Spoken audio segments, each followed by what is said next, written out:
No, I need to see if it's gonna do the thing.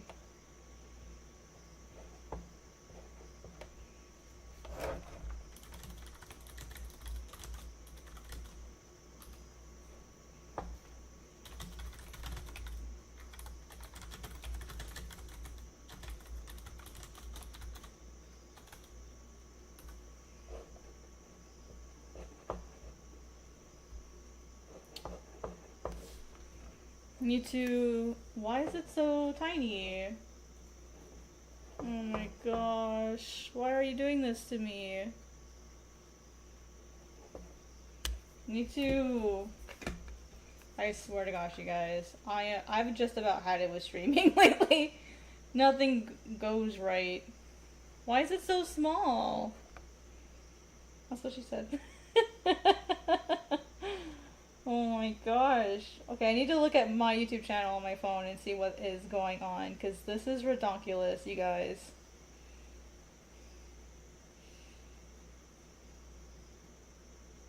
Let me see if it's just my screen being weird. Okay, that's super strange. Okay, we're good. We're good. It's just looking a little silly. Well, I literally was reinstalling OBS because it was glitching on me. And it just went live. It just went live. It's like I had no idea it was gonna do that. It was like, oh, let's do a little test for you. You know, It didn't even ask. That was crazy. That was wild, man. What a day. What a day. Alright. Well, now I need to get all my links out, so give me 1 second, you guys. I'm so sorry. Gosh. Like, the last couple of streams have just been, like, absolute chaos from, like, beginning to end. No logic. Just stuff.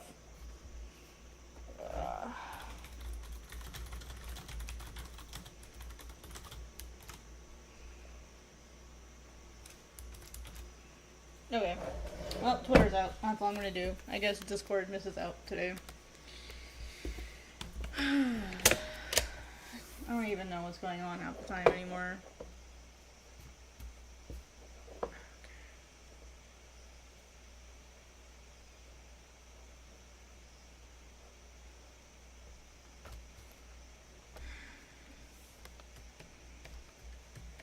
I like how it's telling me that, oh, like, your streaming bitrate is too high, when I'm like, this is what you recommended me. This is what you recommended, son. Alright, what I'm gonna do, because apparently I'm struggling to draw his arm correctly, is I'm going to copy this arm so I can get a feel for how big it should be. I feel like I did this one pretty well. So let's see how big his forearm should be.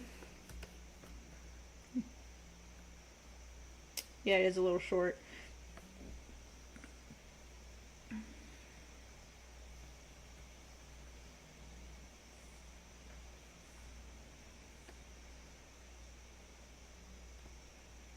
Okay, so let's make this red. Yes.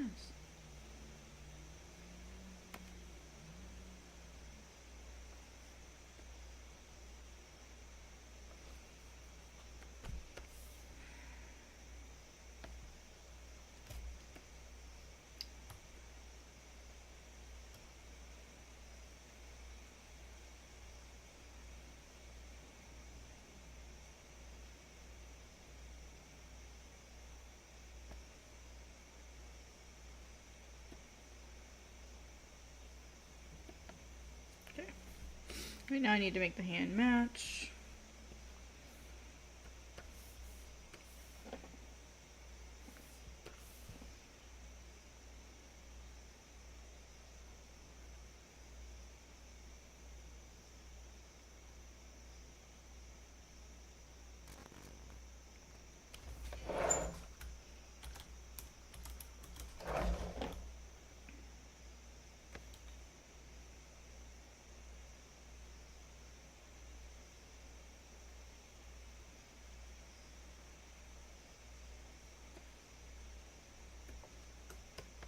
The good news is this is pretty easy stuff to change.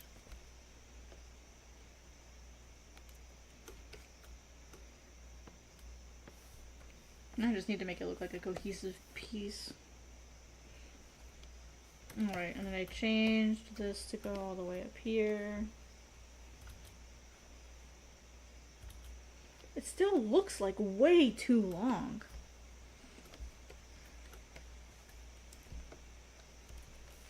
And now I'm gonna have 50 million layers because I was changing stuff. Alright, let's start merging things because I have too many layers and I don't like it. Right, this one I'll keep separate. Right. Yep, can merge that one. There's nothing on this one. Yep. Yep. Yep. Oh my god. So many things going on today. Let's see. I can merge this one. I can merge. Is there anything on this one? Nope. Can merge that one. There's one in here. This one. Okay, this is the one that I can't use. So I'll just mark it as red. Put it down here because I can't merge that one. Alright, all of these I should be able to merge, no problem. Alright. Selected. Yep. Yep. Okay, cool. Nice. Alright, got all my layers fixed because my layers were chaotic. For the most part, I think his arm is good enough. It just has to be a sketch. It doesn't have to be like super well rendered, beautiful, whatever. All it says is a sketch. It says characters sketches, so it's a sketch. That's what I would say if they asked me about it.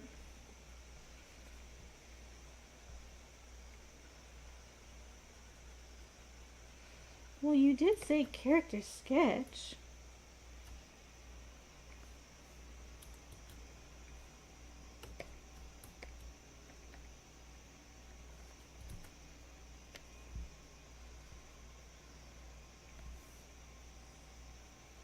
How clean that is.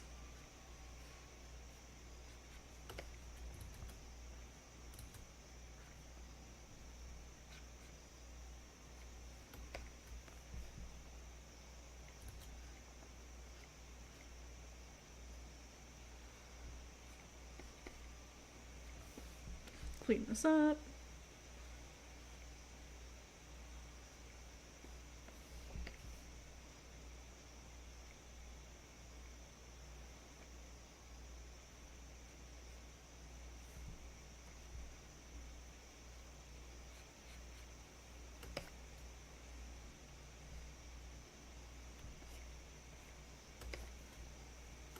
Okay. Nice and clean.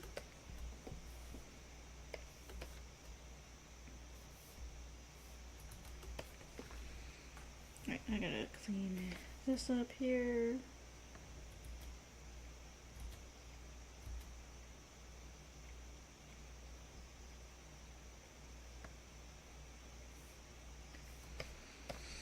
Alright, and then here I forgot those. Pick this up.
Okay. Need to add the tone here for his jacket.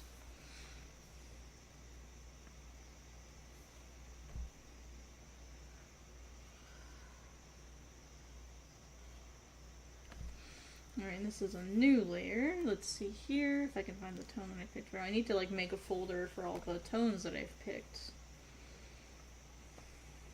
I think I did texture for this one. Yep, this one, the maze-like pattern.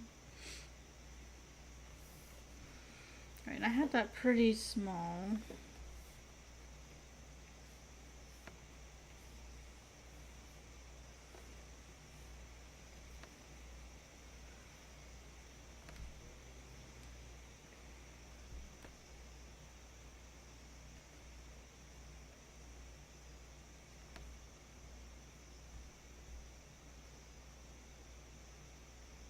There we go. Yep, 30%. That way it's a nice even number for tones.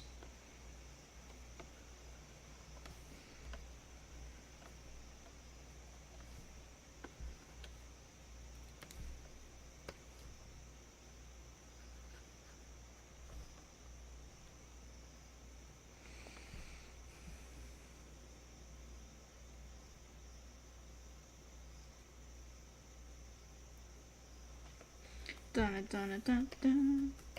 Alright, let's see. Now I get to work on putting in all of the colors, or, well, yeah, colors, because he does have, like, some black fills. So let's work on putting in black fills.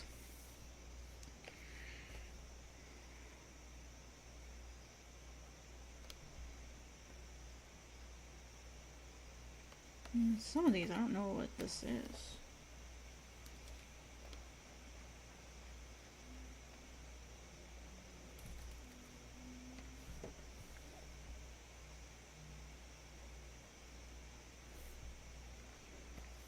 Alright, these are all the black fills.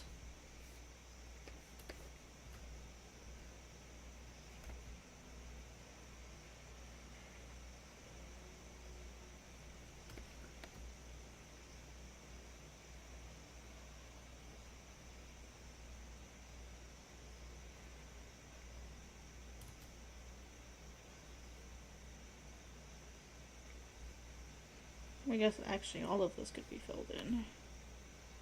Think about it. Oh, nice. Yeah, because I can just add in like a white line separating his pants from that little flap there.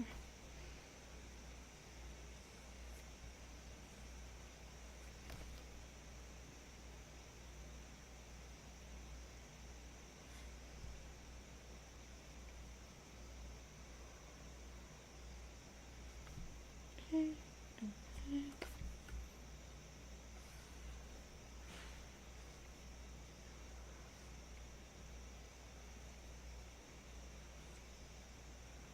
Whoops.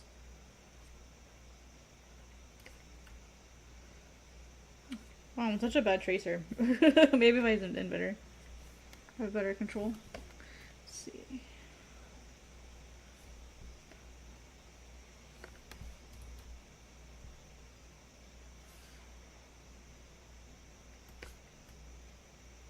Oh, autosave.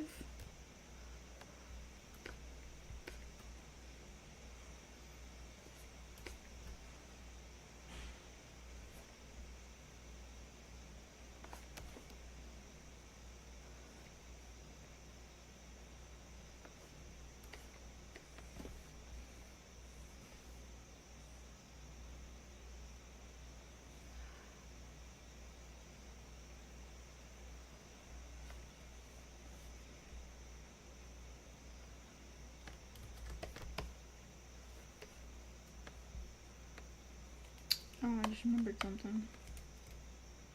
I forgot to draw this line in, but manually make it.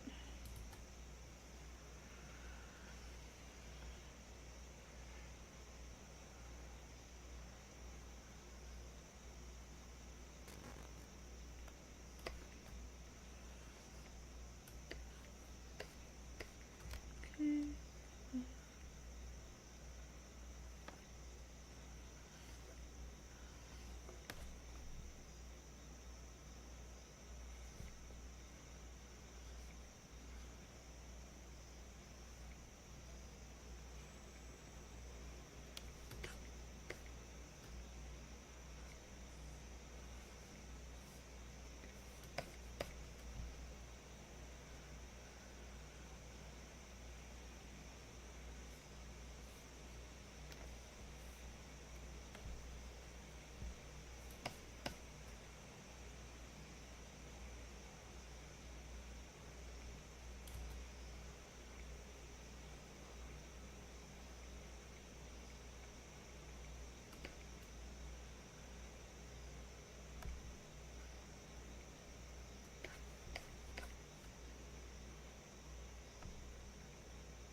Let me come back over here and finish Hokoi first.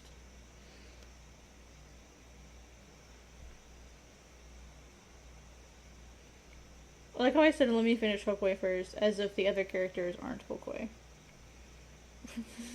I mean, they're all Hokoi. That was such a silly thing.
Dun.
I'm gonna try something.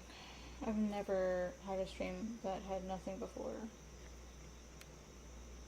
Clearly this means I did something wrong.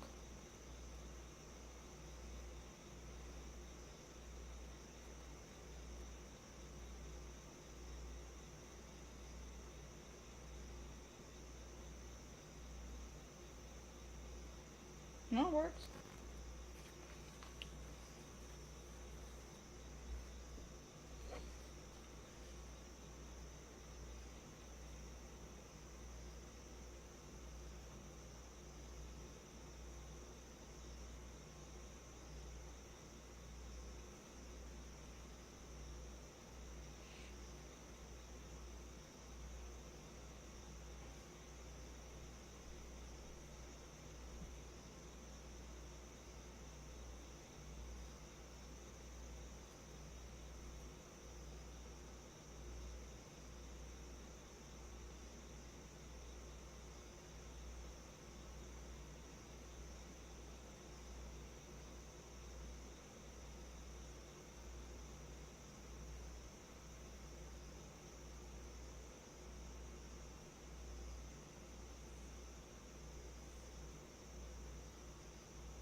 Weird.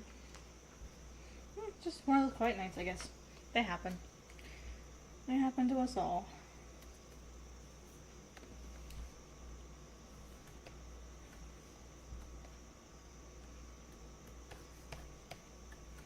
Alright, so I'm actually gonna get rid of this. Now I'm just gonna get the brush here. We'll go in and we'll clean up his shoes. Get those shaded in.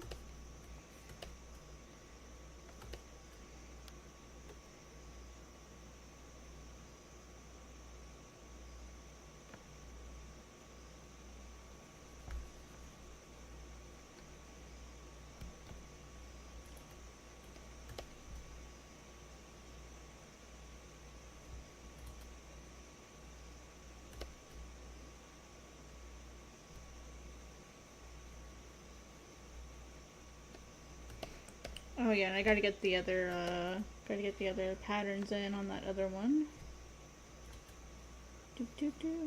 Forgot because they're white. I have to draw them on top.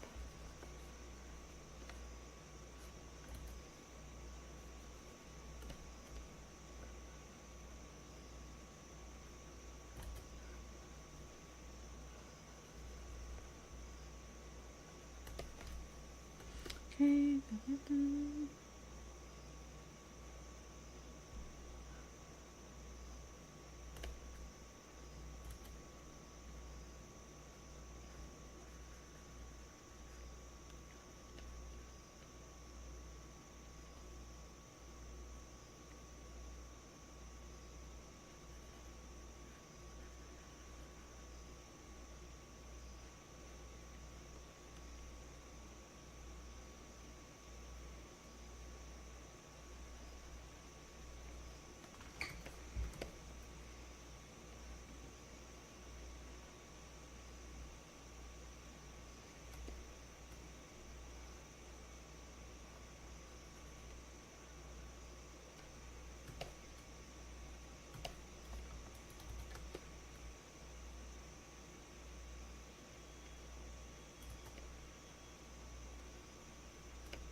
I feel like in this instance it would have been better to do the black fills. Just because this is a new item and they need to see what the actual fills are.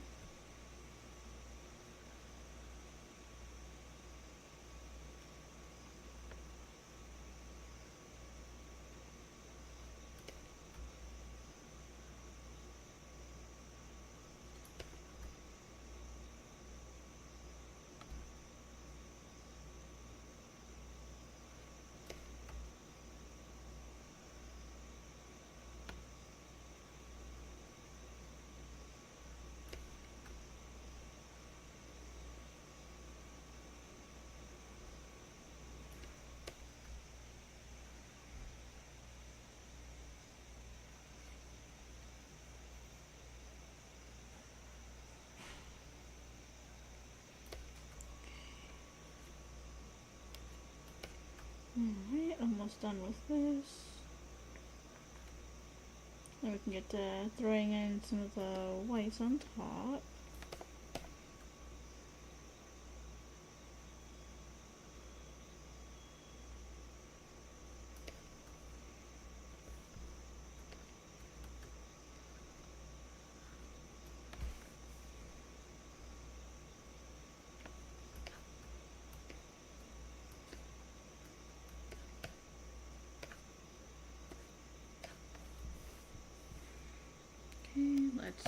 shade in more here.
Alright, let's add...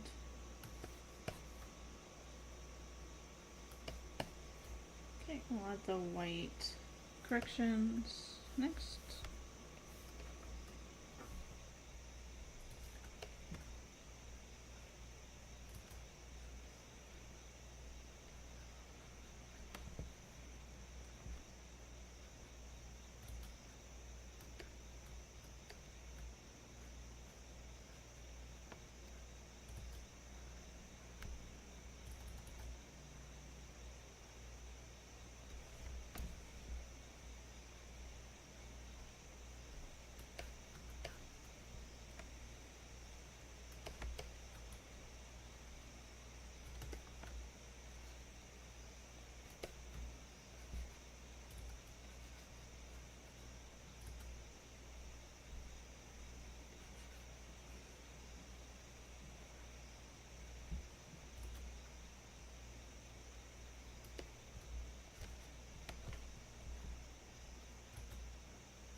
Alright, now let's clean up some of the notes that I've made here.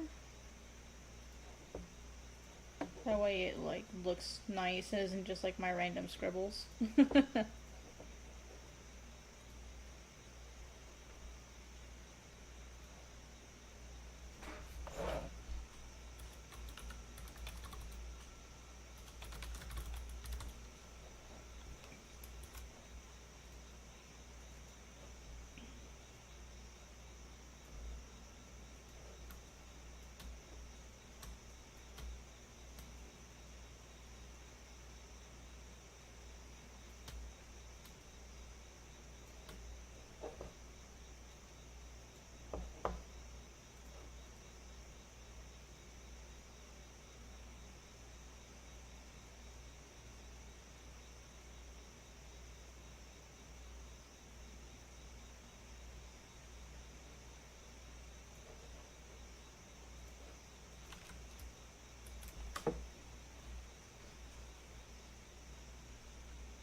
See. Dun, dun, dun, dun, dun. Getting all my notes in place. Notes is probably like the least fun part. But you gotta put it in the notes so that they know what they're looking at.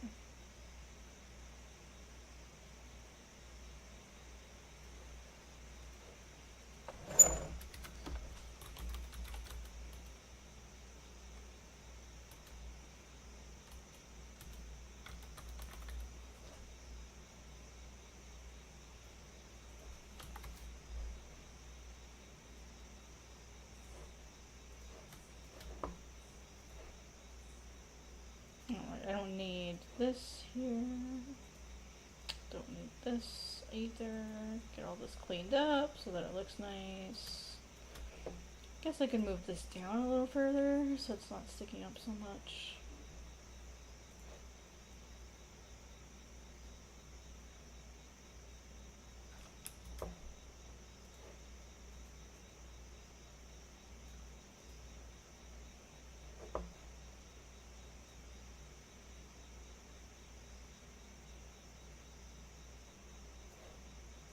Maybe I could like stack them on top of each other so it doesn't look so weird.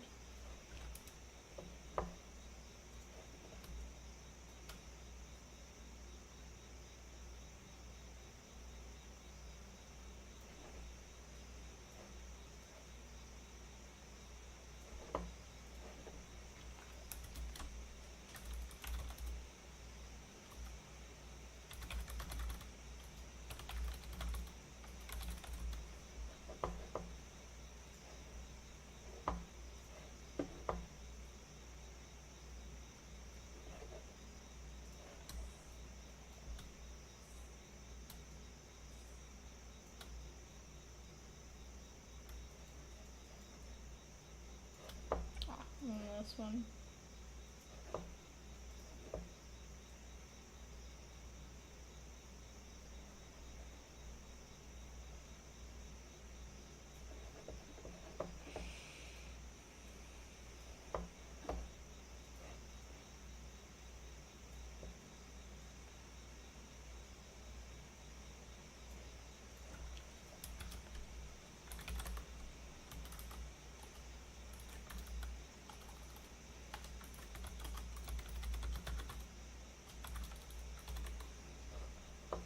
Okay, alrighty.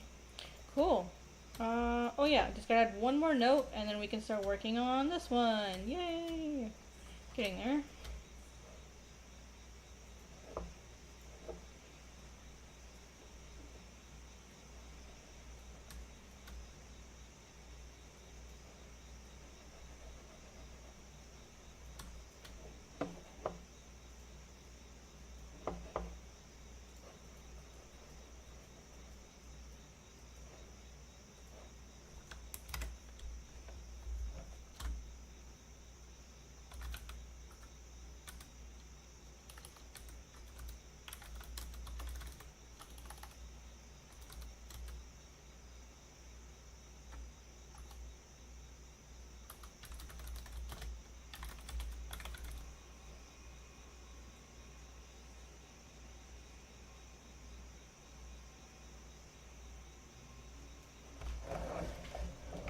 Okay. Add a little extra line here to help emphasize.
Okay.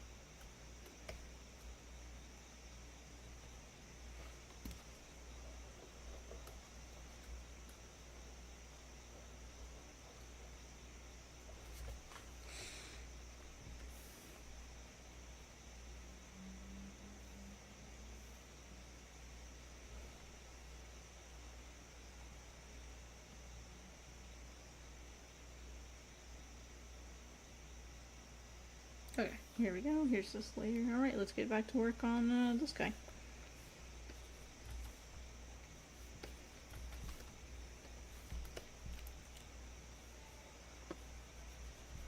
Let me actually redo these, because I feel like the old version looked a lot better.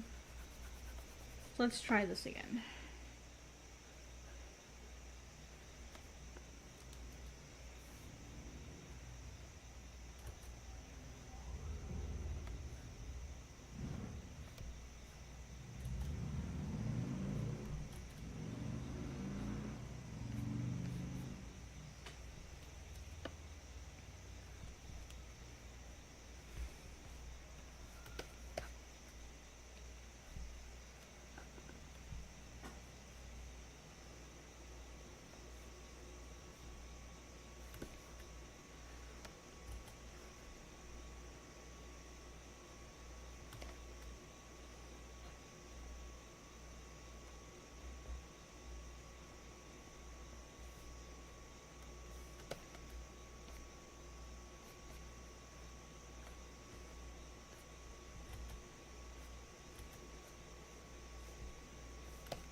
How did that get off?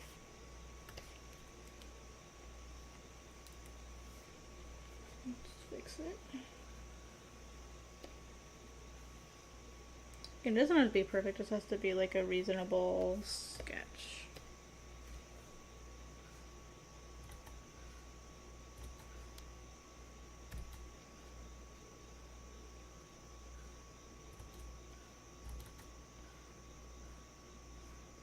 We'll give it 3 pieces.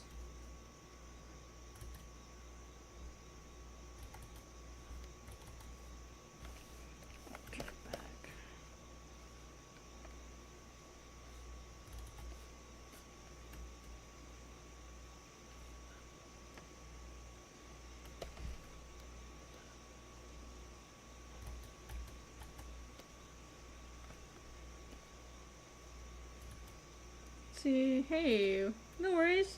Take it easy. Welcome. Hope you had a good day.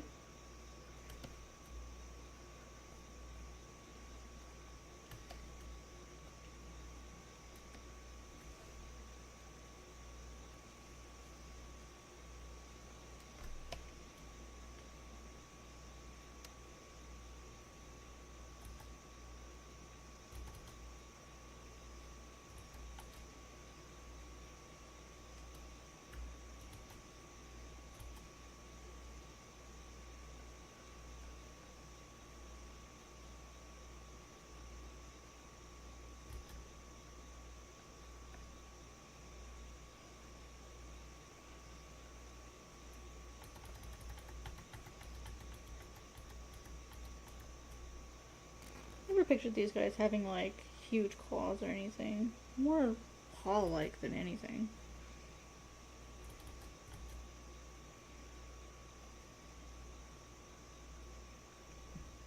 That was strange.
Alright, so here's what that starts. This comes up. Let's see, what you making? What you gonna cook?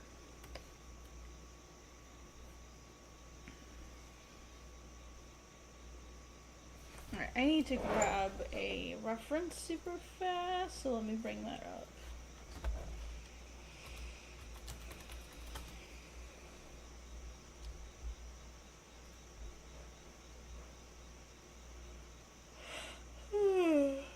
I just realized that I have no idea how an eel's tail actually looks.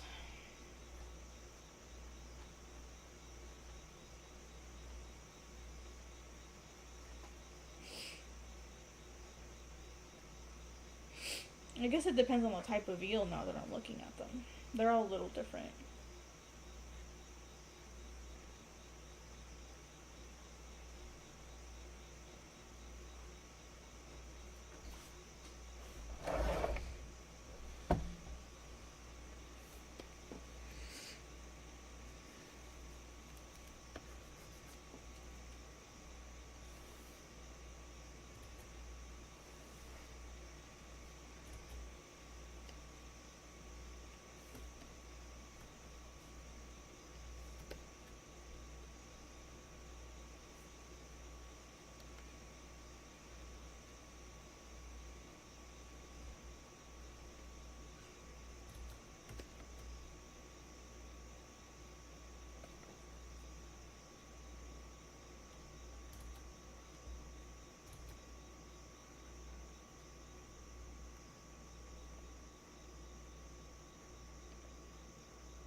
Chili dogs? Oh, that sounds so good. Chili dogs with fries on top? Oh my gosh.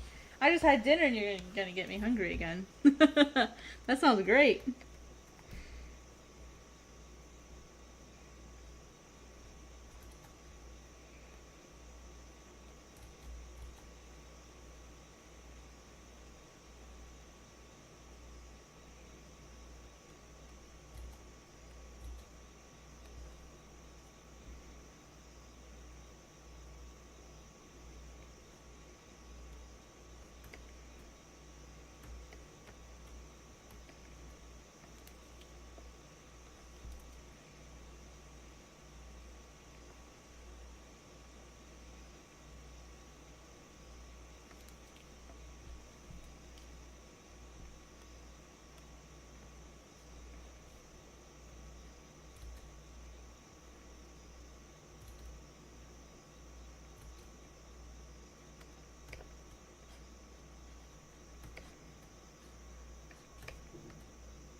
Let's see here.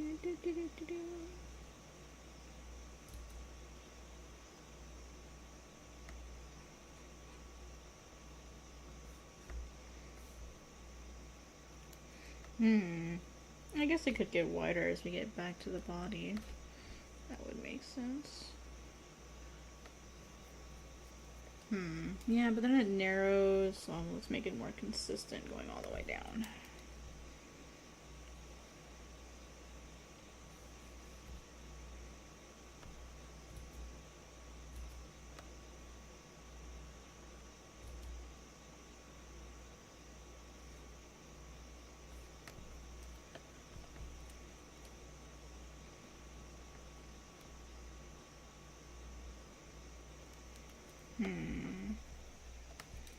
Let's see, the center comes out this way, so it's probably easier if we do it something like this.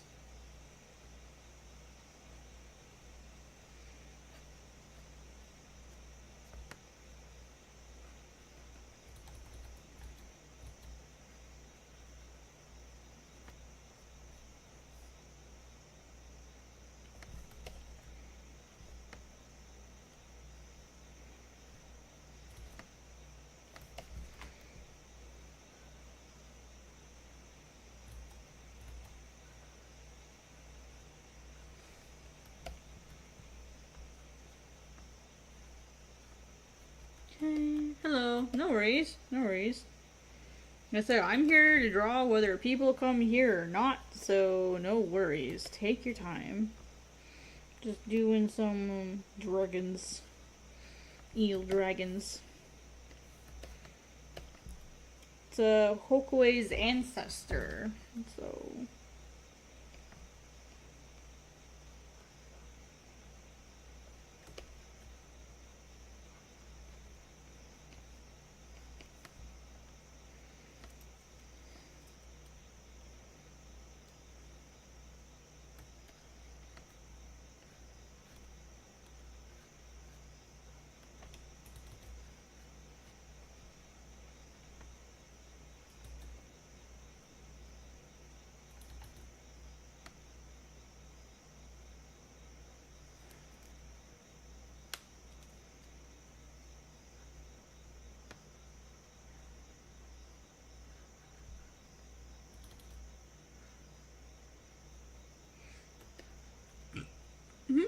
No, you're good. You're fine. I had to go finish up dinner, so that actually worked out good for me so that I could focus on making dinner, so you're fine.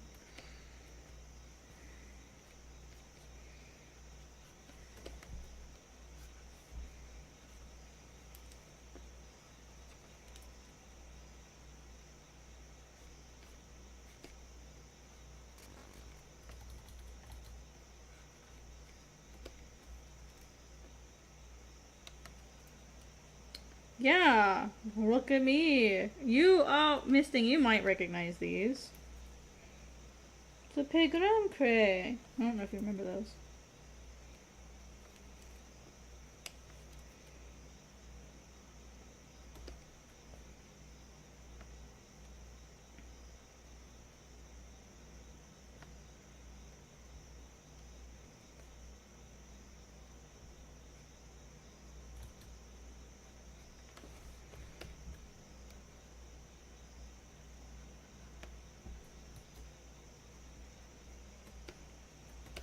Yeah. Pegram Kure. Kure. Pegram Kure. Like, well, I used to spell it differently.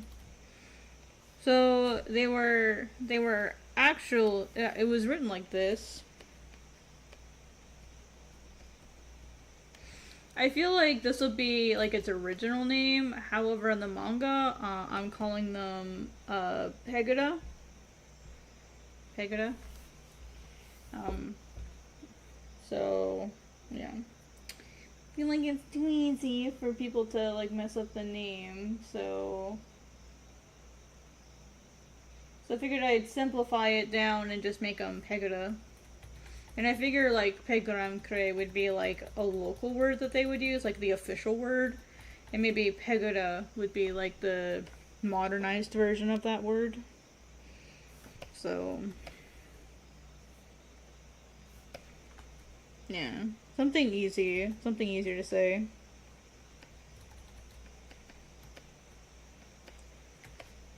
And then Hokaway himself, he used to be from a group called Owls.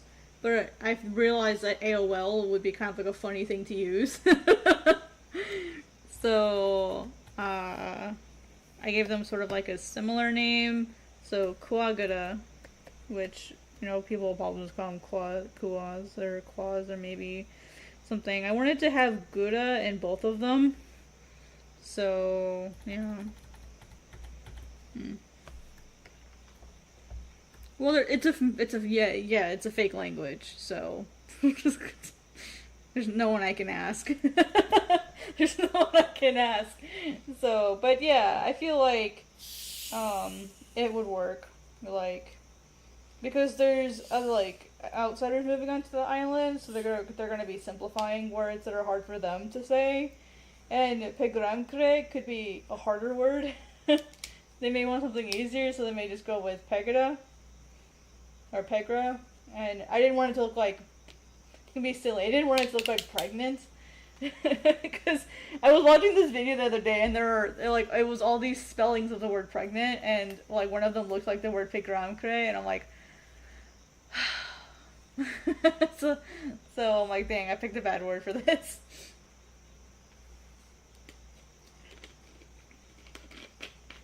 Oh, yeah. Well, it would be the English speakers that choose to make it Pegura, or Pegura.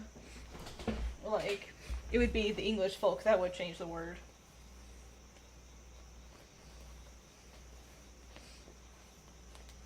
Yeah, it's a goodie. Pegorans? Pegaprenegana? Like, it was just like all the people just spelling pregnant wrong. And it was so funny.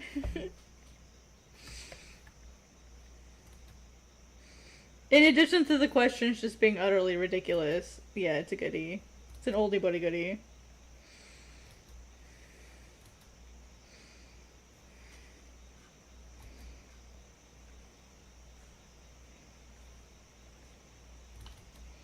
I mean, look at our best boy,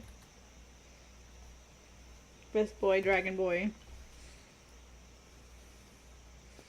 Pregnant, yes, that's what I remember.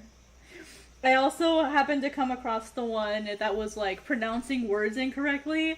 It was just like, for example,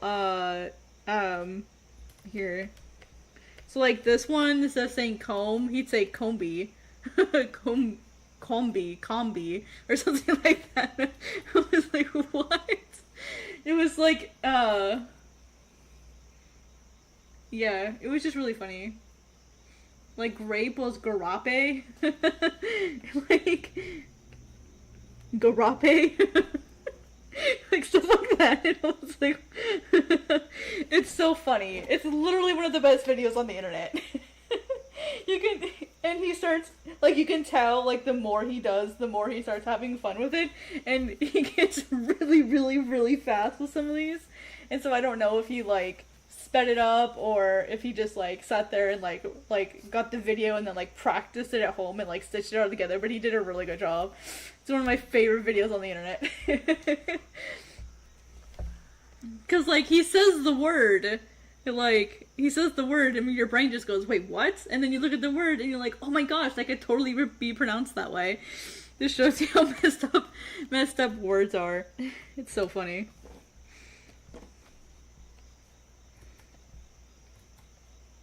Look at me, I get to draw a rock, and I can't draw a rock. Let me get a rock reference. Need a reference to draw rocks. I have failed. I have failed you.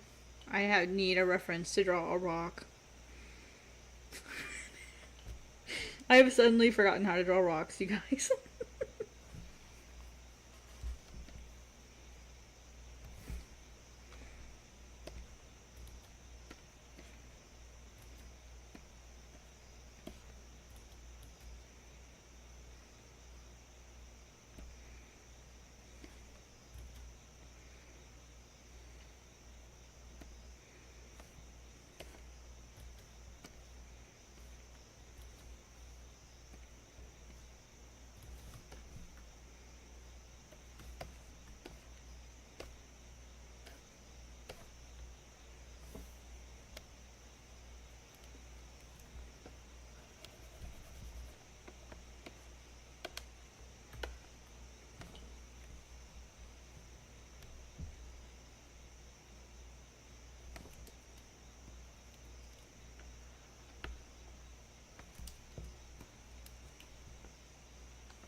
Work smarter, not harder, fam.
See what I mean when I tell you I'd rather draw rocks? Like, look how beautiful these rocks are. I love rocks. Can't help it. You know that girl who like sits there and starts crying over how much she loves cats? I just love every rock.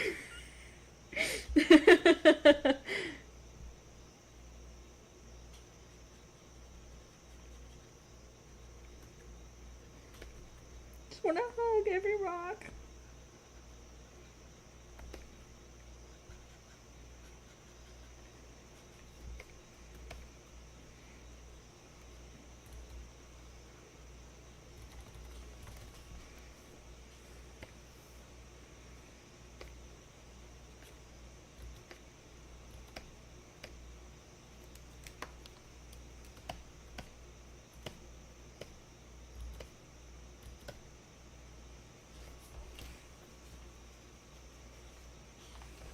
I don't even know what rocks look like.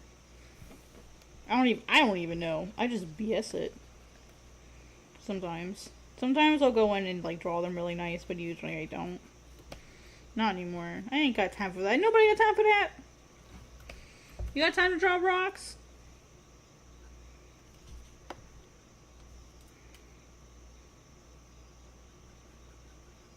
I love rocks and even I ain't got time for that.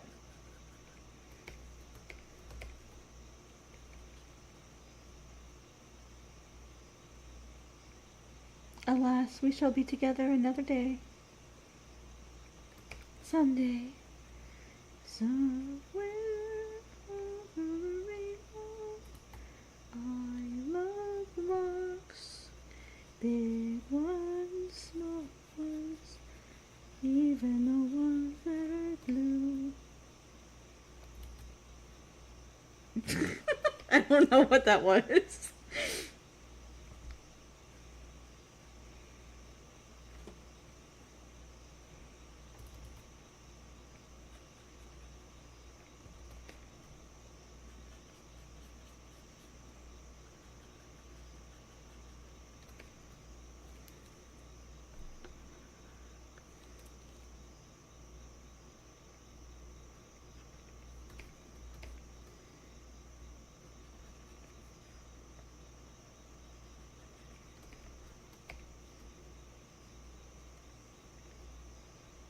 Well, if I put more detail in the rocks than this, they're gonna look at this and they're gonna go, huh?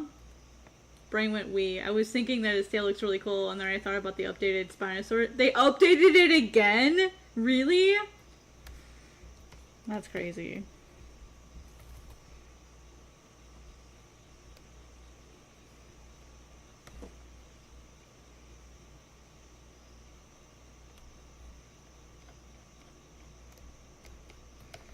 Yeah, I had a feeling like eventually someone would go, oh my god, it's a Spinosaurus. I knew that was gonna come eventually.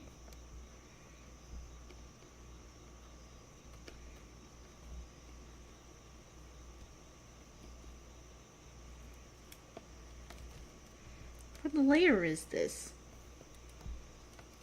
That is not text. Oh, it's my rock layer. The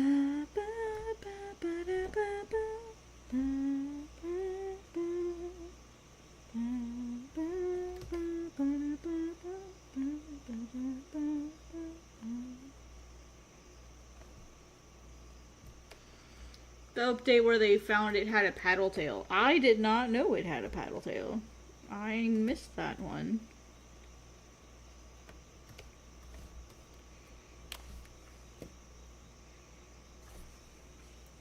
Hey, now I know.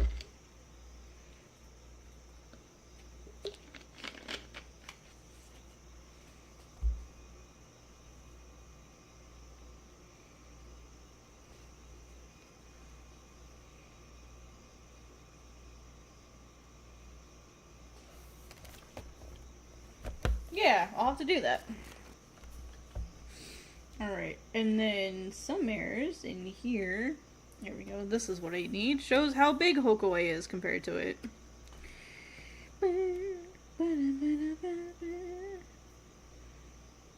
it so faded?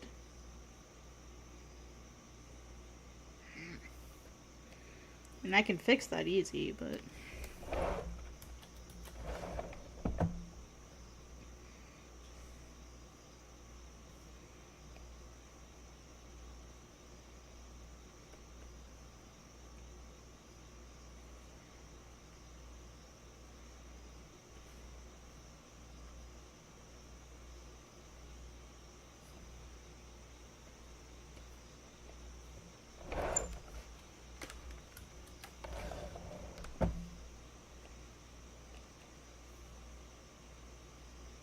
Oh, really? That sucks. Well, let me try something else.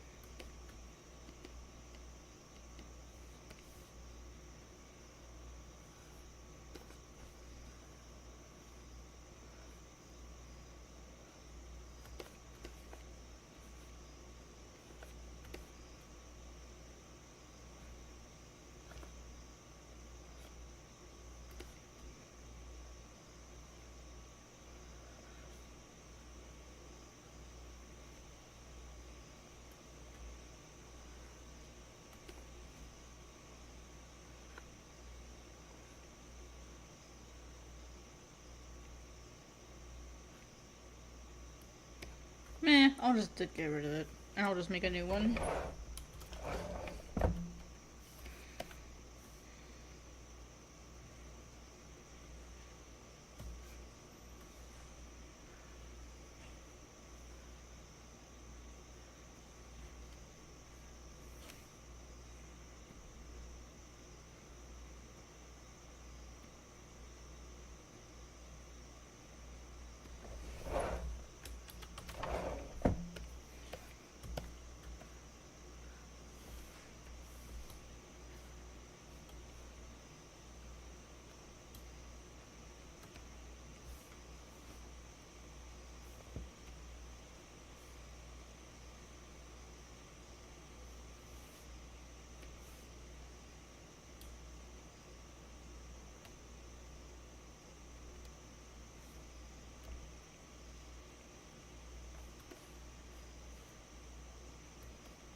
I don't know if I did my line art. Oh, I can tell I didn't do my line art right. I was gonna say if I did my line art right, but I didn't. It's not closed off in places like it should be.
Pokoi, you have a terrible silhouette. The only thing that I can use to tell you apart is your floof. Imagine the one defining feature of a character is her hair.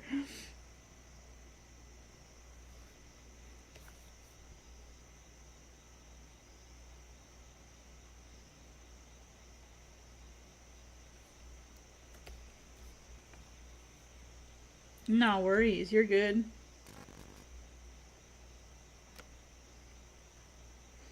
I was just laughing because the only thing that defines Hokoi really is his hair.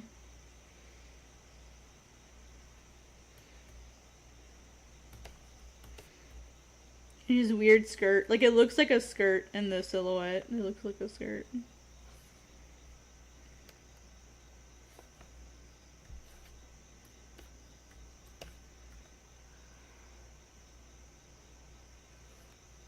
His freaking calves.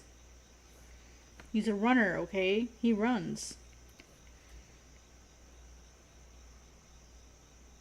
He's very good at what he does. Don't make fun of him for it. He's sensitive.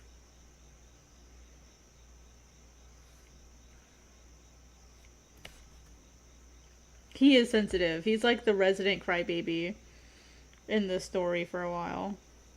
Well, it's not that he's a crybaby, he's just overly cautious, and so, like, and he kind of startles easily. So... he's not, like, Zenitsu level bad.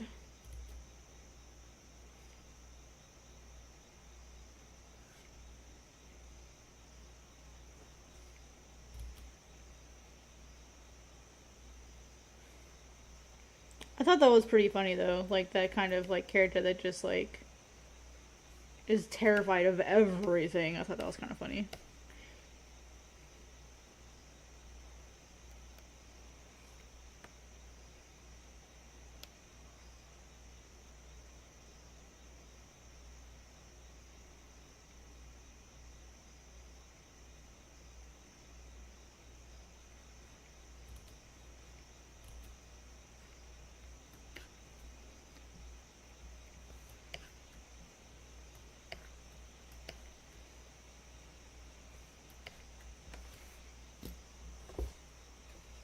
Right? Yeah, he's so silly.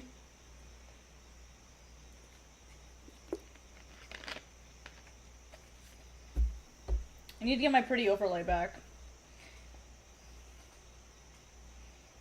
Yeah, he does get kind of annoying, but I think that's intentional, like, because he's like a whiny crybaby. Especially compared to, like, Izuka. You know. He also gets annoying.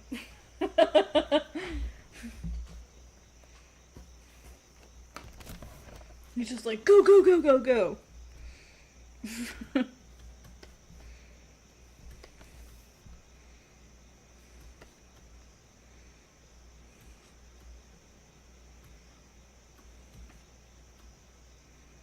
Okay. Well, I'm pretty happy with how Hokui's page looks.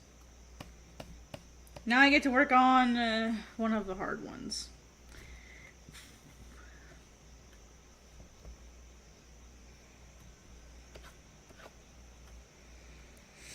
I think I'm gonna start over with the sketching and I'll make this like the root sketch.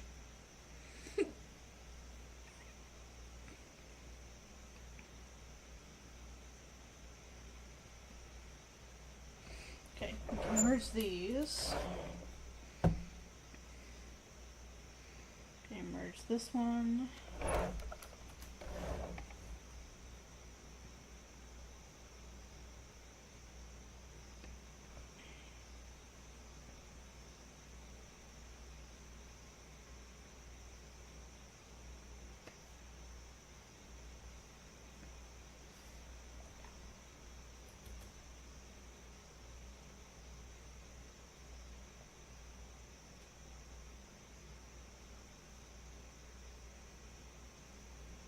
Alright, now I can merge these two.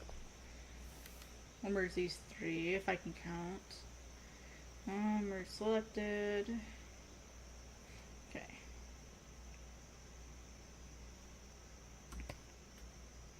Alright, so the struggle today... Alright, now I can actually put these on a different layer because they are indeed sketches.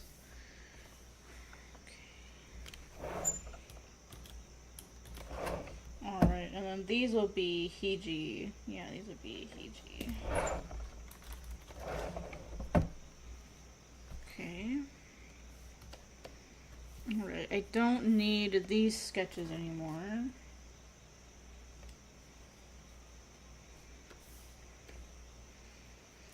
This character is probably the hardest one to redesign. I've really struggled with this one. It's this character, if you guys remember. This one. I've really struggled to redesign her for some particular reason. Because I don't like the super heavy clothing that she's wearing. I mean, it makes a very nice silhouette, but I want something different. So, and initially she, like, had lost all of her hair, so I didn't have any hair on her. And it just felt too boring or something, so I wanted to, like, change it up a bit more.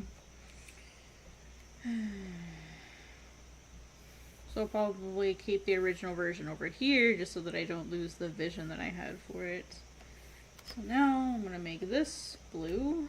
Turn that down. See if I can get the feel for what I was trying to go for, but my sketch was just too messy.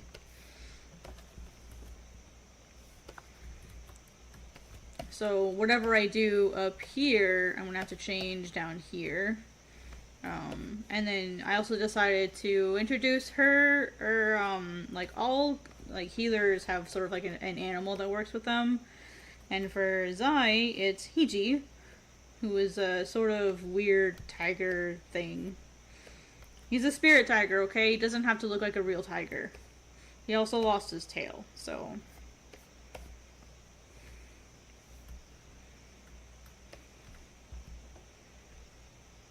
Alright, with Zai, the thing with her is, she is technically in an animated clay body, or something made from mostly earth and ash.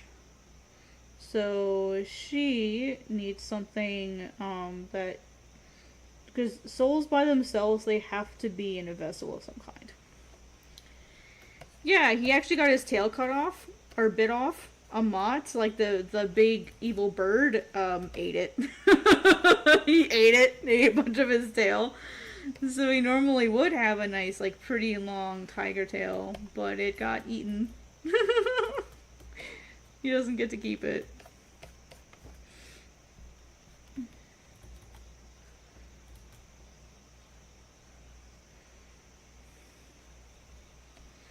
I'm thinking maybe I'll give her something to what I gave Hokoe, where it has sort of like the cloak. That could be fun. Because I need it big enough to fit this on the back. Because that's where, like, Hiji lives. Yeah, I mean, that's sort of where I got the idea, but I was trying to think of something else that they might use instead of, like, clay, and all I can think of is sand. So maybe it's made from sand.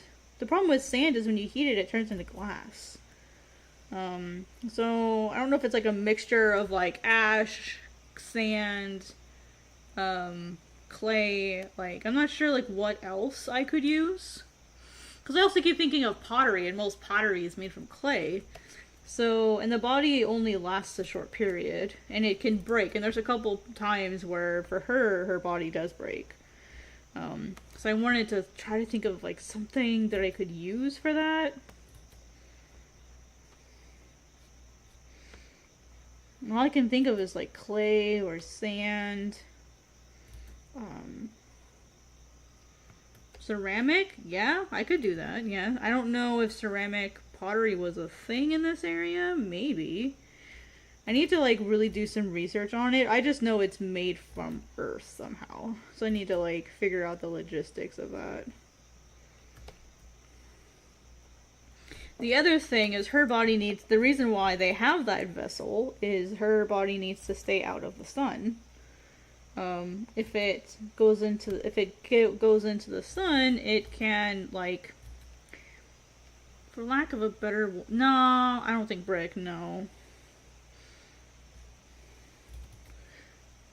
I'm thinking sand, only because, like, all of the original humans were made from, sand and ash. So I'm thinking sand and ash, and, like, it doesn't have to be logical. It just has to be, like that's what the original mythology says, is it's sand and ash.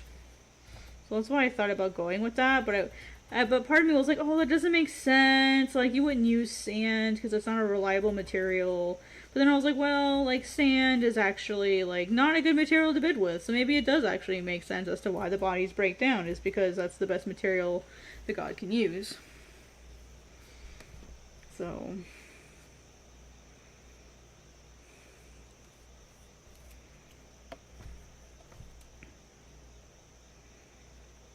Because there's only one god that can actually revive people properly, and it's Amat, the evil one. Jum, the god that tried to revive her, can create new life, but she can't revive old ones. Only Amat can do that. And so the bodies that she makes, that Jum makes, the one that the Jum is the person that Zai serves.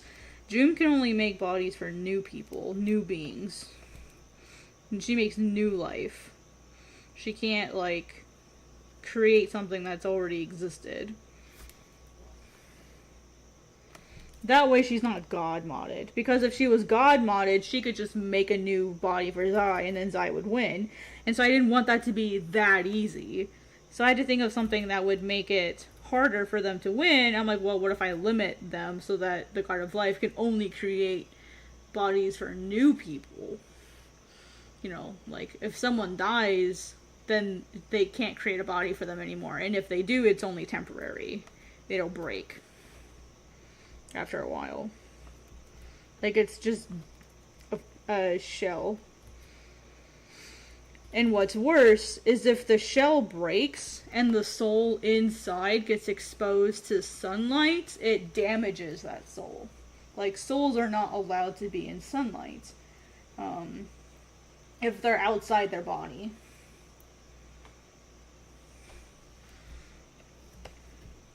And so that's why Zai stays, like, cloaked.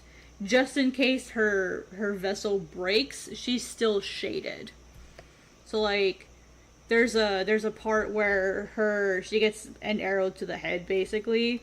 And because she's not alive, it doesn't kill her, but it breaks the shell of her head. And so, like, part of her face gets exposed, so you can, like, see the inside, and there's nothing there.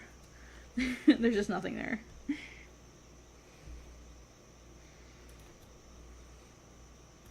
And so I want that to be, like, the introduction to, like... Because I'm going to have people think that, oh, like, she's a real person. And then I'll reveal, oh, no, she's not a real person. She's just a reanimated corpse, yeah.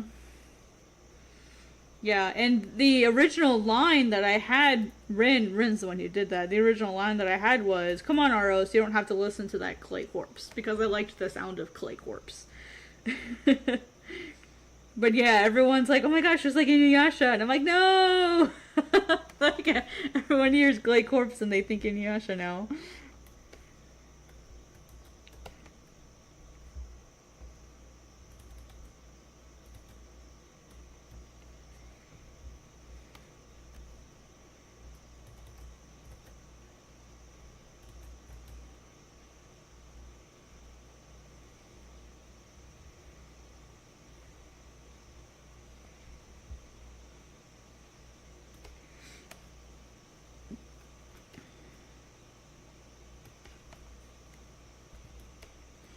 Alright, thank you for letting me know.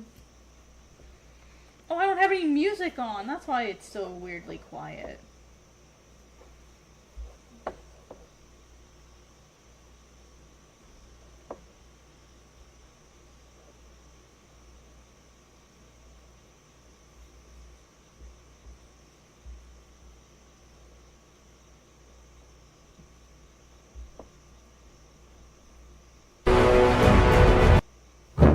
Oops.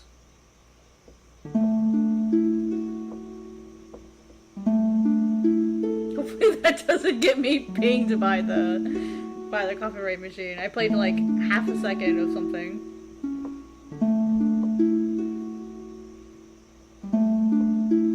Alright guys, it's gonna shuffle. We're gonna see what it comes up with. I don't know what it's gonna pick. We're gonna find out.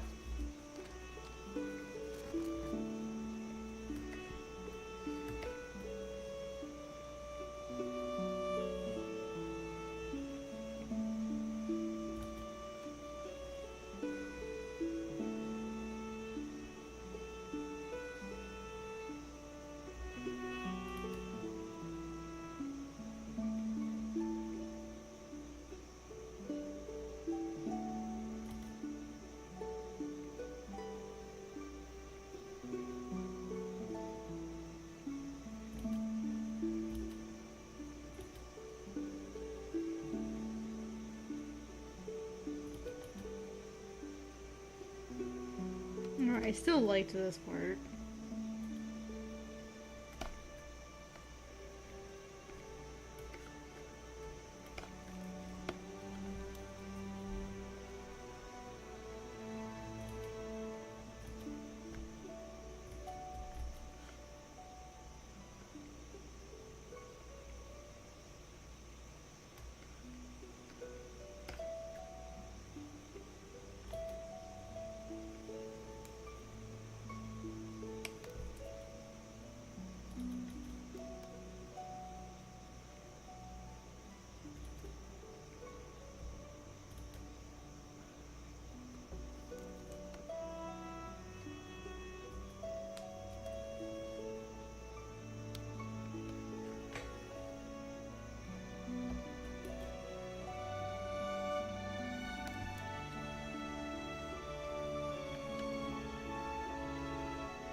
We'll just make this the natural flap.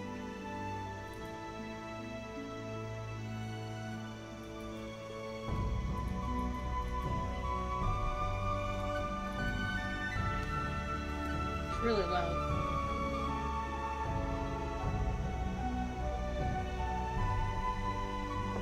Well, that's why. I had it like maxed out.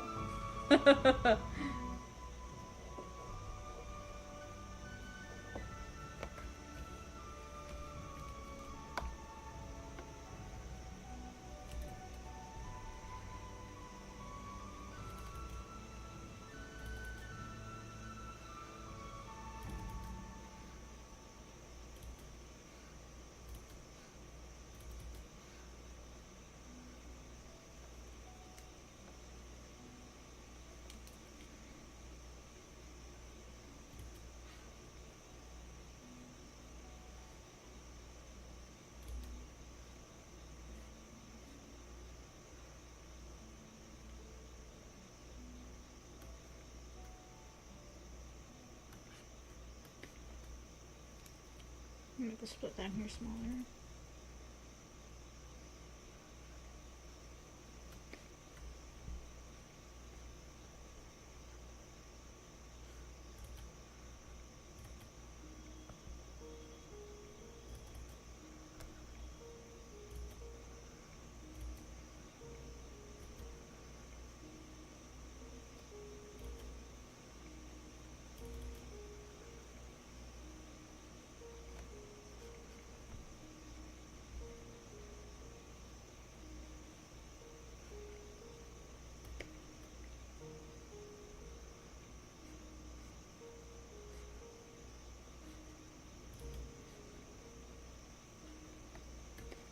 Alright, so let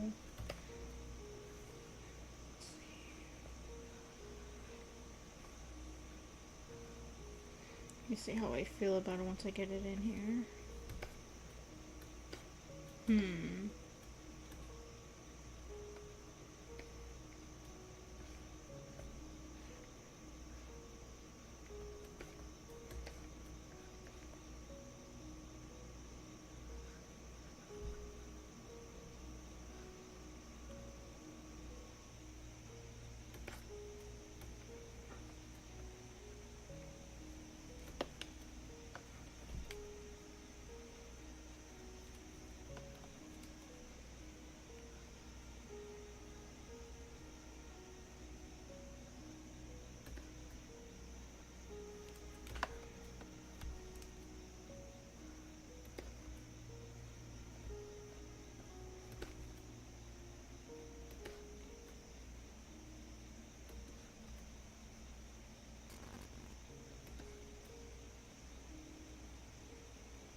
Let me see what it looks like without.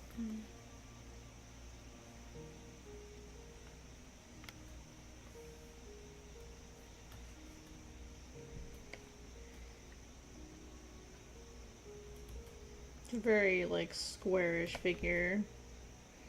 And I kind of initially want to hide who this person is. I don't want it to be super obvious the first few times you meet them who they are or what they look like. So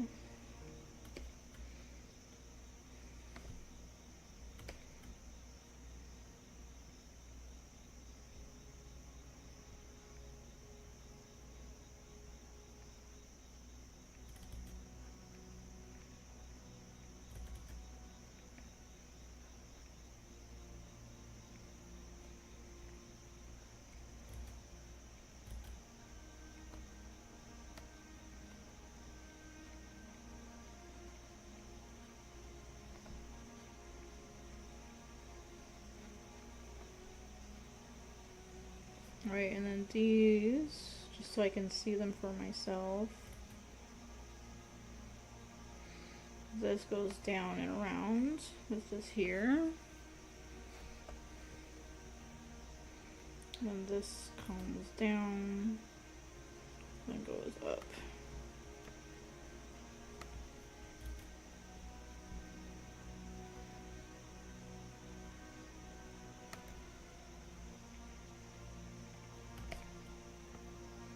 So it has to, protect her just in case. Heaven forbid she gets burned.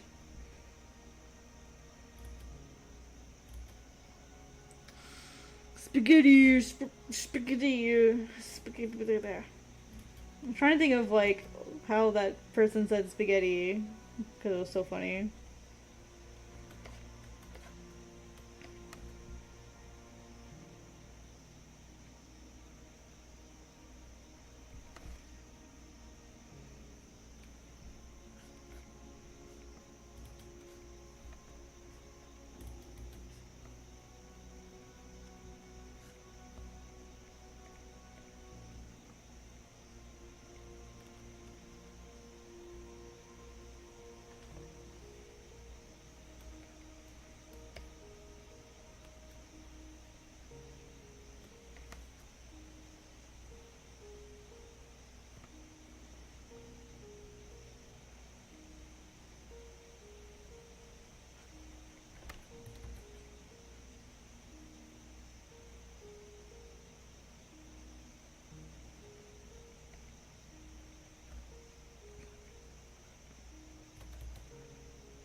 I'm trying to think of like what I could add to this to make it.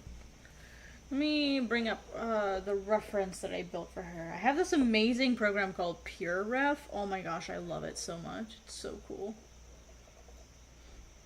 It's like a mood board thing, basically. Like, it's mood boards and stuff. It's really neat. Hey, that was a really good pick. Good job, media player.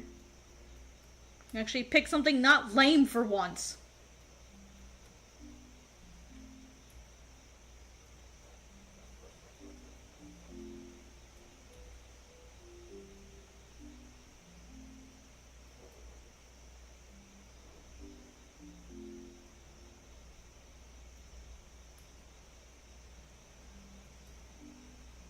Yeah, I'll just type out the name for you again. It's called PureRef. It's like a giant mood board thingy. It's really cool. The downside is like the navigation's a little wonky. So for example, like you don't use the space bar to move around, you use the alt button. So I just use it for like mood boards. All of my characters have their own mood board, so it's pretty nifty.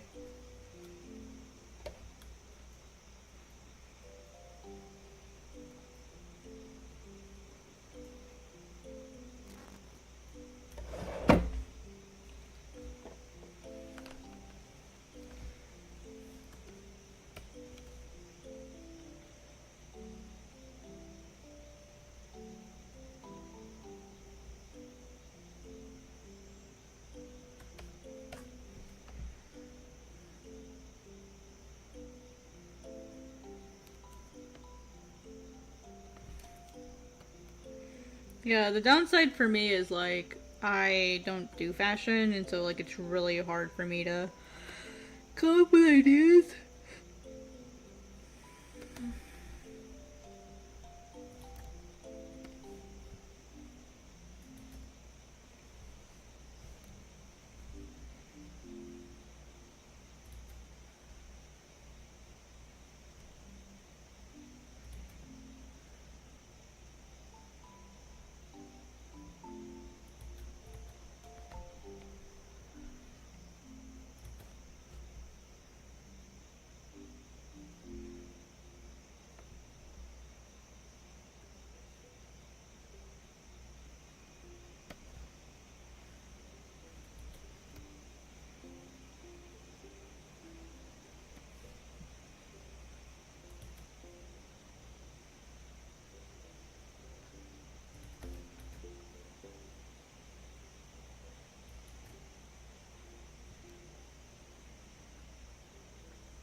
Dude, clothing. Oh my gosh.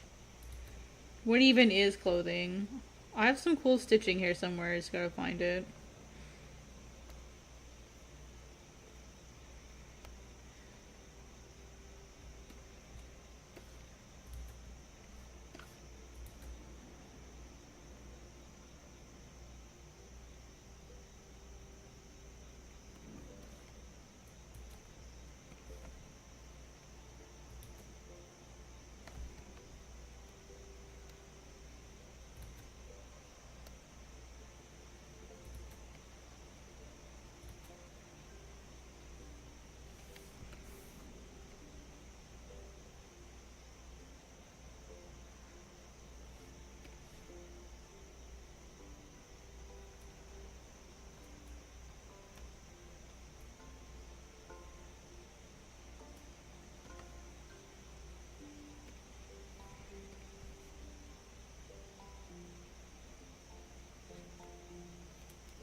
Nah, I don't like that. Something simpler, I think.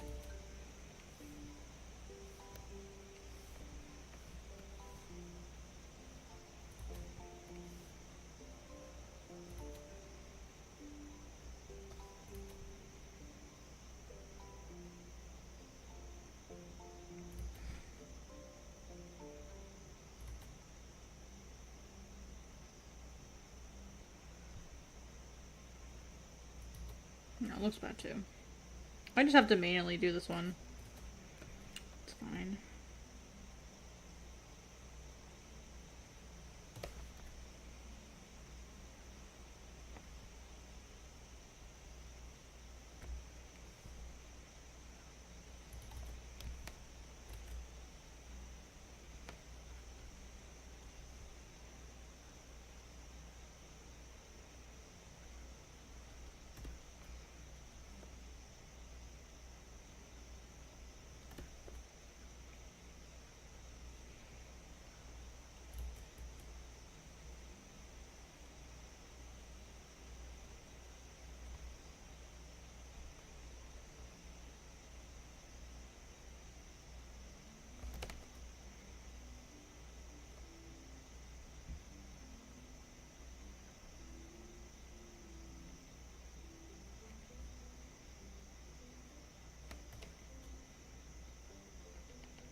My style is sweatpants and t-shirts.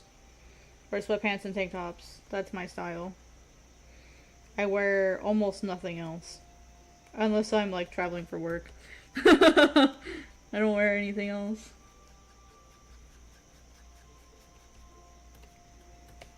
So I feel that.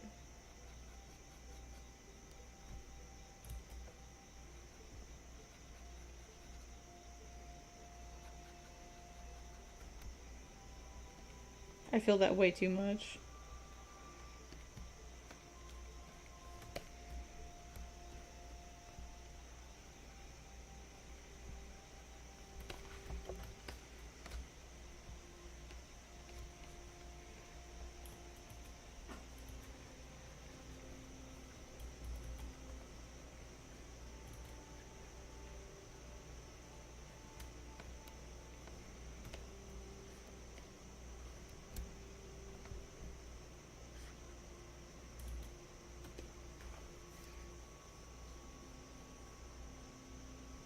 Yep, same. Even if it's 90 degrees, yep. Someone who gets it! You get me. Maybe I'd like smaller ones in the middle.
That's why they stand out, as they're a different line thickness.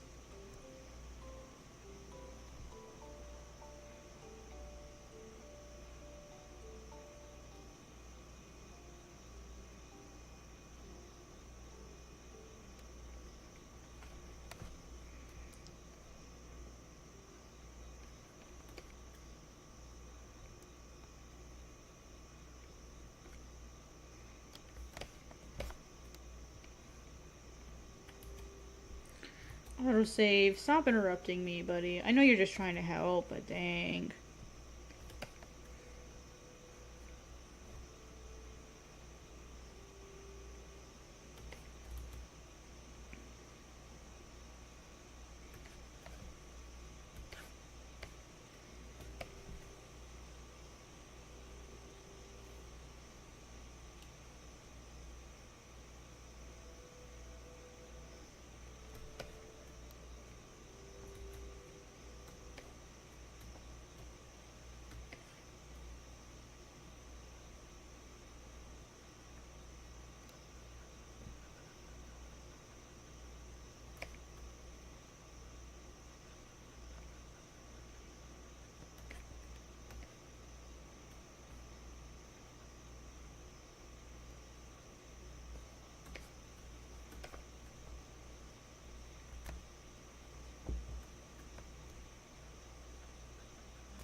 I hate it when I forget to merge my layers. And then I'm like, why isn't it erasing? Because you're on the wrong layer.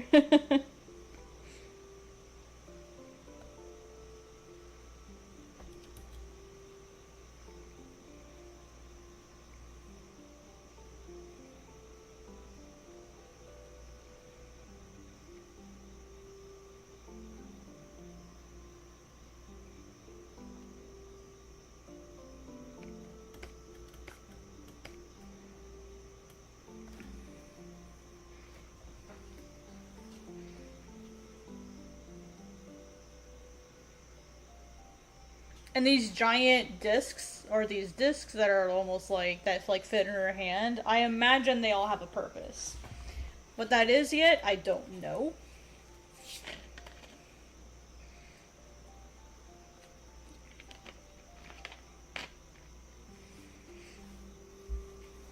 I'm thinking it might be some sort of like attack that she could do, or maybe like to create like a special barrier or something. Maybe those are like, you know, like in the game Okami, you have a point where like you have like these beads that spin around you, and like you can only like if you get hit, you lose one of those instead.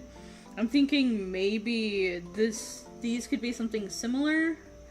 Sort of like, or they're patches that she could use. Maybe like she uses them to like patch up her clay body or something. They'll have some sort of purpose.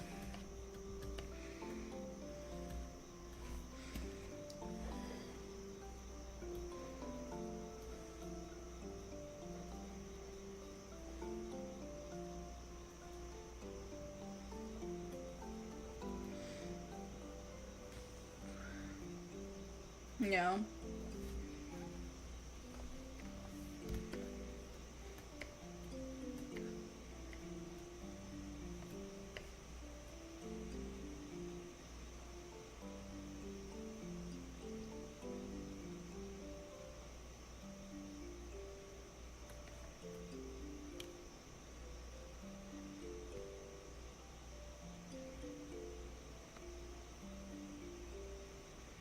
Mm-hmm. Oh, yeah, that's true. Yeah, she may be somewhere without it, so...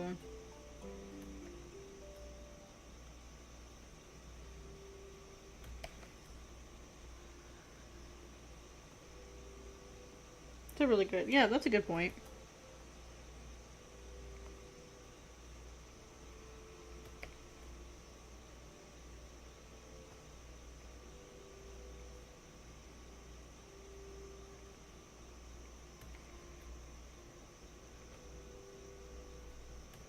Hi, Miso. Hi, Miso.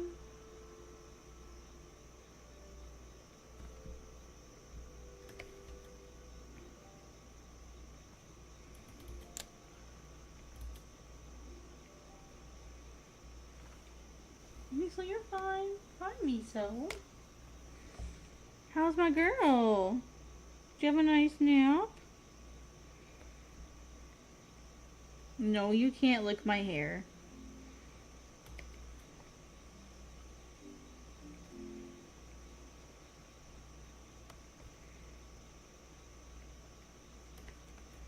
But mother, I must give you a bath.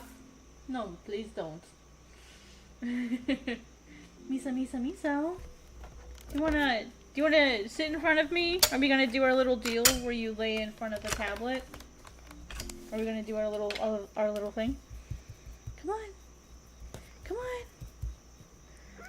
Come on. Alright, now lay down. You know the deal. Lay down. There you go. Good girl. Good job, Miso.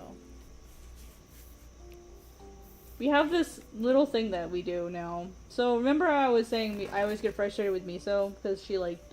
So now... Well, so like here's my drawing tablet, right? So like here's my drawing tablet. Here's me. So now what I do, I have my shoulder that comes forward like this. So my arm sits here. And then I have this arm that comes this way so that I can draw, right? It's like, you know, like me drawing. Miso will sit right here. So she'll put her head right here. And then she'll like curl up right here. And then she'll kind of curl up this way, like while I'm trying to draw. So, so this way, but my desk like ends like right here. So basically I'm like leaning forward onto my desk now. Miso, you need to settle down, hon. You need to lay down, Miso. Miso, that's not the agreement that we made. The way that she just moved so that her head is now sitting right here. So now no, you can't have, here, you can have this hand. You can have this hand, but you can't have the one that's drawing. She always wants the hand that's drawing.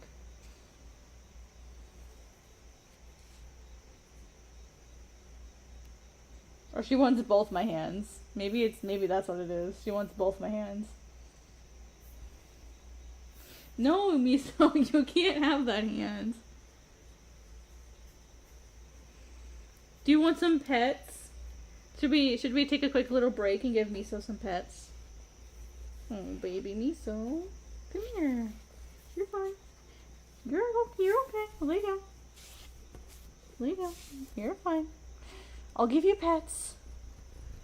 Yeah. Hi, Miso. Hi, Miso.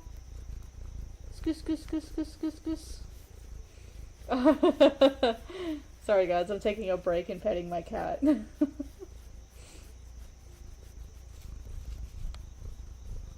Wish you guys could hear her purring.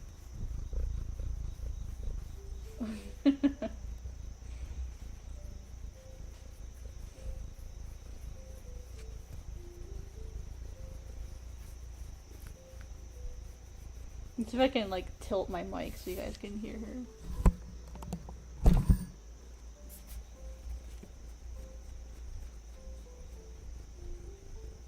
I don't know if you guys can hear that, but you know, cat purrs are so hard to get on mic. And Miso's not a very loud purrer. Miso, Miso. Is that what you wanted? You just wanted some attention?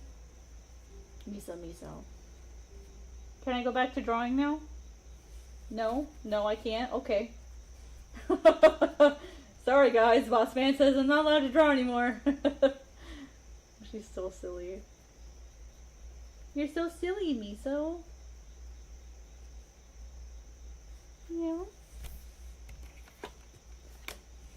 Well, hold still. Hold still. Miso, you cannot stand here. You either have to lay down or you have to sit over here.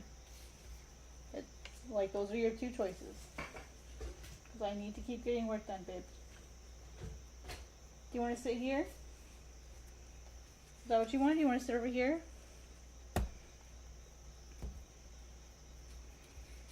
What is that? What's that smell? What is that?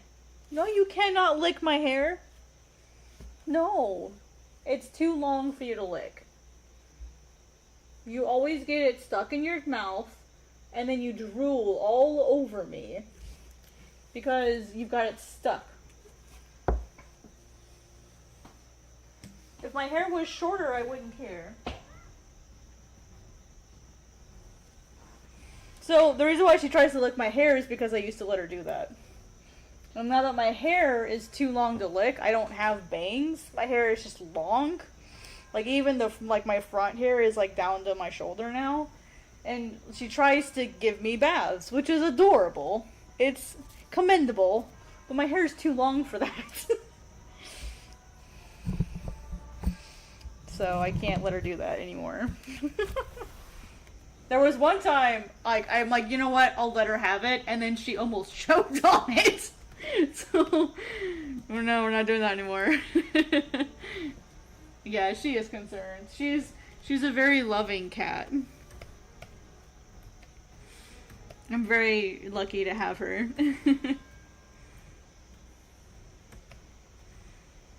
Your cat's bad. Your bangs? Mine try to eat them, apparently.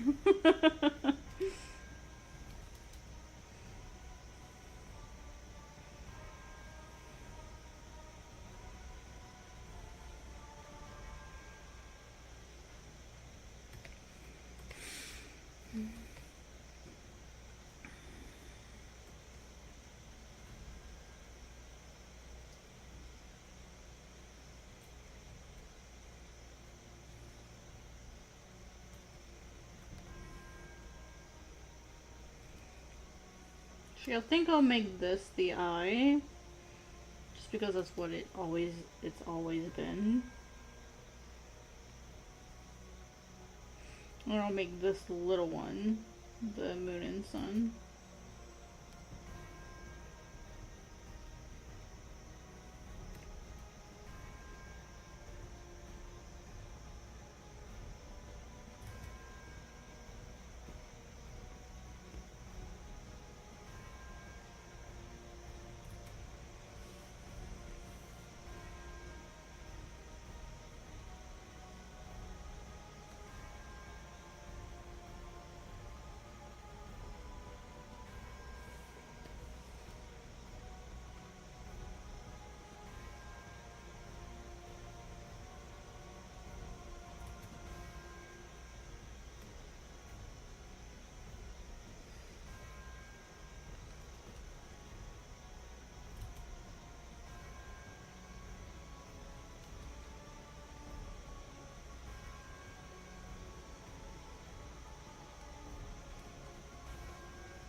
Oh, that's a little long.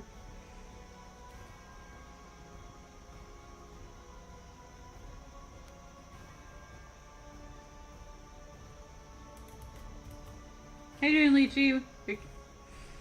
Getting your work done?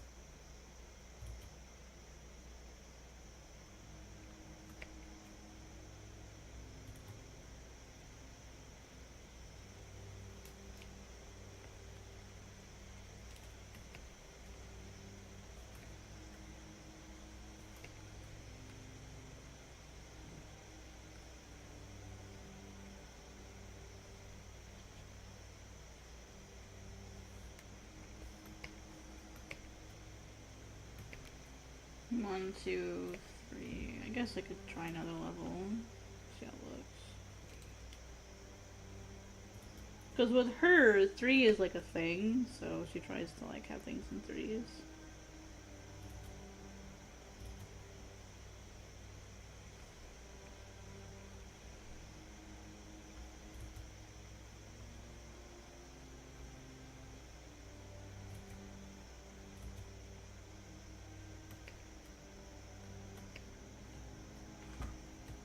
And it gives the illusion of detail, even though it's not detailed. It just gives that illusion. Just straight lines.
I'm gonna try making it over here first, and then I'll copy it over. That way we have a good copy of it.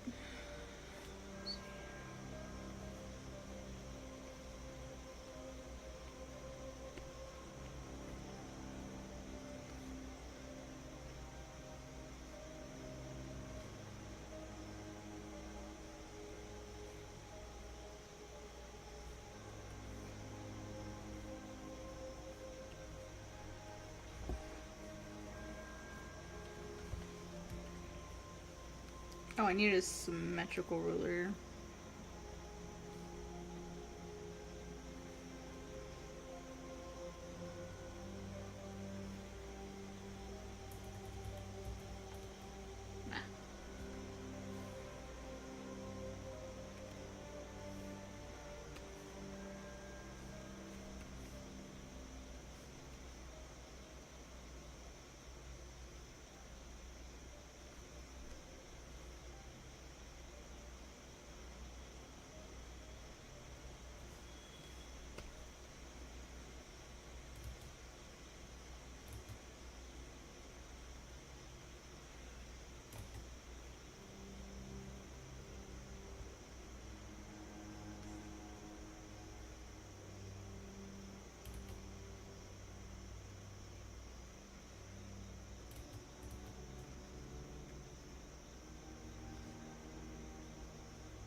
Alright, now let's go in and get rid of the stuff we don't need.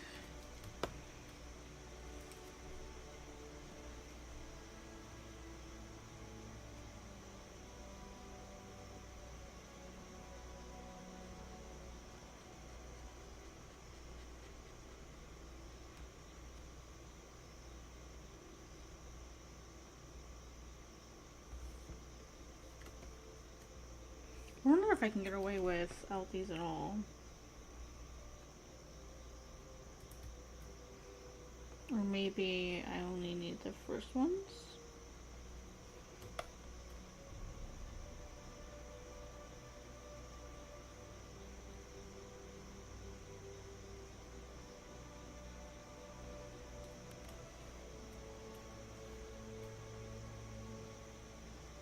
No, I don't like those.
Man, this music is so dramatic.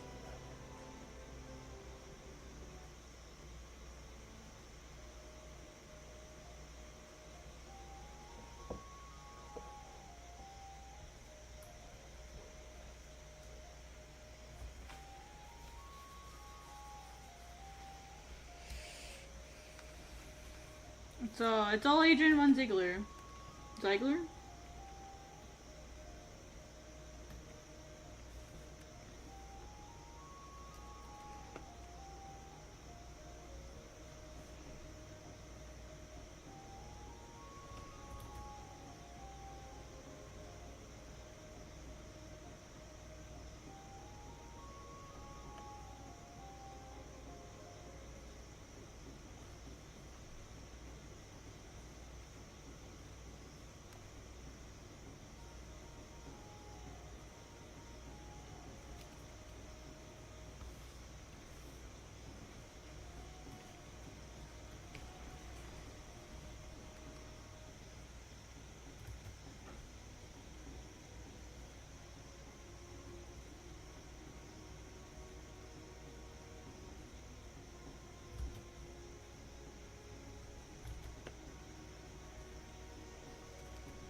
I have no idea what I'm doing. Can you guys tell? Just kind of BSing it as I go.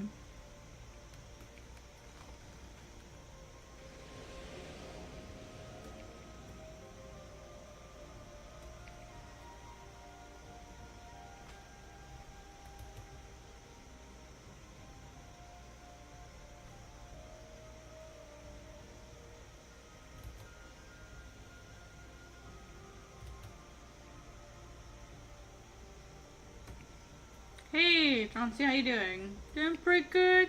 Hi, Ili Kuda. Hello. How you guys doing? Just sitting here getting some drawing done. You know, the usual. Gotta get them drawings done. Oof, stretch.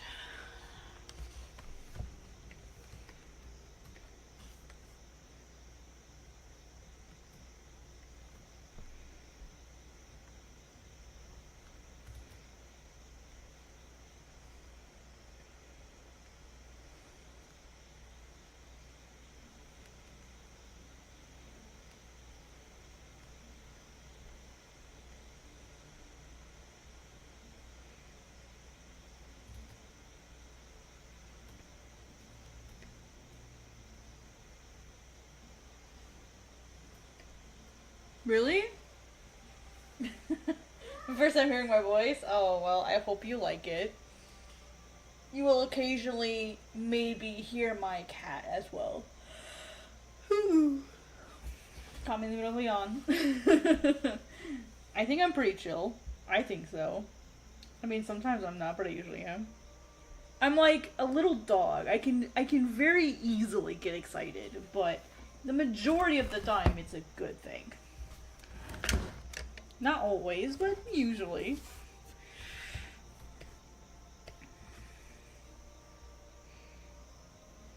Alright, I can turn this other layer off. I don't need it anymore. Doing pretty good. I got to the stream a little late. I got able to make a working on yourself regards paint. Always. Yeah, I've got a pitch I'm putting together. So lots of having to do like proposed story outlines, target audiences, similar titles, main character designs, and then go through and like design the characters like officially. So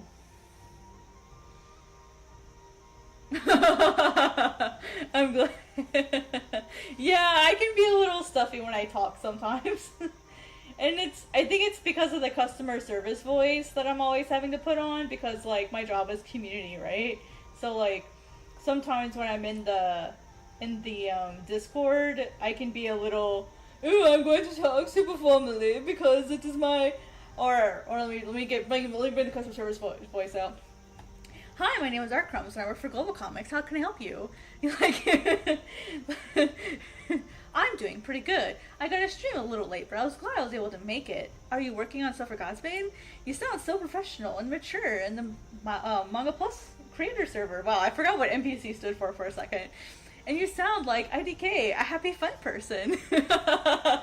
You know?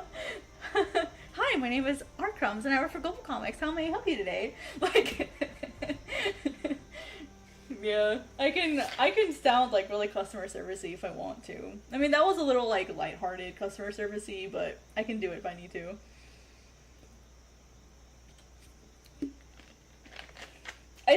I do seem a little stiff sometimes when I'm talking in Discord.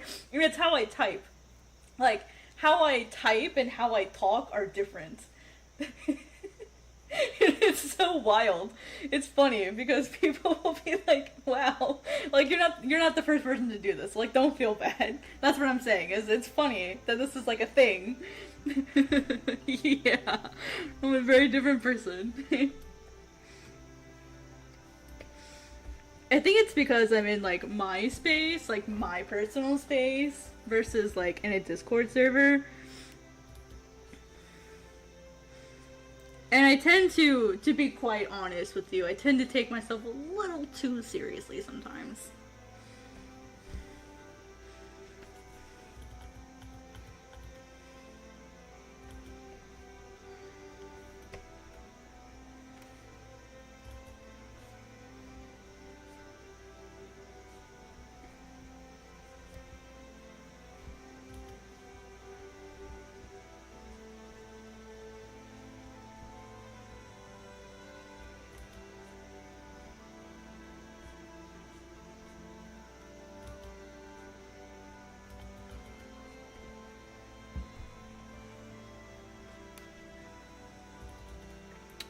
I am currently working on, here, I'll back out and I'll actually show you the whole thing. I guess I can get rid of this sketch now, because I don't need this anymore.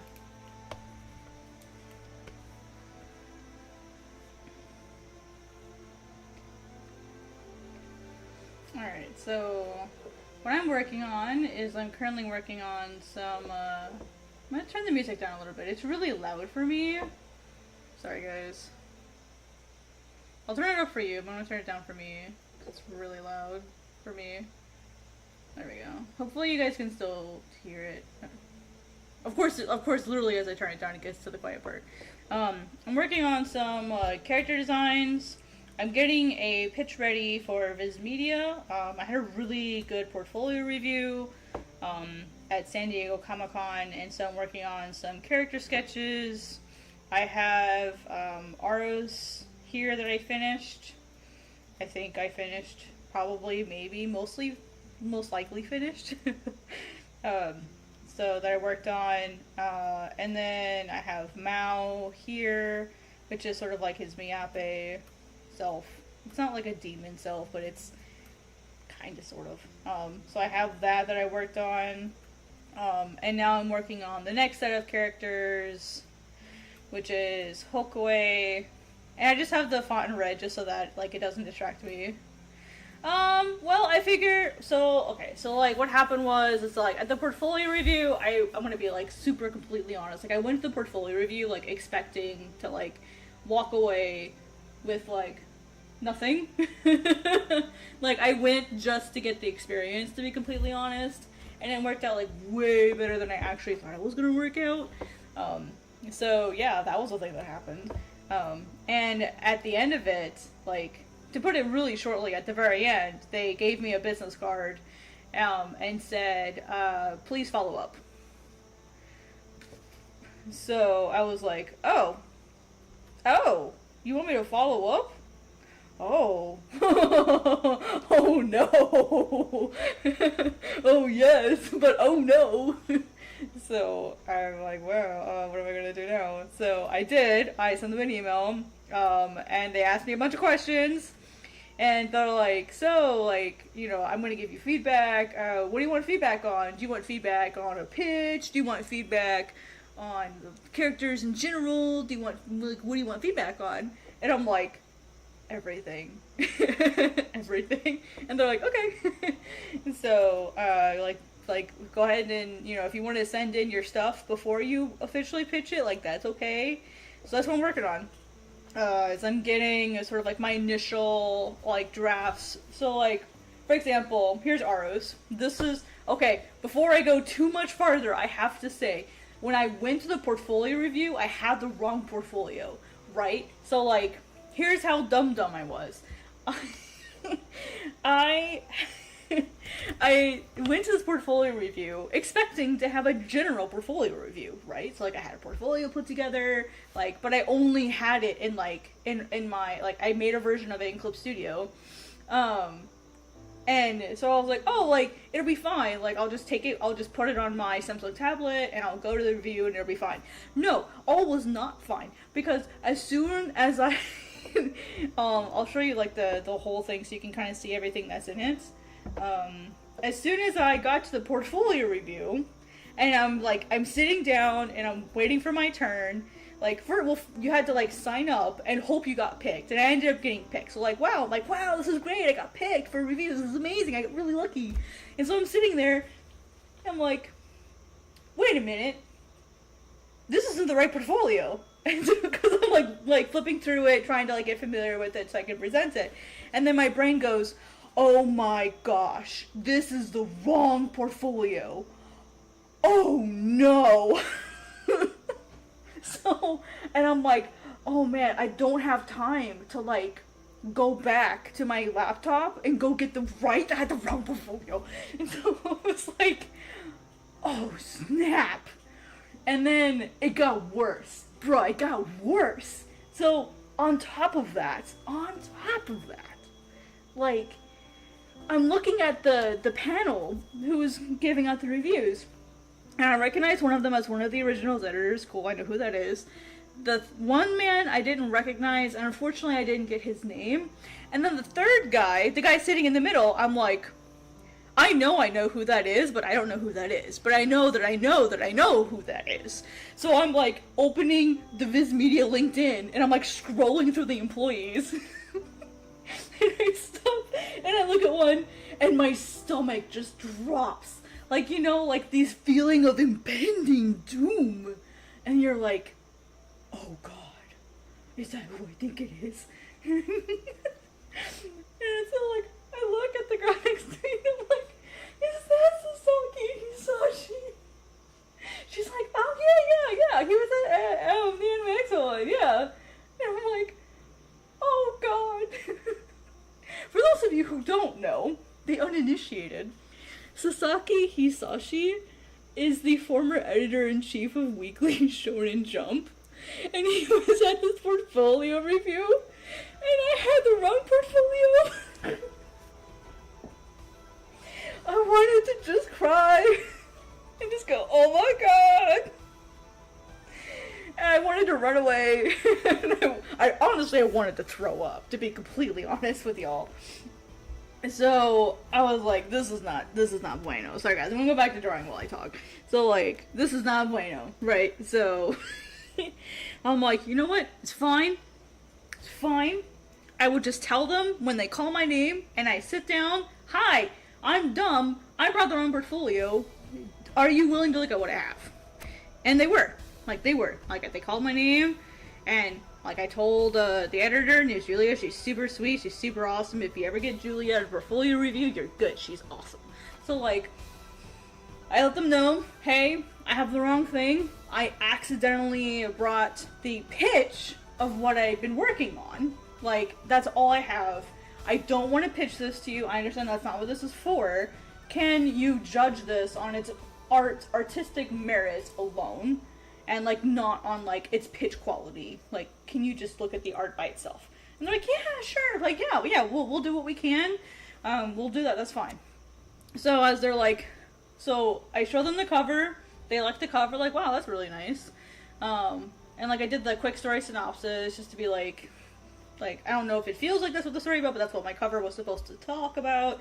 And then, so I skipped the story stuff. I skipped the stuff about the story, and I skipped the stuff about, like, the character descriptions. And then I went to Aros. And so this was what I showed them for Aros. Well, part of it, because I cropped some of it off. So, like, I showed them this. And then I showed them, like, some of my other characters. And then I showed them, these pages are actually the same. So I'll show you these. So these were the sequential pages that I showed them. So I showed them all the character stuff. And I showed them these sequential pages. That way you know, like, what I showed them. And so I thought, hey, you know, these are pretty cool. You know, they said that if I remember correctly, they're like, it looks near professional as far as, like, skill. I'll take near professional. I'll take it. I'm happy to hear it. So that was really nice. I really liked that part. And, you know, they thought it looked really nice. The one thing that they said about the like, sequential pages that I picked is the majority of them are action-based. There's really not, like, any slow moments, which, considering it was 5 pages, I don't know how I can show a slow moment. That's where I thought this was, right here, where it's, like, it's just talking. There's nothing happening here, really. And that's also maybe, like, what I thought these 3 pages were, is because it's technically just talking. So, and then ironically, I say ironically because they're like, we would love to see some more environments and backgrounds. And I'm like, that won't be a problem. I love environments and backgrounds. I will be sure to include that next time. I'll include shots that have backgrounds in them. So you can know that I can do perspective. And I'm not afraid of drawing backgrounds, because I'm not. I love drawing backgrounds. I love drawing backgrounds more than people, more than characters. I'd rather draw a rock than a person. I'd rather draw a rock than my own main character, to be completely honest. I love drawing rocks.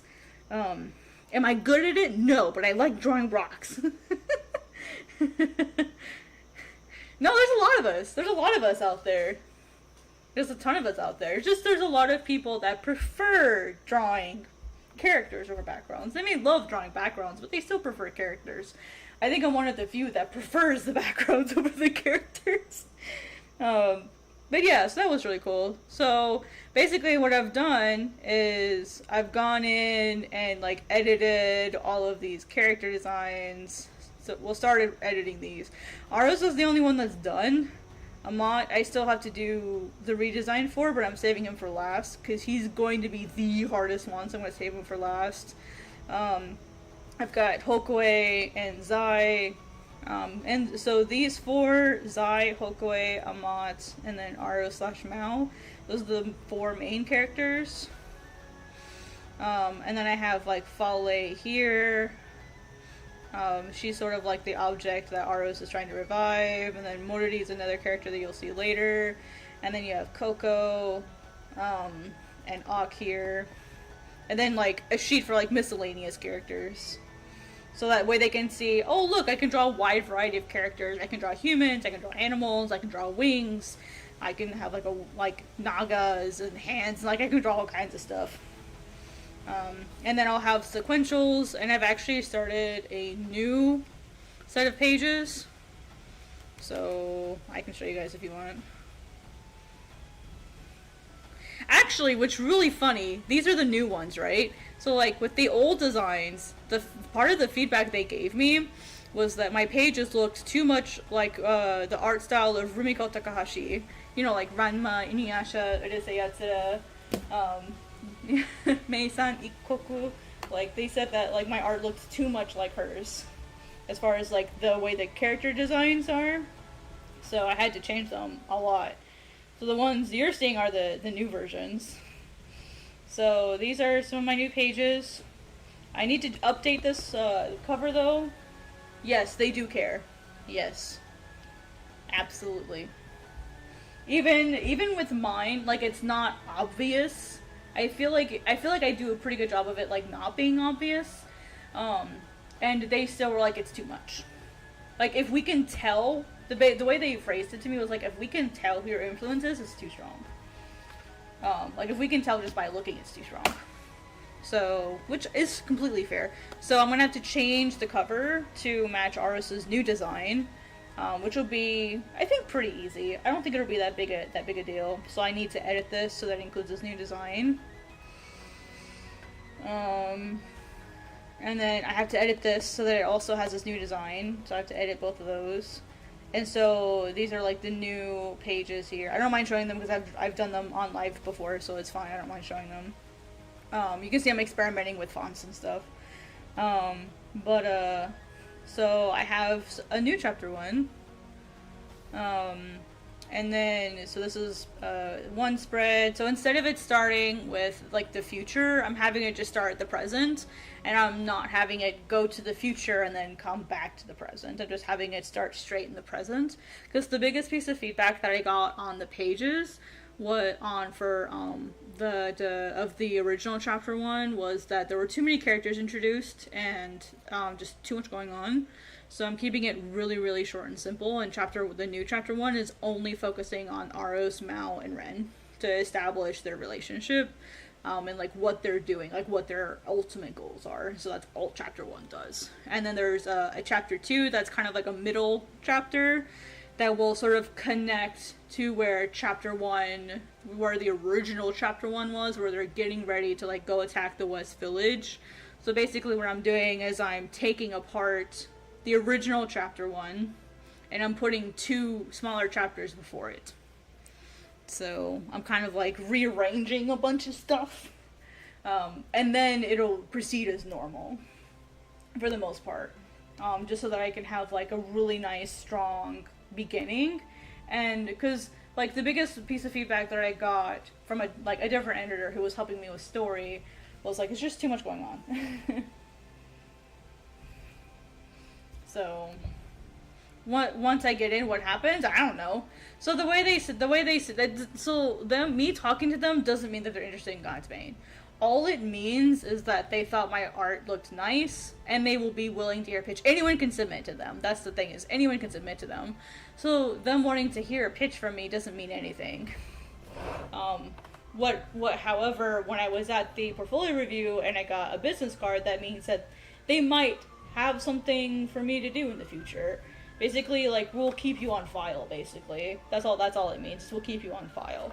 So for example, for the submissions, I'll drop you guys a link so you guys can see the page for yourself. Anyone can submit to Viz Originals. Anybody can. That's not like just a me thing. It's like anyone can submit. And there's the link to get some more information. If I happen to submit it, basically what'll happen is, my understanding is it'll go to her first, and from there on, basically, it'll go up the chain to see, like, if it's something that the higher-ups, if it gets that high, if they would be interested in. And if so, my understanding is feedback will be given to me, whether I accept it or not, and then I can choose to either resubmit. I think I have to wait a period. I think that's Viz. It might be someone else. But basically, you can keep submitting until it's right. They do have high art standards, I think, yeah. Because, I mean, like, even me, they said near professional, which is fine. Like, great, I always have stuff I have to work on. Like, I'm not perfect or anything. You know what I mean? But anyway, so with these pages, I have, like, a lot of talking. Like, there is talking at first, but it's, like, hopefully it's a little bit of action. It's, like, exciting and interesting visuals, I hope.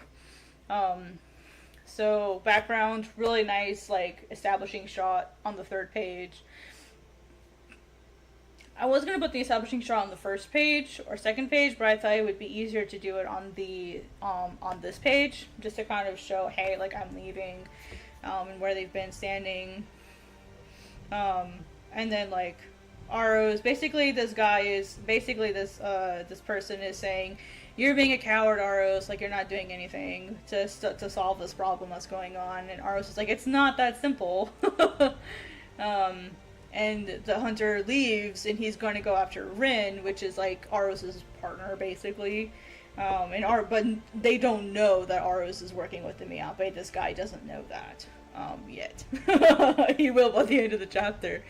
And so Aros is like, okay, I'll get your funeral ready for you. And then he's like, a cold wind. But remember, the reader doesn't know this either. The reader doesn't know the connection between Aros and Rin. And so basically I'm setting it up Sixth Sense style, where the reader doesn't know, well, basically the reader and this hunter don't know Aros' true affiliation until the end. Where it's gonna be like, oh, pull the rug out from underneath you. Yeah, I'm revamping it. Yep, I'm revamping chapter 1. It's kind of sad. It's kind of sad. But yeah, I have to. Like, the first chapter was so weak. I'll show you a thing. So, I'm going to show you why I'm saying it's weak. So, on Global Comics, where I work, we have analytics that show us the individual page's performance, so that we can see, like, how people read. Like, what is your, like, reading retention, I think was the phrase I was looking for. And ultimately, I don't have a super terrible, awful reading retention. Let me look at the last 90 days. We have a lot more data.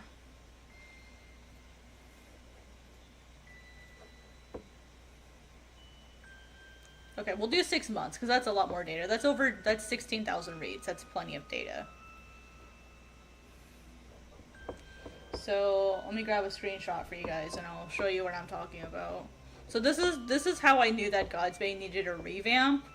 And I'm okay doing it, because I was only 70 pages in, and so I was perfectly fine doing it. It didn't hurt my feelings to do this. So I'm going to show you all a thing.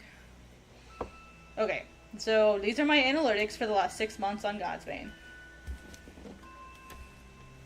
I'm gonna take a break from drawing, so this is perfect. So, oh, no one's colorblind. Wait, is anyone colorblind? 70 isn't a lot because the whole manga is gonna be 1,200 pages long. So 70 out of 1,200 is virtually. It's not even. It's barely. It's not even 1%. It's not even 10%. It's like a fraction of. It's not even 1%. So, if I'm doing my math right. I can't math. Yeah, it's not quite 10%, so anyway, so the first page here, I never count.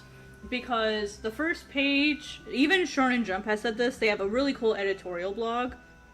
Oh, here, let me make sure you guys can see everything. They have a really cool They have a really cool editorial blog. There we go. Now you guys can hopefully see everything. And in this blog, they say that the first page, they usually lose 20 to 30% of readers just on that first page. The reasoning is, and this goes for any platform, the reasoning is people will open it and go, oh, I didn't mean to open that. Or they'll open it and bookmark it for later, or they'll open and then go do something else and forget about it. So, like, for me, the first page, I never care about. So, page 1 has about, I'm just going to round it up because math is easier. About 700 readers here. It's a 7. And then page 2 starts at about 550. Alright, so we're going to put our high number at 550. That's where we start out, right? So, and then our last page, I don't count this one. Let's see, some of these are, yeah. This one I added later, so I'm not going to count it. So that's why its view count is lower, is I added it after the fact. So I'm going to end it here. And this one is about 125. So I have, the first page has 550 reads, and the last one has 125. So what's the percent of that? About a quarter. So let's see, 125 over 550, can't math, that's about a quarter. It's a little less than a quarter. It's between 20 and 25%. Divided by, yeah, 22%. Okay, so here's the first number that's really important. Okay, so based on the first page, because remember we're not counting this first one, and the last page, and we're not counting this one either, we have a 22% completion rate.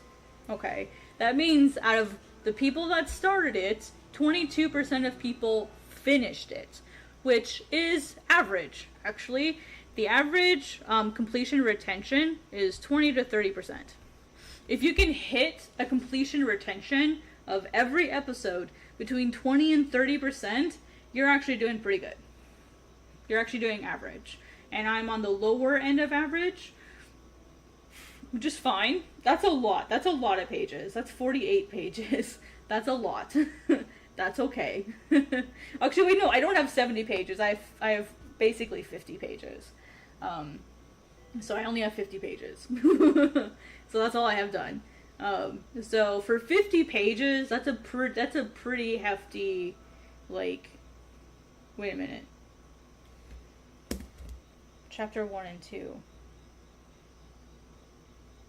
Wait a minute. I don't think that's that can't be chapter 1 and 2. Is that chapter 1 and 2?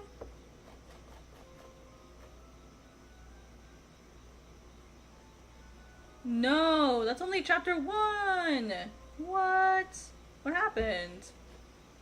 I thought I uploaded chapter 2.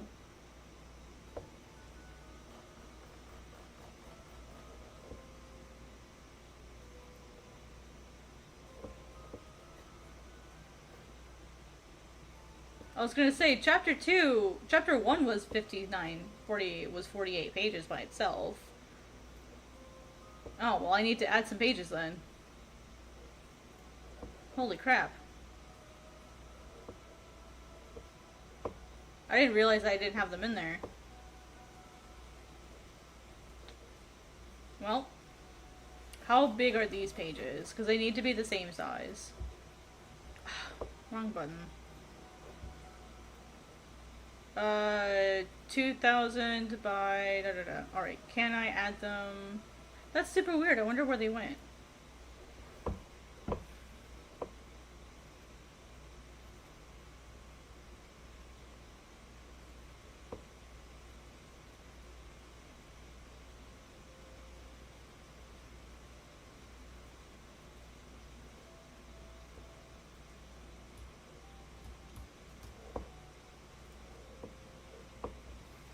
Yeah, that's weird.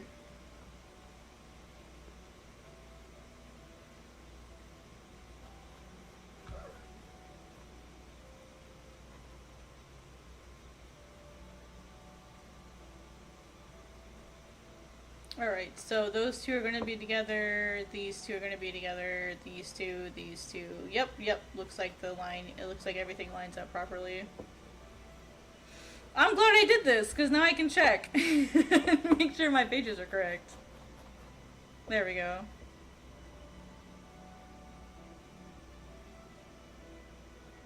Yeah, that's so weird. I don't know why they weren't uploaded. That's bizarre. Okay, well, it's fixed now. Anyway. No, I mean, if you're above average, maybe. If you're above average, then you've got like a pretty good average there. Whoopsie. Sorry, guys. That was weird.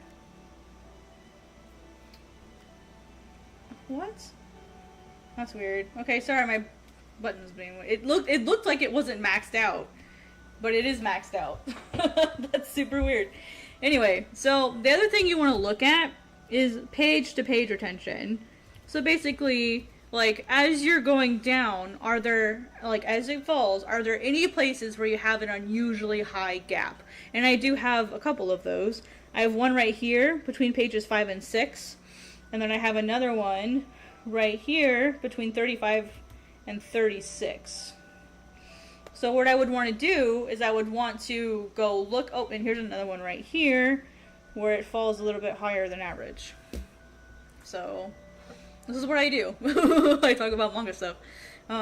So what I would then do is I would actually go to each of these page sections right here, and I would see what's wrong.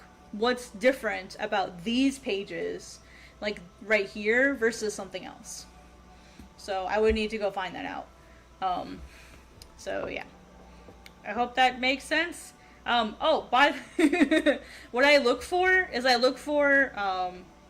alright, so average, just to kind of like make my point.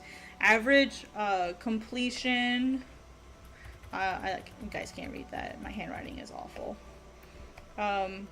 Average completion retention you want to look for is 20 to 30%. If you can hit that, you're good.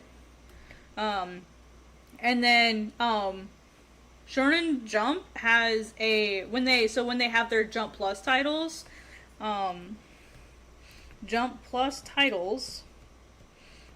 they want to see, this is extremely high, so don't feel like you have to look for this number, but I'm just telling you that this is the standard they look for, is 99.8% page to page retention. So basically what that means, so let's just say for laughs, let's just say that this is 100 reads, and let's just say, it's fine, we can use our actual numbers. This is 700 and this is 550, right? Yeah, that's what they look for their Jump Plus titles. That's page to page retention. That's a different thing. So basically from page 1 to page 2, my page to page retention. Now remember, that first page is going to be a little wonky because it's a little weird.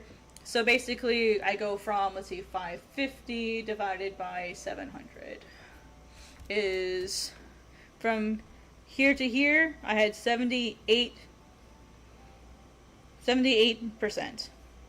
From page 2 to 3, let's see, let's make this 525. I'm just picking arbitrary numbers that look close enough. Divide by 550. This is 95. And then from 3 to 4, I had, let's see, it looks like, oh, see, this is where one of the drops is. So let's say that's 475. So 475 divided by 525. This is 90, okay, 91, so basically 90.8. So 91% from page 4 to 5. And I have a spreadsheet that does all this math for me when I import it.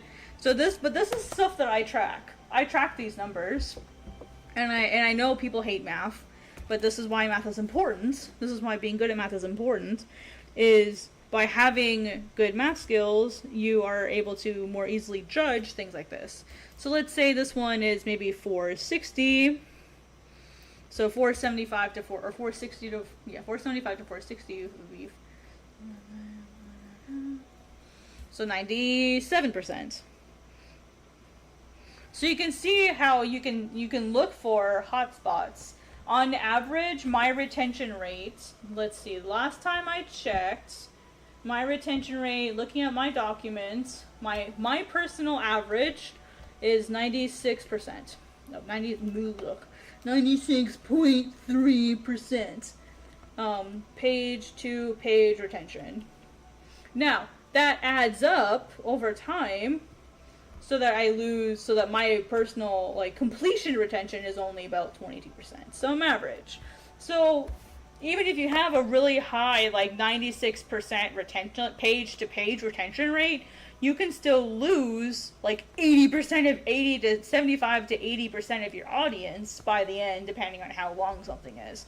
If I had a normal manga length, like, let's just for laughs and giggles, like if I had a normal chapter length, so let's say I ended it right here. Let's see, that's about 190-ish, about 190. So if I looked at that, my completion retention instead would be, let's see, it's bigger number, yeah, 700, no, it's a small number first.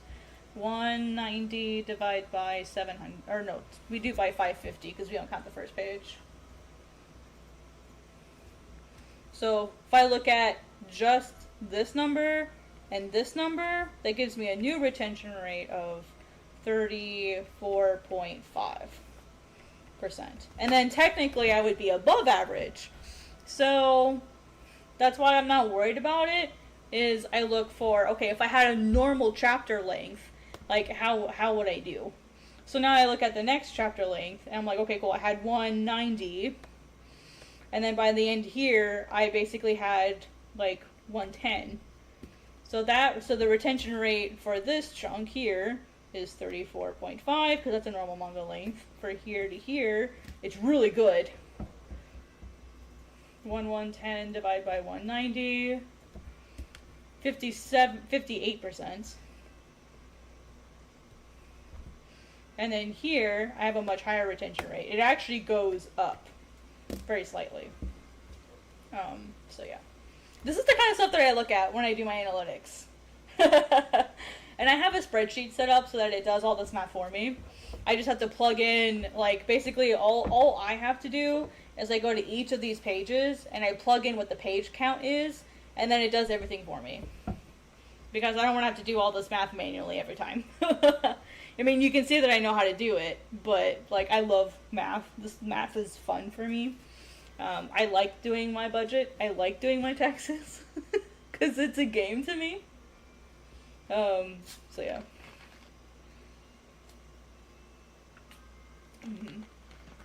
So the other thing that's really important to pay attention to, like just while I'm here, is this line. This is the average page read time. And this tells me, so these are seconds. And so here, this is a lot of time to spend on a page. This is a really long time to spend on a page. So, like 2 whole minutes. Like, this is 4 minutes. That's 4 minutes on a page, guys. That's a lot. It's a lot of time to spend on a page. So why are they spending 4 minutes on this page? I need to go check that. Like, and it's a pattern. Like, it's consistent. These are averages. So people are spending too much time on my pages. So I want to change that. So to me, that's telling me that people, and because right here is the largest dip, is like the higher numbers, and that's not good. That's within my first chapter, right? That's within this. You don't want that. Maybe. Who knows? The other thing I like to look at is how many pages per reader. So I have this many pages divided by, like, how many pages per reader am I getting? That's a number. That's also a number that I track. Whoops. Clear 16549 divided by 747. 22.15. So I mean, it's basically going to be about the same as like my actual reading retention. So yeah, that's on point. I also look at how many people have come back. So basically, so that's the difference between unique readers and total visits. It's just unique readers, and total visits includes doubles. That's really that's the difference there. And I don't have this is for like interactive reading, so I don't have like interactive reading set up, so I don't have to worry about this. This doesn't mean anything to me. So yeah. So yeah, that's why this is how I knew that God's Bane needed to be redone. Is it wasn't performing the way that I wanted it to. I was not happy with under 25% retention rate. At the beginning, it did pretty well. Like, I was having 47%, 30%, like, retention rate. Like, between 30 and 50 is kind of where it stayed. And then, I mean, obviously, you can tell, like, the first few pages here, really nice retention rate. You know, and if I separated the chapters out, maybe I would feel differently about it. But to see that if I go through this entire chapter 1, all of this is technically chapter 1. All of that's chapter 1. Because I didn't actually have chapter 2 in here. It's my first serialized manga in the sense that it's like a series. I'm not published. When I say serialized, I just mean like it's my first manga that's a series and not a one-shot. So, there's a lot of learning and experimentation for me to kind of figure out, like, ooh, what is this? How does this work? Like, how do I want to do this? There's a lot of that going on, so I'm willing to finagle with it for a little bit. Yeah. The crazy thing, though, is when you look at the performance over time. Okay, cool. I do have those stats back. Nice. Okay, cool. I can see the original stats. Okay, I did delete them. I thought so. Okay, cool. I have the original stats back. So God's Bane. I wonder how people are looking at the art book, because I do have an art book up. Hey, people actually... I have a better retention on the art book than I do my manga. That's so funny. What the frick? I have like a 50% retention rate on my art book. That's so funny. Oh my gosh. Oh my gosh. I actually have a pretty decent retention rate over the last 3 months.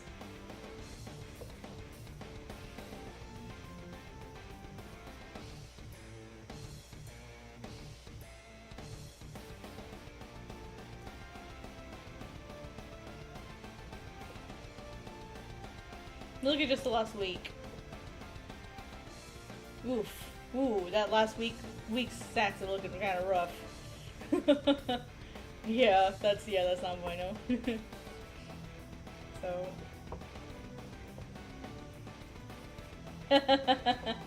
Right? That's so funny. Anyway, yeah, so that's Global Comics Analytics for you.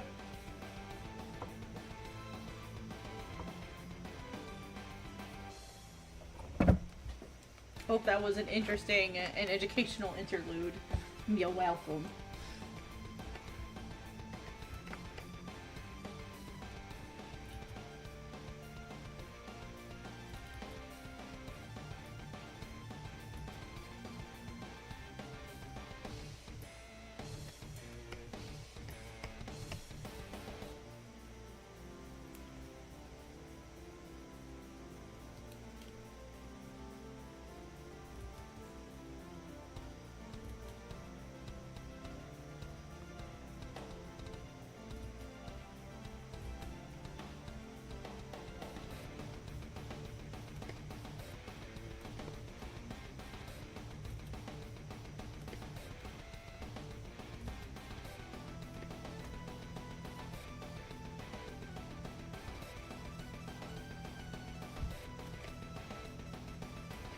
Do you think art program matters? Because I heard Clip Studio was the industry standard. So it depends. It depends. Like, that's kind of a loaded question, to be completely honest with you.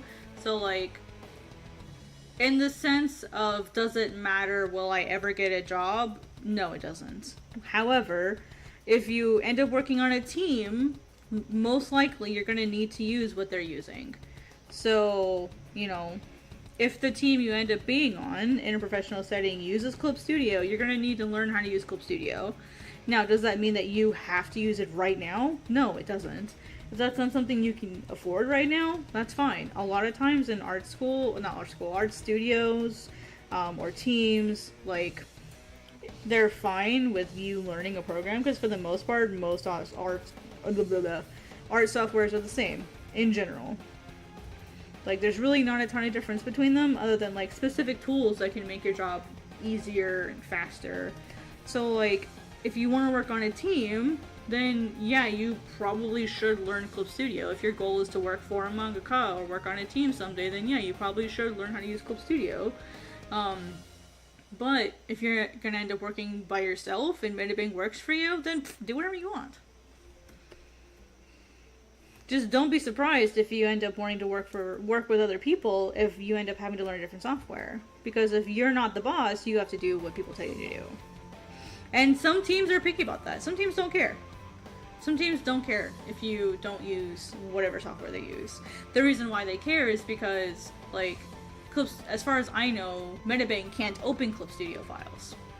And if they, like, and there are, like, for example, Photoshop can open Clip Studio files, Clip Studio can open Photoshop files and vice versa, but, like, not all of the features will work. So, for example, like, raster layers in Clip Studio vector layers in Clip Studio will become raster layers in Photoshop, because the type of, like, Photoshop doesn't have raster layers, or doesn't have vector layers in the same way that Clip Studio does. If you make something in the same like, hey, in Photoshop, when you open it in Clip Studio, it'll technically open in RGB. So, like, there are some weird things that, like, going between programs isn't always an option. So, yeah. So that's the only reason why people might care. So it depends on, that's why I said it depends. It really depends on, like, what you're gonna end up doing. I know someone, his name is Asuzan. He has, like, an assistant / drawing staff, like, studio, basically. And he has people either draw traditionally or use Clip Studio. And that's so that files can be sent between people, because that's what their mangaka use.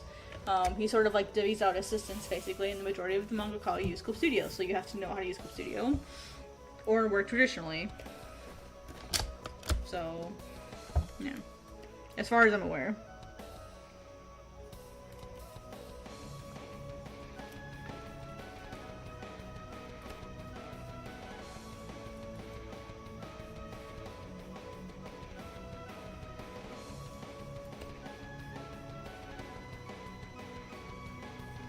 So my answer is no, but be prepared to learn new things if you have to. Like, don't be upset if, like, someone requires you to learn Clip Studio at some point, because then you will have to. Unless you don't want to work for them anymore.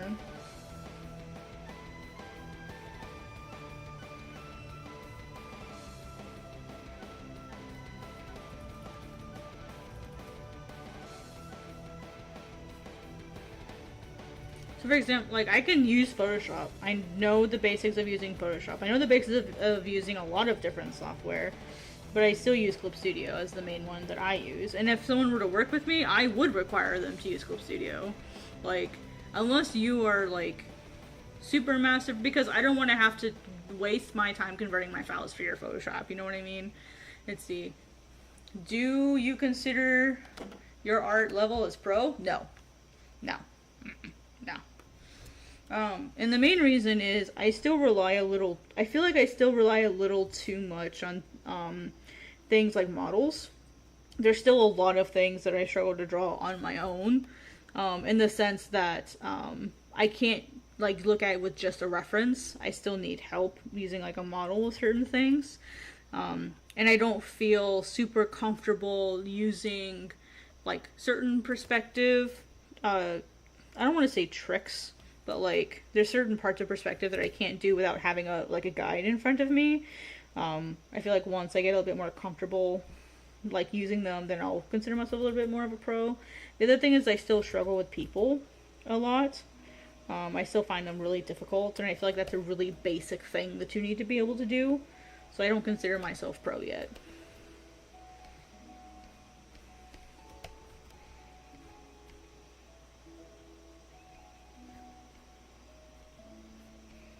I think I'm close. I think I'm sort of at maybe a threshold where I'm almost there. I'm at the point where a lot of people are telling me like, "Oh, you look really professional." So I'm at that point where a lot of people are telling me that, but I don't feel that way. So to the most people, I look like a professional. I've had so many people shocked, like they have said, "Wow, I am surprised that you don't make a living doing what you do. Like your art is so good. Like, how are you not a professional? Like, how are you not being paid to do this?" And I'm like, nah. I make no money on God's Bane, other than what I make in streams. Sorry, just hit the mic. I don't make any money on this, other than what I make in streams, which is not a lot, because I don't get super chats. So, like, I don't get super chats, so I don't make a lot of money in my streams. Really, the only money that I make on streams are, like, through the display ads, or, like, after I'm done with the stream, like regular ads, like I turn on like the regular skippable ads. So like that's the only real income that I make, other than the people who donate to me monthly on Global Comics, which is $18. So per month I'm getting maybe $20, and that's all I get. So, which is more than a lot of people. So I'm very grateful for the $20 a month. But like, to me, the next level of professional is to start getting paid to do what I do. You know what I mean? Or to have, like, professional people recognize, hey, like, you're professional.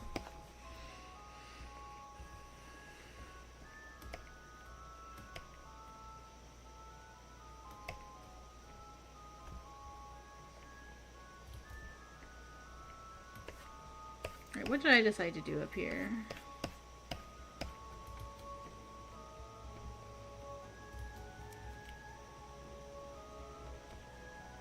I don't need Yusuke Murata to compliment me. That's not what I meant. What I meant was, is like, for me personally, I'm at the point now where drawing really good doesn't mean professional anymore. Drawing really good means I'm being recognized by the industry as being of, hey, I want to work with you level. That means that the industry itself is recognizing me. But as a person, to be happy, I don't need that recognition. You know, like, I am satisfied with my art at all times. Like, not literally obviously every single second, because I have my moods too. Like, I'm a human being. But like, I'm at the point now where I don't struggle to feel like, what's the word I'm looking for? Am I worth it? Am I worth succeeding? Is it possible for me to succeed? I think at some point I can. Will it happen? I don't know.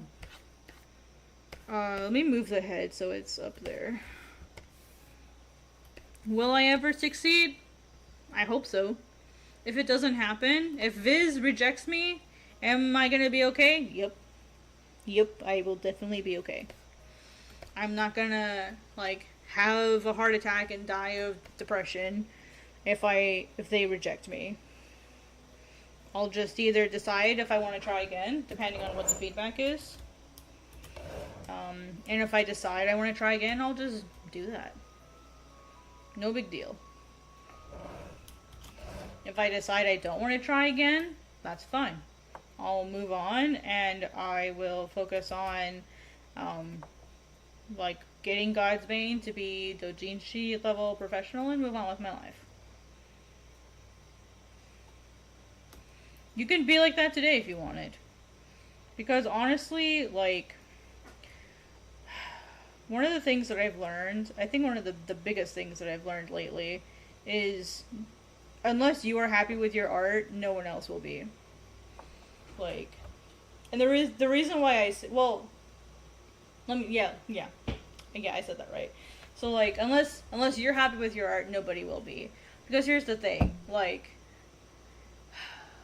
you can have people give you as many compliments as you can handle. You could have people give you compliments every second of the day. But unless you believe that and you internalize it, you will never be satisfied. It will feel like nobody likes your art because you don't like your art. Because you don't feel like it's at a place where you're happy with it. So it doesn't matter how many compliments you get if you don't like your own work. Like, that will not fill the void. I'm telling you now. Getting compliments from other people may temporarily make you feel okay, but it will not solve a problem. It won't make you feel good if you feel bad about your own work. Not long term. Maybe in the moment. Maybe for a little bit. Yeah. So, and that's okay. It's okay. It's okay to feel that way. Don't feel bad about feeling that way. Because that's something we all go through. That's something that we all go through at some point. It's something that we all work with at one point. Like, it's okay. It's okay to feel bad about your work. And don't let anyone tell you otherwise. Like, now you don't want to sit there and go, oh, my art sucks, I hate it, I should just quit art, and then expect compliments. Like, compliment fishing is shitty, don't do it. However, like, unless you like your work, no one else will. Like, you have to be your own fan first. And I hate to say that, because it sounds so freaking cliche, but it's incredibly true still to this day. It's still very true. If you can't be a fan of your own work, why should anyone else be? Because you're not always going to have people that are rooting for you. I certainly haven't. So, like, you have to be able to support yourself if no one else will. Because if you can't support yourself, you're going to have a really hard journey. I'm just telling you. Because there are going to be times people aren't going to care who you are. They aren't going to care. You have to give them a reason to care. And if, you know, like, there are some people that I know of that are extremely negative, are constantly putting themselves down, and it makes me not want to read their stuff. Like, why would I want to read your stuff if you are constantly complaining? Just being honest. Just being completely honest. There are people like that. And it makes me not want to look at their stuff. Like, them complaining doesn't make me want to check it out more, like they think it does. It makes me want to avoid you. Not you personally, just like universal you. Like, whoever is doing this behavior. Because it's like, if you don't have faith in yourself and you think your art is bad, I'm going to believe you. You teach people how to treat you. You teach people how to think about you. And granted, that doesn't work with everybody. There are some people that no matter how nice you are, doesn't matter how many Eisners you win, doesn't matter how many, like, Spirit Awards you get, it doesn't matter how many awards you get. You can get infinite Ringos, infinite Shogakukan awards, infinite Eisner awards, Eisner Hall of Fame. It doesn't matter. You can get any of those, or all of them, and they'll still think you're a terrible artist and a terrible writer and a terrible person. There are going to be people like that, and I have people like that who think that way about me. I already have people like that. And that's unavoidable. I'm still a nobody. A virtual nobody. And there are people who feel that way about me already. And that's just how it is. Like, you are naturally going to run into people like that as you progress. And so you need to be able to cope with that. And go, their opinion means nothing to me. I don't care. And even if you do care, let yourself care, and then pick yourself up and move on. Like, care for 5 minutes, cry about it, do whatever you gotta do. Write it down. Like, write their names on a piece of paper, throw it in the fire, or like write the feelings, write why you're sad, and then throw it in the fire and get rid of it and move on. Whatever you gotta do. Like, dig a food, bury a voodoo doll in the backyard. I don't know, but like, whatever you gotta do, make yourself feel better, and then move on. Like, yeah.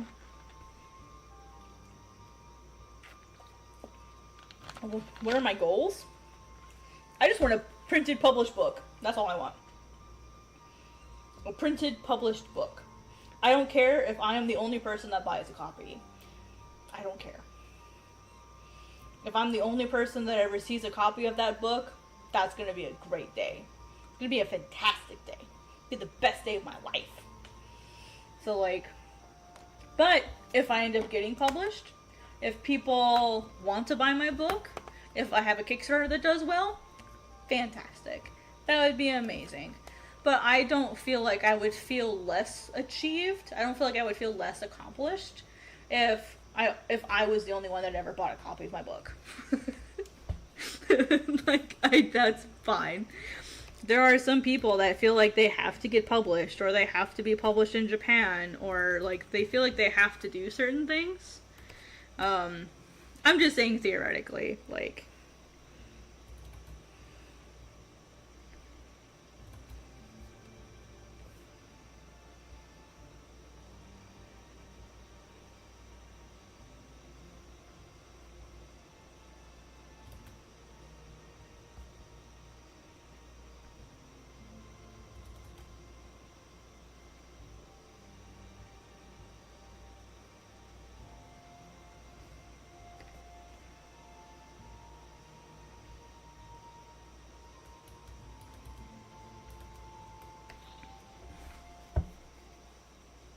No, I don't have anything new.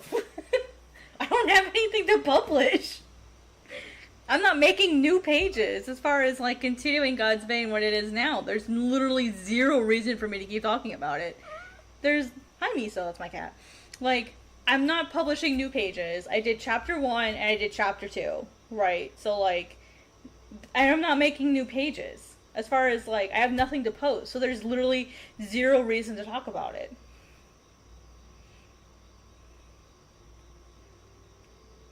Oh, wait, do you mean the server, or do you mean, like, the contest? I just realized. Do you mean the contest? Because if you mean the contest, there's zero reason to talk about it. Right, but here's the thing. I have limited energy. I work a full-time job. I'm going to show you a thing. I'm going to show you why I don't care. I'm going to show you my schedule. Here's why I don't care. Because I have better ways to spend my time. Miso, stop laying on my pen.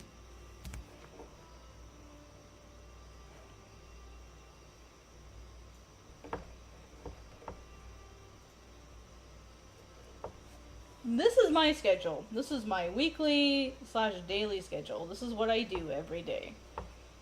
More or less.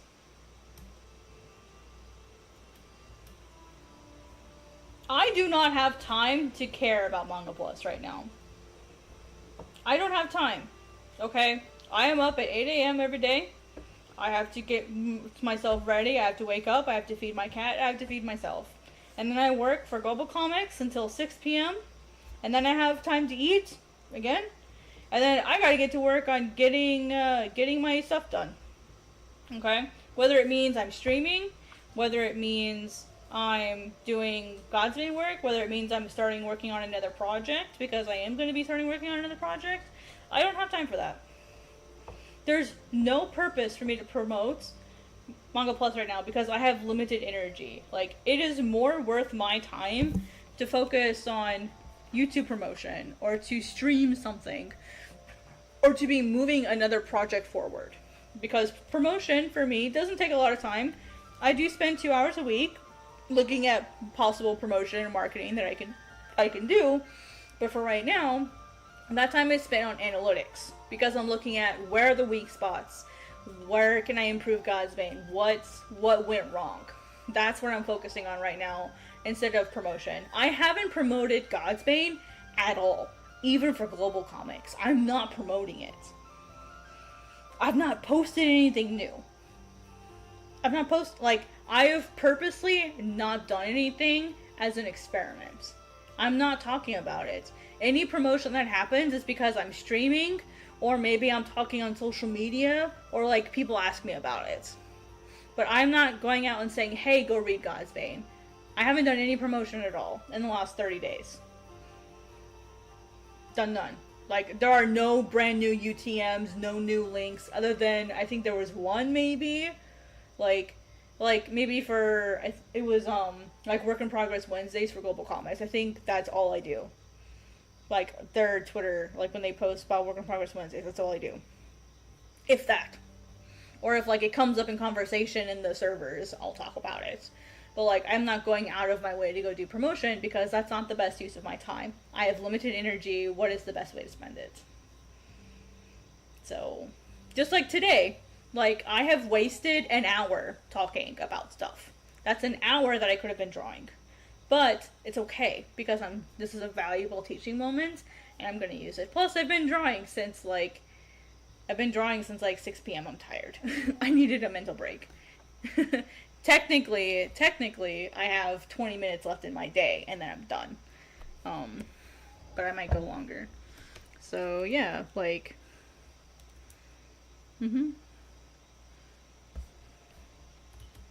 I'm not complaining. I'm just saying, like, that's... in reality, I've been awake since 7 a.m., and it's almost 1 a.m. So, like... well, let me look. 1, 2, 3, 4, 5, 6. About 6 hours a day. On Wednesdays, it's longer because I have this extra hour in here. So technically, it's 7 hours. On Sundays, if I'm not drawing, YouTube production is usually me recording a video. So 1, 2, 3, 4, 5, 6, 7, 8, 9, 10. If I don't record a video, it's at least 10 hours. So 10... Well, here, Godsbane time. So Godsbane, I put in at least 33 hours a week. Sometimes it's more. Sometimes this 8 becomes Godsbane time. So 33 plus 8. So 41. If I can math. So usually at least 41 hours. So, yeah, 6 hours straight. Yep. I may get up to go to the bathroom or stretch for a minute or 5, you know, but yeah, I'm just sitting here working. When else am I going to do it? Literally, when else am I going to do it? No, don't do this. Holy fuck, don't do this. This is a shitty schedule. Look at this, bro. Look at this. 99 hours a week. This is shit. This is awful. This is terrible. This is not what you should be aiming to do with your life. I'm just telling you right now. Like, this is not what you should aim for. The reason why I do this is I have no other time to do anything. I literally work a full-time job. All of these hours are spoken for. And I still have to run errands. Do you notice there's no errands in here during the week? It's food and cleaning. I have 4 hours on the weekends to do my errands. Well, basically, the way that I actually do it is I have the morning time to get my errands done. If I have errands to do, I try to do them all Saturday morning. And then when I come back, I work on YouTube or I draw. And then same thing Sunday. If I have any errands to do in the morning, I do that. And then I work on YouTube or I draw. That's my life. So, no, don't feel bad about it. If that's what you can manage right now, that's all you can manage right now. I did not pop out of the womb working this hard. This was something that I had to build up to. Up until 2 years ago, I was barely able to do 2 hours a day. Barely. Because I had a 5-hour commute. So, like, here, I'll white this out and, like, I'll show you what I used to have to do. So I'll white this out for you. Just so that I can show you, like I used to be the same. It's okay. So, for example,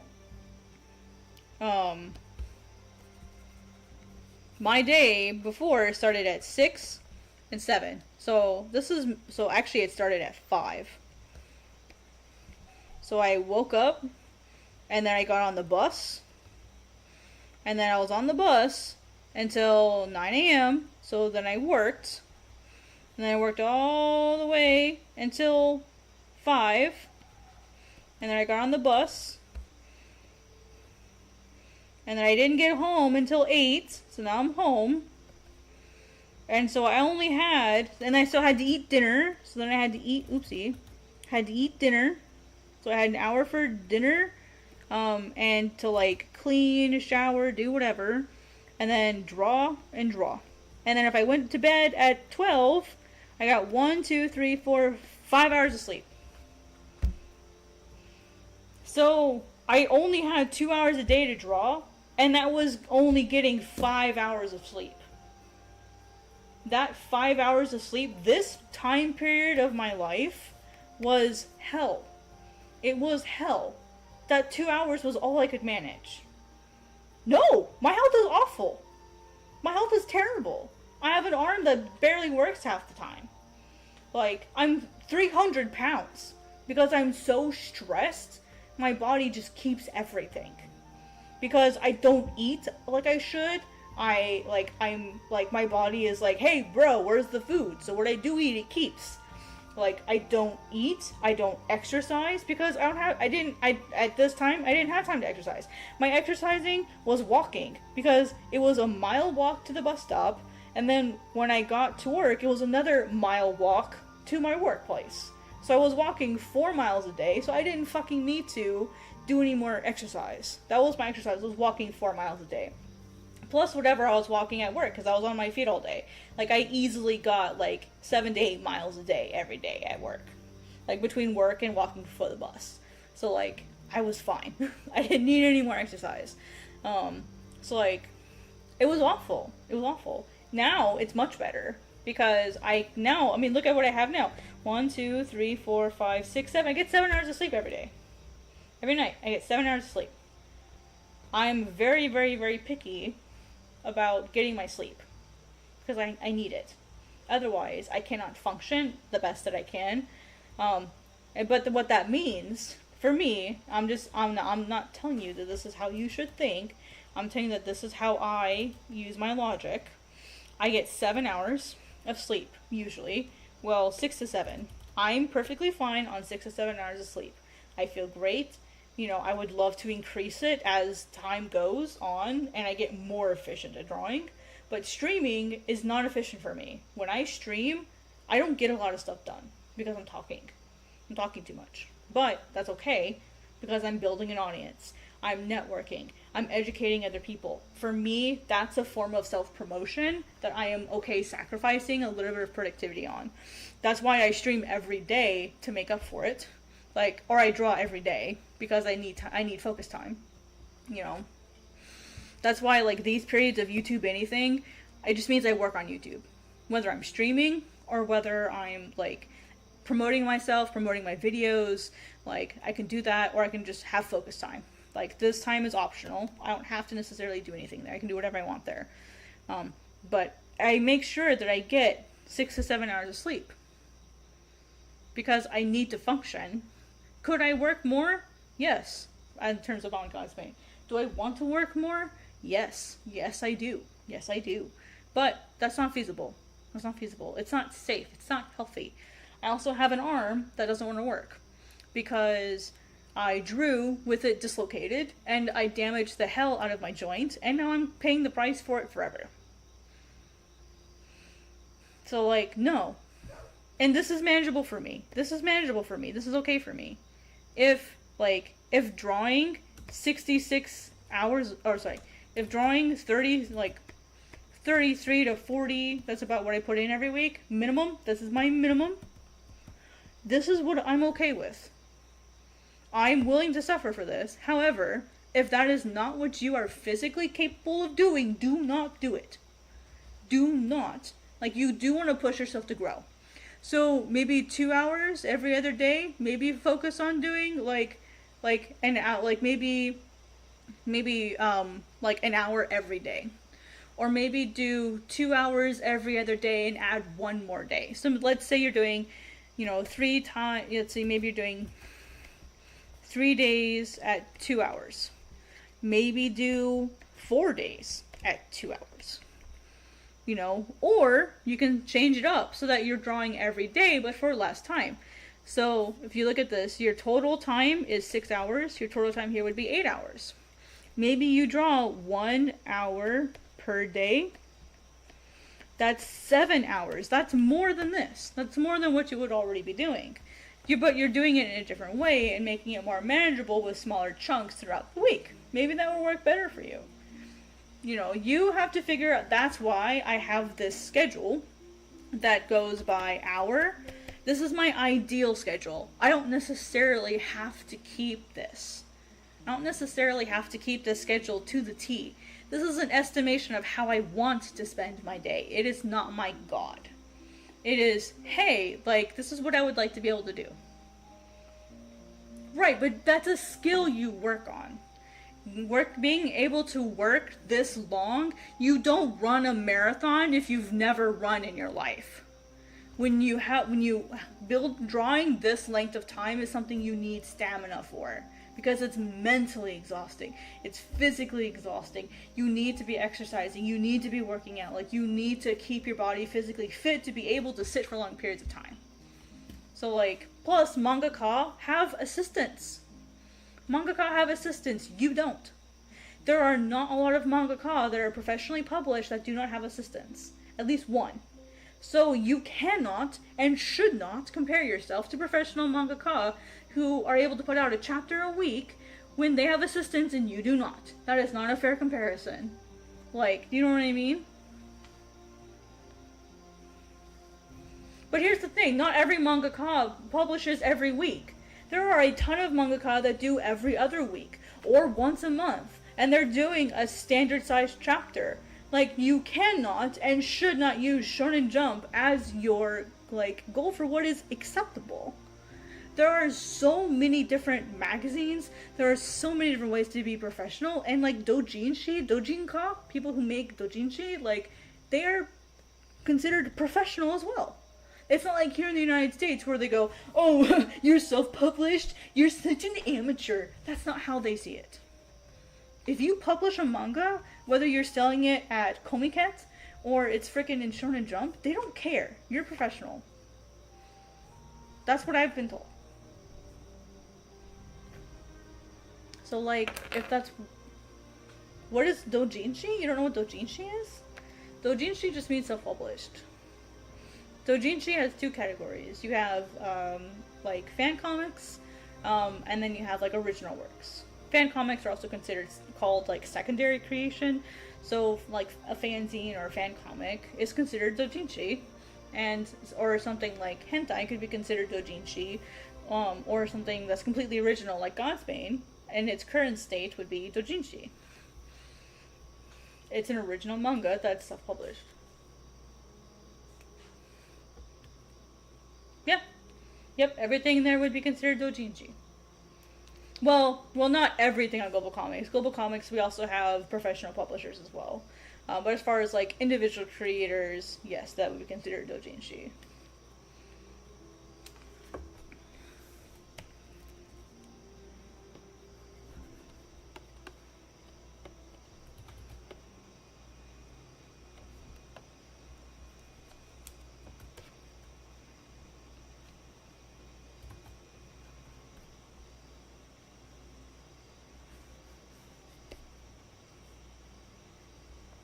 I'm trying to find a haircut that I like for this person, and it's really difficult. Because I originally had her bald.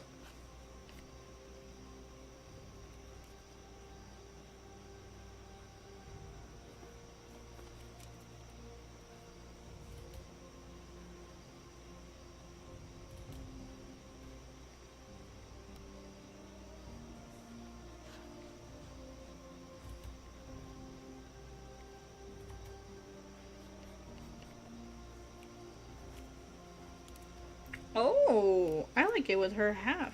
Only half her hair. Actually looks really good on her.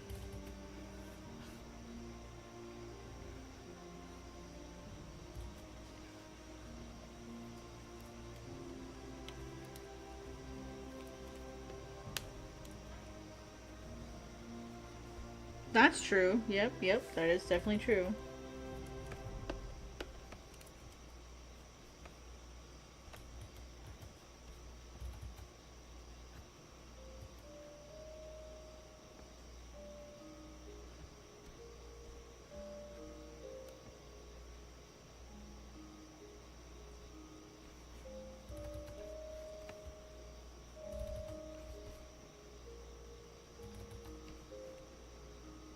With like one in the front that like sticks up. You know what's really crazy? All I have to do is add a horn and it's Rin. Well, she used to be bald. She used to be. Or near bald. Here's what she used to look like. It looks good on her. Maybe I should keep it. I was gonna change it, but maybe I should just keep it.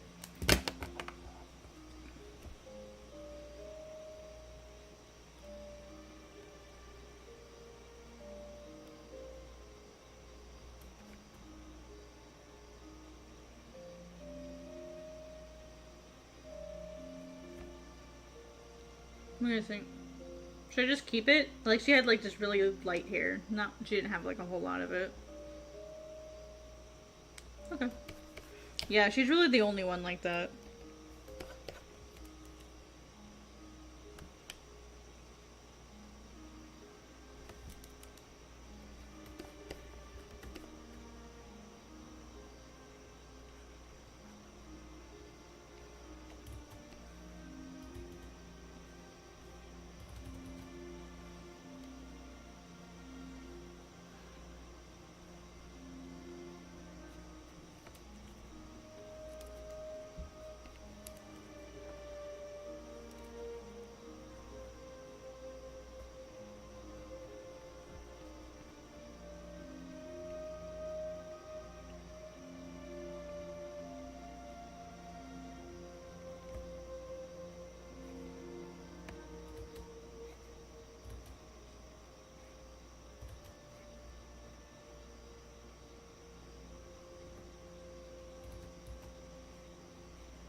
Okay, I had it covering up a lot more of her head.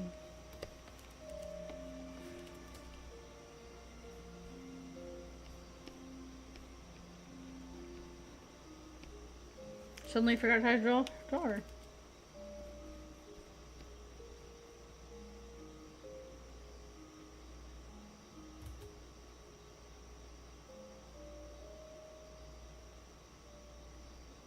I do like this change though.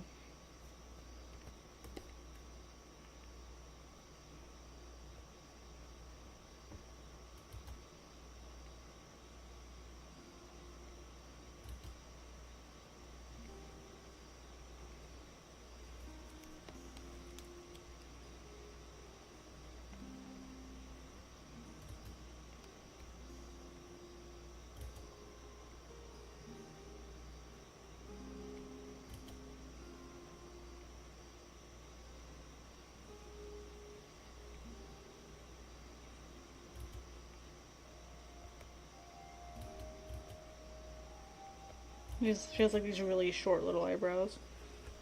I think that's something that she does herself. Like she cuts them.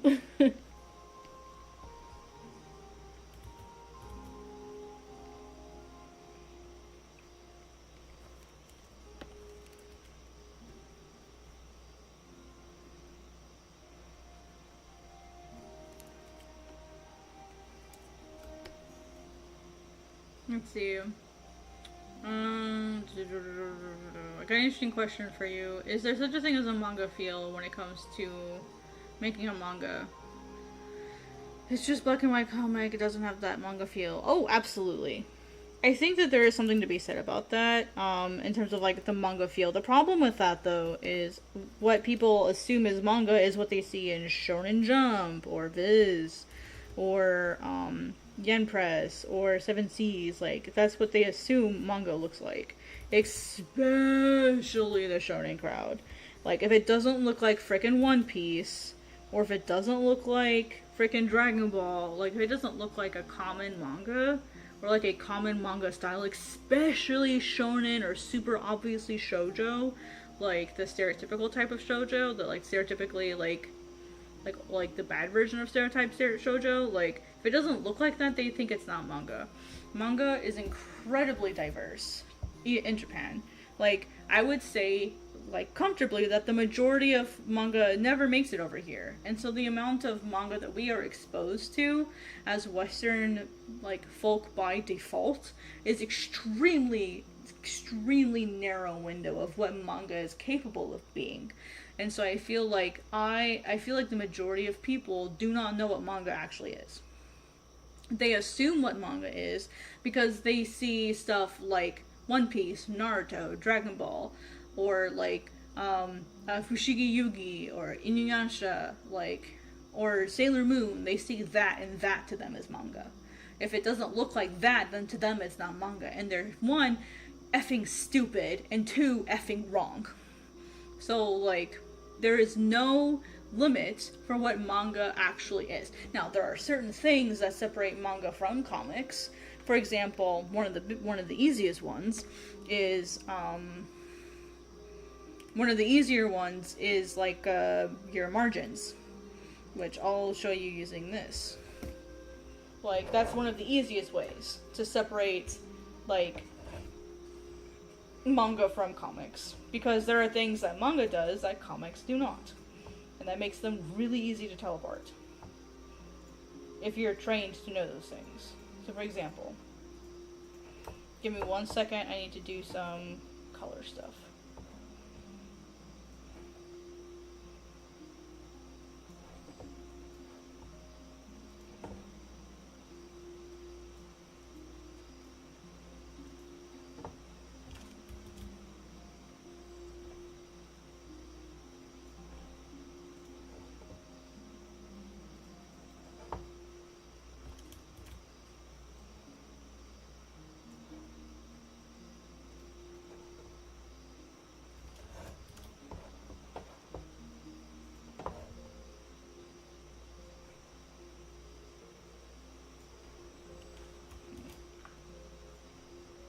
Whoops.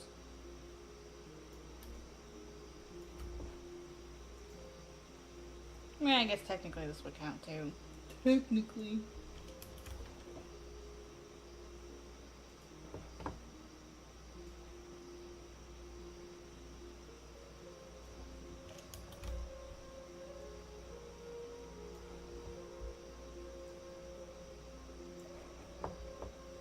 Okay. These are manga zones. Right? These are manga zones. Okay. These are some of the things that make manga different from like everything else. Okay, I'm gonna do this as easily as I can. And I'll use this version first. Okay, so one of the biggest things that separates comics from manga is how margins are used. That is one of the easiest giveaways as to like, is this person trying to make it actually a manga? And as far as like professional versus non-professional, when you look at a 2-page spread, I'll double this up so I can make my point. Okay, so these are your margins, right? So when you pretend you're looking at this book, and so here's the spine. So like here's your spine.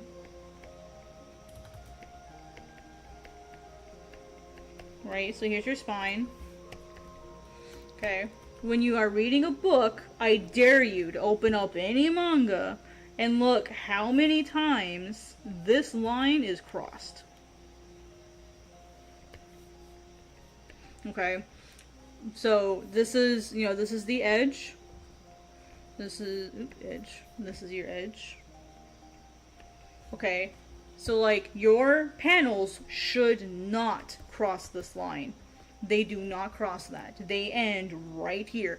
And if you pick up any manga volume, so like if you pick up like, you know, like you pick up a, like, so like here's a book, right? Here's your spine. Here's all your pages. If you look right here along this line, you will see that there is a gap where the ink stops most of the time. Every once in a while you may see 1 or 2 pages go beyond that, but if you pick up a book and you turn it to look at the top or the bottom, and you like look and see how much black there is, you know, like pages that have ink there, there's going to be a bald spot in the middle, because that is this area right here. This is called nodo, or no do. I like to jokingly call it no do, like don't do stuff there, but it's called nodo. Don't do that. Like, there's empty space. You don't put art there unless you're doing like a 2-page spread, you're doing a splash page, or like you need the extra space and then need to go in here for like, say, like a panel that's like this. Like, you know, like you can do it. It's not illegal to do it, but generally you don't want to put anything in this area because it's going to get covered up. Yeah, no-do is no-go. I'm stealing that. So, like, generally, that's a very basic thing. Because manga, in general, is so thick in the tankobon and the magazines, that anything on this side of your margins is going to get eaten up. You're not going to be able to see it very well. And so, manga won't do that. Comic book floppies are different in the sense that floppies usually only have about 32 pages, like, max. And the way that they're stapled, like your standard comic book, like if you open a comic book, there are staples going down the center. And so in comic books, traditionally, you're able to see the very center of the page. And so traditional comic books can use the entire page. A lot of comic books use the entire thing. Manga does not. Not typically. And like every once in a while you'll have a panel that like goes into the nodal area. So like it's not a sin if you do that. I'm just saying that it's not considered common, or like use it only if you have to. So that's the first thing, is when I see young mangaka or newer mangaka going into this region all the time, that tells me that they don't know about their margins. Or they do and they're just purposely ignoring it, which is their choice. So, spine. This is the nodo. And then you have this area called the hanmen. This is where your panels stay. This is for your panels. This is for your text. So, like, there's 2 options here.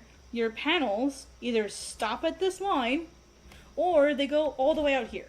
There's no either way.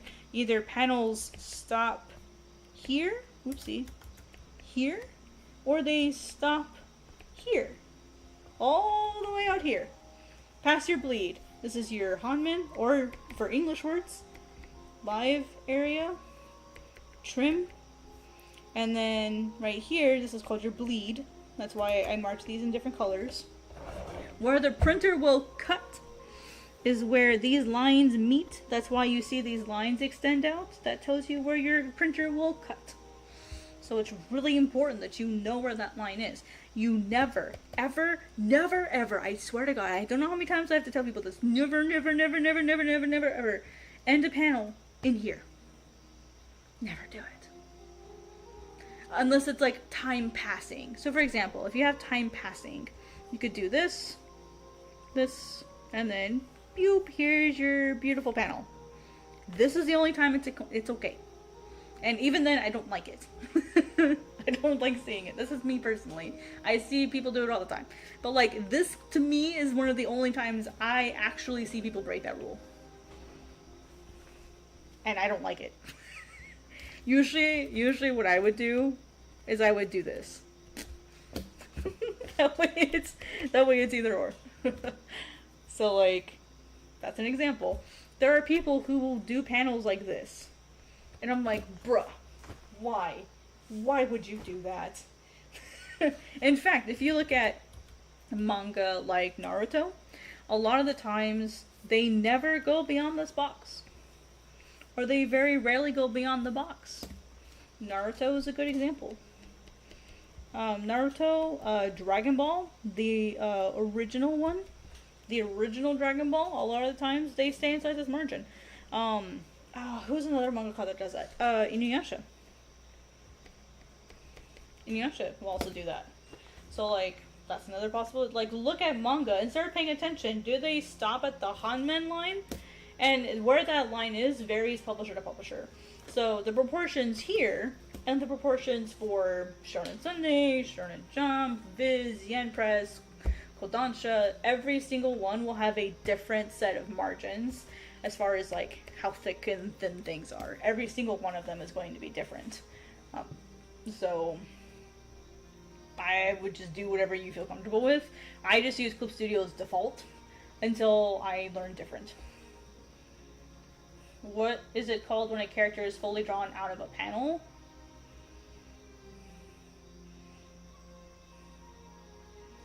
Sometimes it's called a full bleed. Like if you have a panel, that goes all the way to the edge, it's just called a full bleed. Now, if you have a character that's sitting outside of a panel, I'll show you an example. Oh wait, I've got one right here. Close that. So, for example, on this page, so you see on this bit. Well, wait till when it catches up. You'll see a character that breaks out of the panel. You know, like this. That's called a breakout. It's called breaking the panel in English.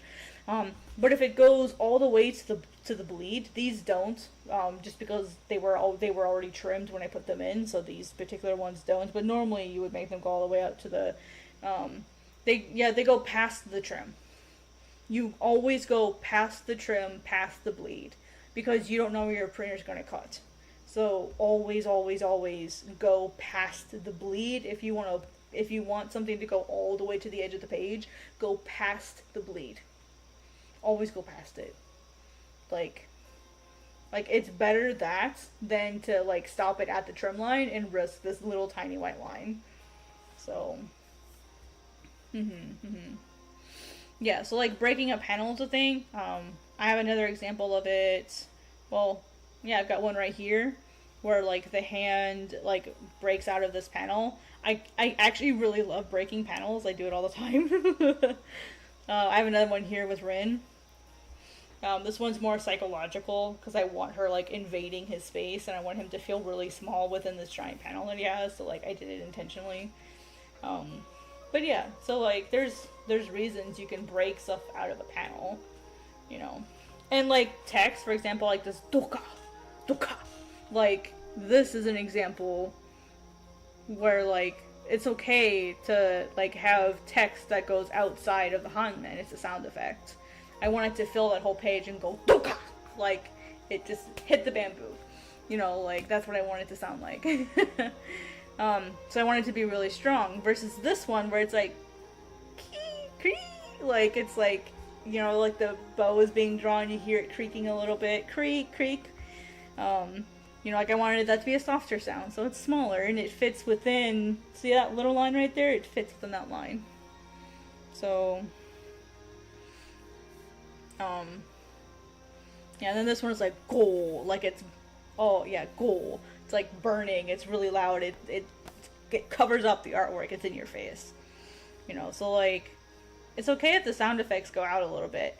And here you can see it again, where I'm like, oh yeah, I'm going to keep this inside here and sort of go down in line with it.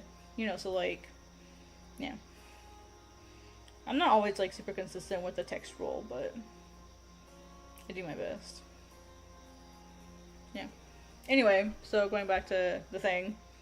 So that's kind of like another way to tell like professional from non-professional. Another big one is your gutters. So in Japanese, there really isn't like a word for gutter or like the space between.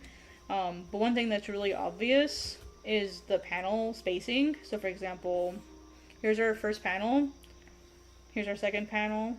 Oopsie. Let me do this.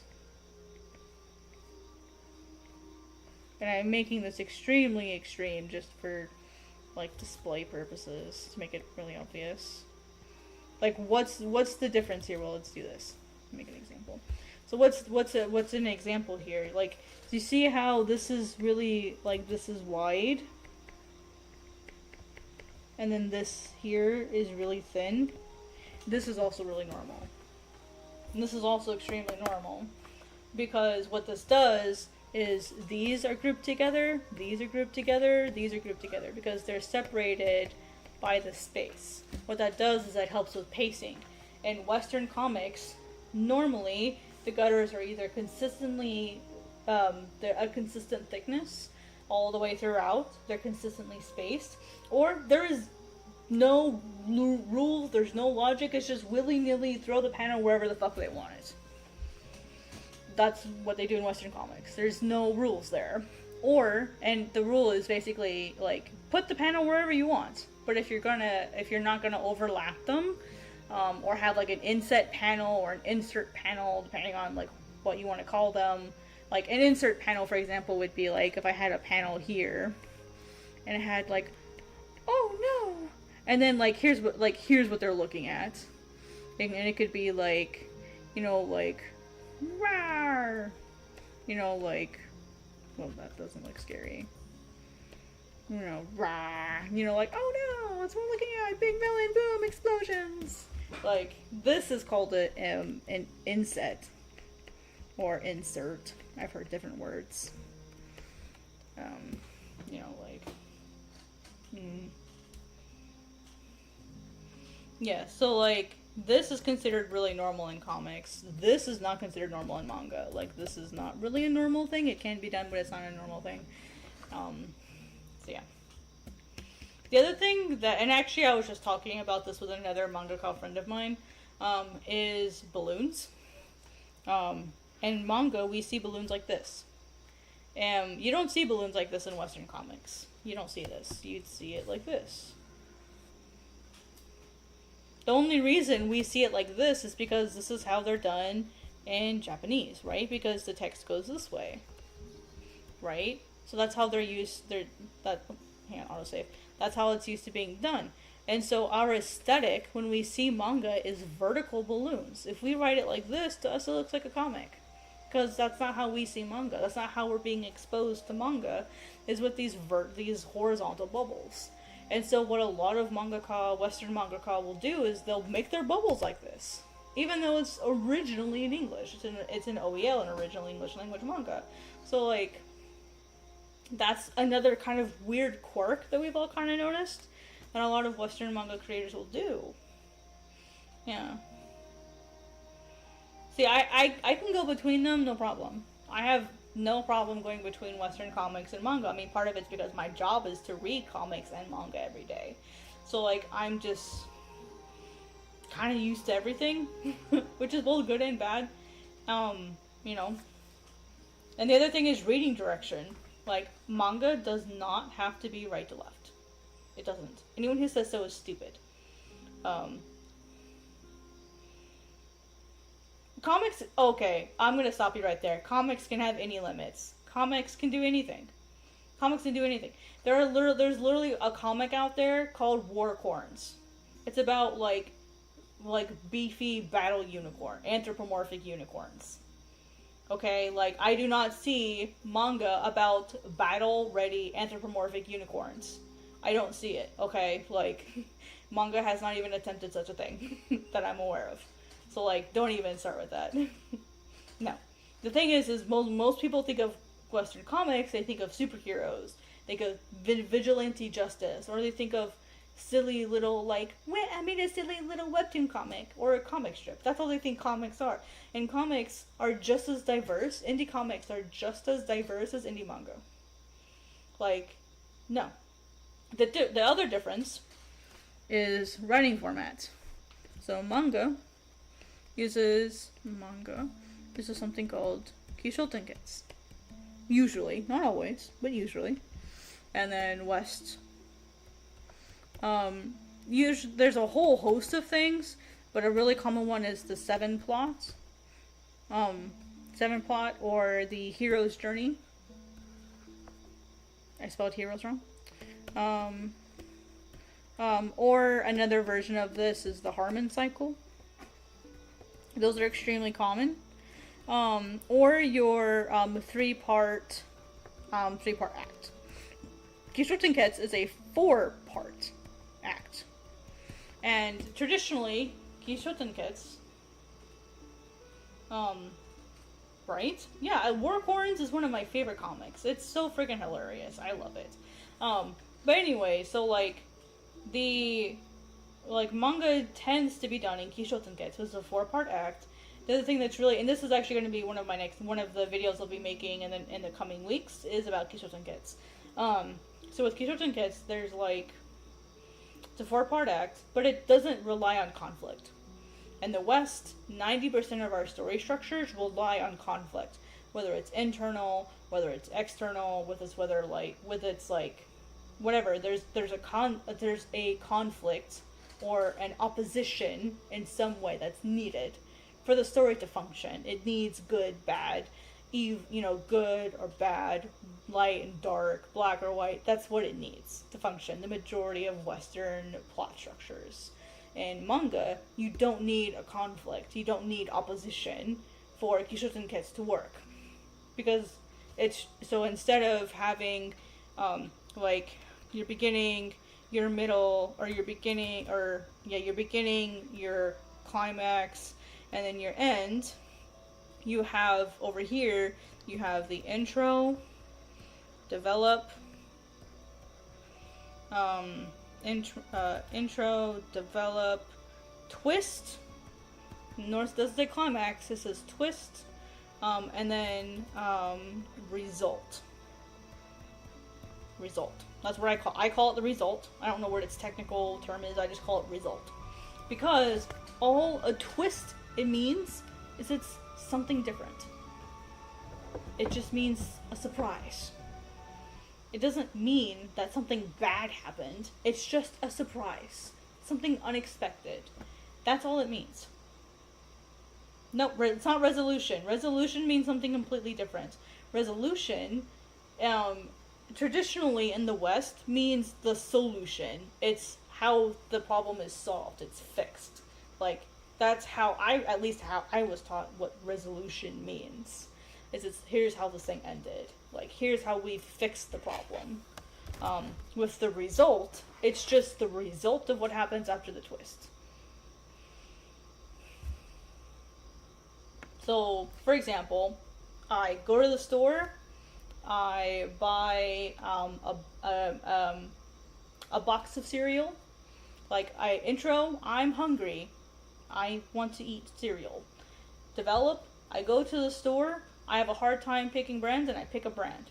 The twist is, I get home, and I realize I bought the wrong, maybe it has a mouse in it, or maybe it's empty, and, there was a hole in it, and I was losing my cereal all the way home. And the result is, I have no cereal. I make something else. That's it. I just make something else. Something unexpected. But it doesn't mean necessarily that there's a conflict going on. You can have a conflict. You can have opposition. But Kishoten Kets isn't dependent. It doesn't necessarily have to have a conflict to function as a complete story. That's the difference. There's no opposition with me going to the store and picking out a brand of cereal. Or picking out a box. It can be as simple as, I'm hungry, I go buy cereal, when I get home there's no cereal in the box, and I look outside and there are birds eating the cereal on the ground that fell out of my box. Because there was a hole in it. That's the story. There's no conflict there. Other than maybe if you were really desperate, you could say that me being hungry was the conflict. It was an internal conflict. But and maybe I'm sad. But it doesn't have a happy ending, does it? I don't have any cereal. It's not a happy ending. And that's the other thing with Kishoten Kets. It doesn't have to have a happy ending. You don't have to wrap anything up. You don't have to solve any problems. It's just, this is what happens next. And that's it. It's a very simple story structure. But a lot of people take it as, I have to solve the problems in all my stories, and you don't. And that's what I do with God's Bane. In the end, yeah, sure, there are some loose ends that get tied up, but not all of them. Some things you don't get the ending to. Some characters have a really bad ending. Even Aros, like my main character, he does not have a happy ending. I might give him a happy ending. I'm really happy with the ending that I have. That is technically not a happy ending for him. It's technically not a happy ending. He doesn't get what he wants. And well, he doesn't get everything that he wants. He gets a few things that he wants. So like I meet him in the middle, but like it's not like a happy ending. Like he doesn't get the girl and get the win and save blah blah blah blah blah blah. So like, you know, like it's not like I give them everything that they want, because that's not reality. That for me, like I have so many characters that die along the way, like, and I pray that no one can predict who it is. Like I kill off some important characters, and I do not feel sorry about it. Like the theme of God's Bane is nobody is safe. As far as like how I handle my characters, the answer is no one is safe. Nobody's safe. Even my main characters, my main 4 characters are not safe. So like, you know, that's how I write. No one's safe. No one gets plot armor. Nobody does. So I don't care if it's the main character. I don't care like if Aros needs to get hurt really badly and he's a dummy, like he's not gonna like magically get out of a situation just because he's the main character. Like I make him actually work for it.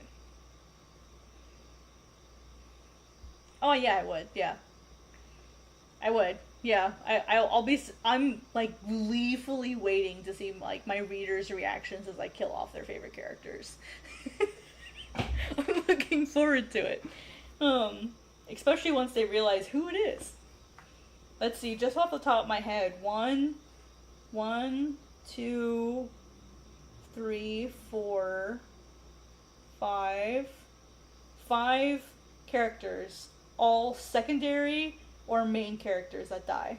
And that's just the main and secondary characters that I can think of off the top of my head. No, 6, 7 secondary / support and main characters. 7 that die. Like, this is a Berserk level story, okay? Like, it's not a happy story.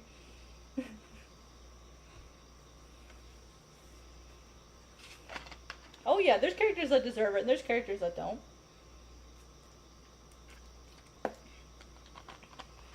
Yeah.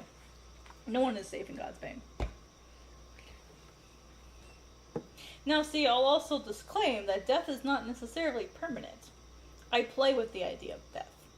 Because think about it, I have God of the Dead that we know from the beginning can revive people. And that's something I have to treat very carefully, is who do I decide to revive, if I decide to revive them, and why do I do it? I have to be very, very careful with that. So like,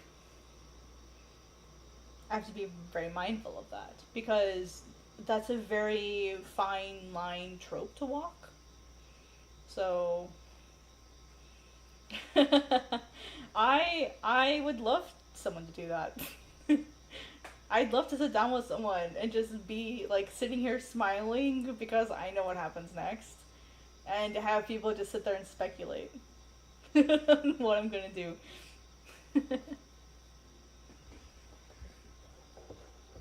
But yeah, so those are some of the big differences between like manga and comics. I hope that answers your question.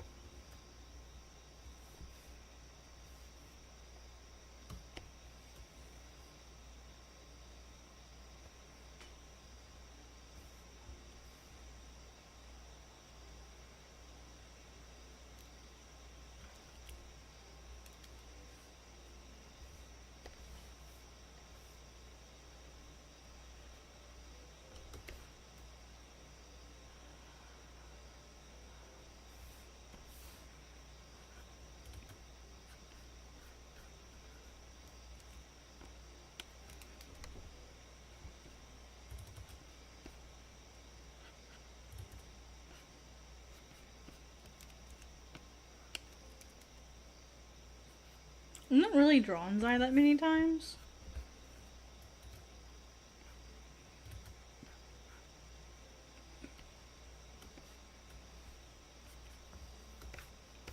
Let me see what face shape she has here. Yeah, she has a pretty round face. Compared to like the tall angular one I was giving her.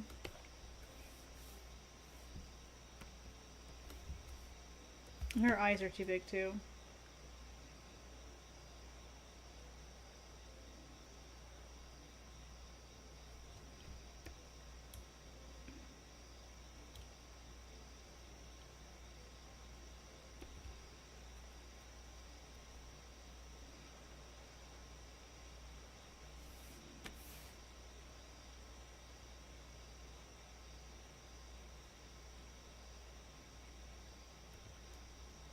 There we go. That looks a lot more like her.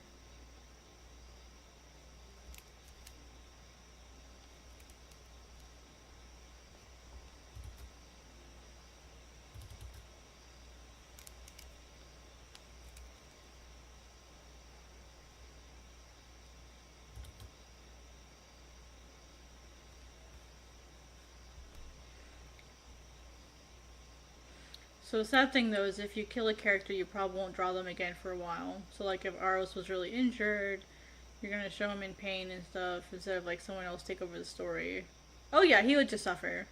I would say the eye looked a little cattywampus, but he just fixed it. Yeah. The thing is, I think the problem was I was having like the art below it messing me up.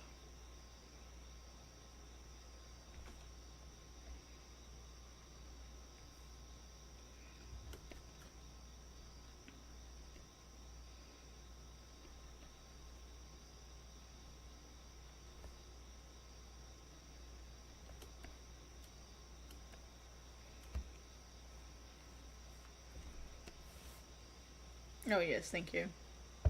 I don't think I've saved it at all yet until just now.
I like the idea of her having like the hood though. I think that fits her better.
Yep, it would be modeled after her real one.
I'm gonna try something.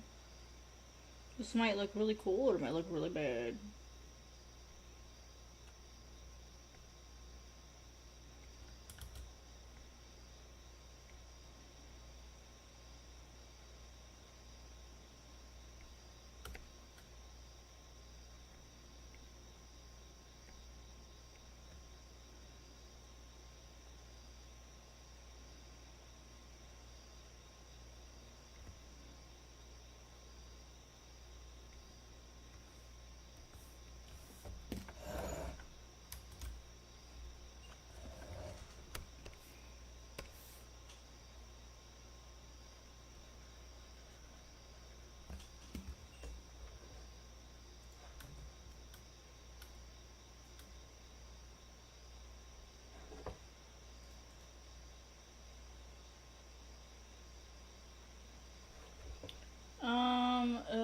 It's modeling the scar. Yeah, it's modeling. Yeah. Basically, like that scar will always be on her face. She got her from her sister.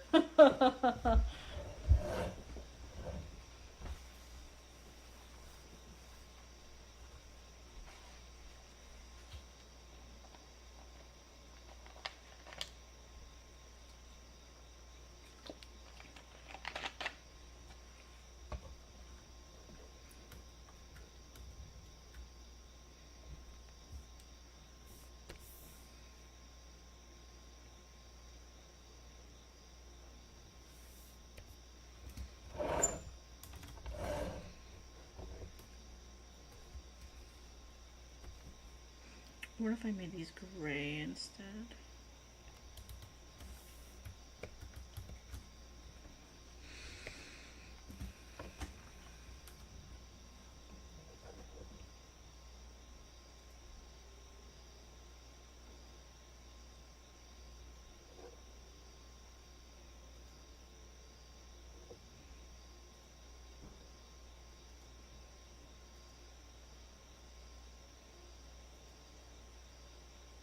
I could also try making them white and making everything else around it dark.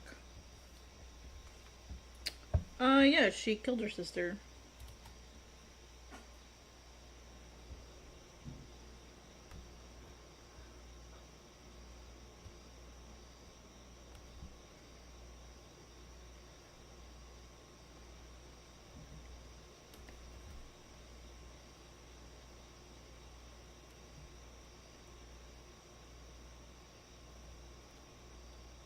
She didn't really have a choice, though. Rin was killing people over a village, and she didn't really have a choice.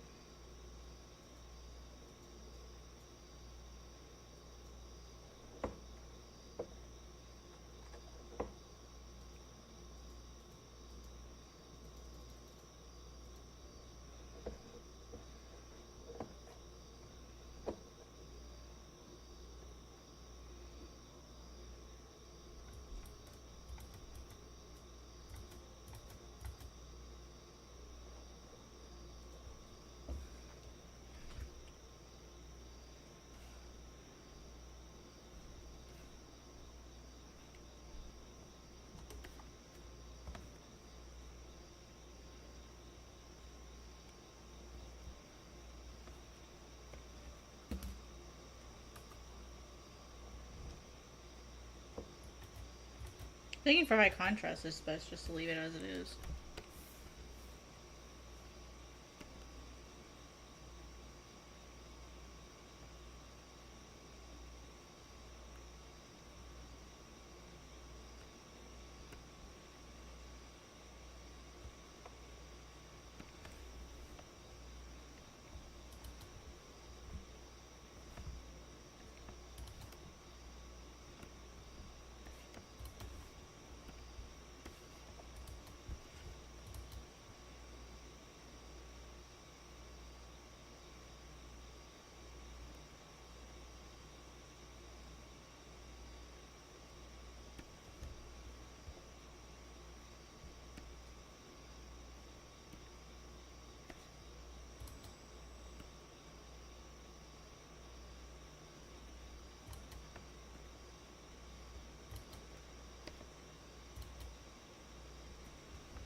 Interesting.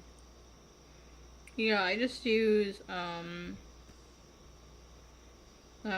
Von Ziegler. Like, I bought the license.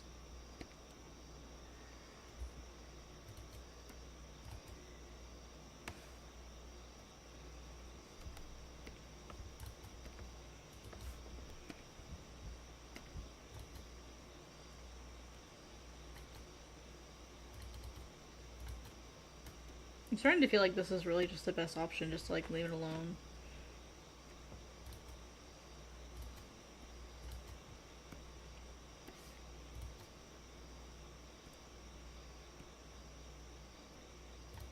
So I feel like every time I try to add something to it, it just looks worse.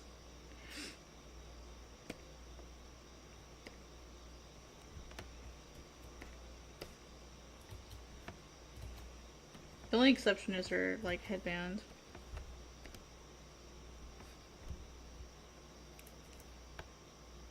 Oh shit, wrong layer.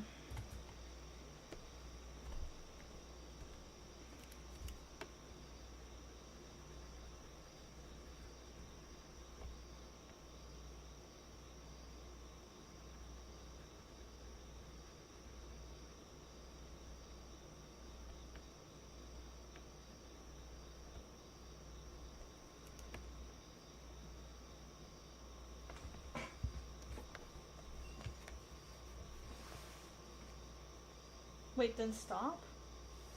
What do you mean stop? Stop what?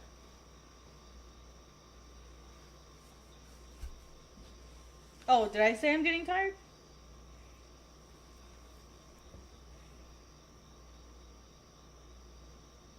What did I say?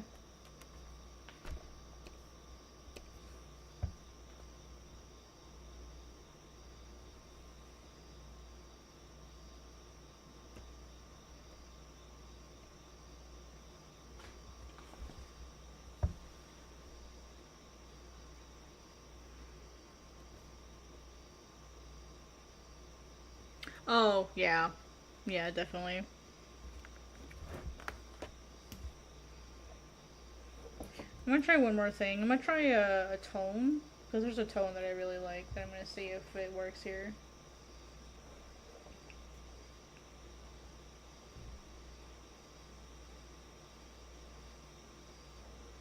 Oh, I'm not logged in. Looking for studio.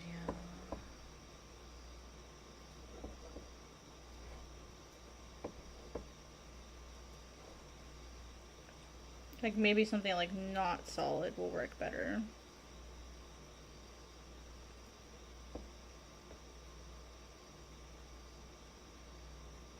I gotta redraw. Yeah, this is just a sketch. That's true.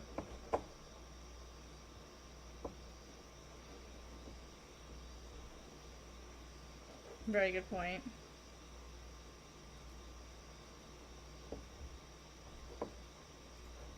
Yeah, but if I figured it out now, then that's less stuff to figure out later.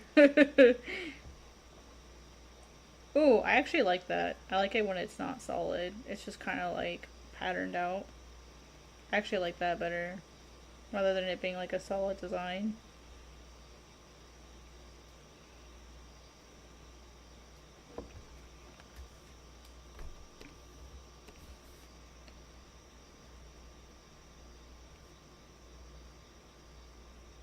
Okay, I don't like it down here.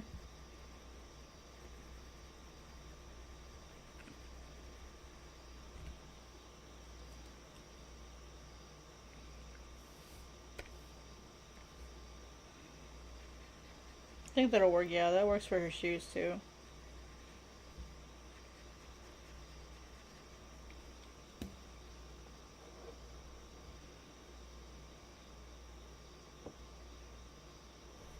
Okay, maybe not.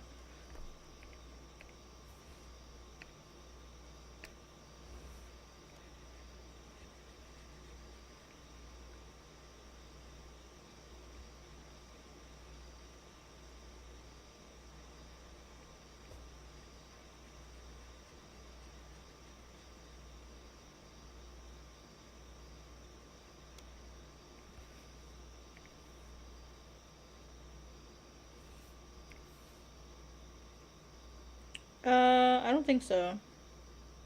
I used a similar one on Aros, but it wasn't the same one.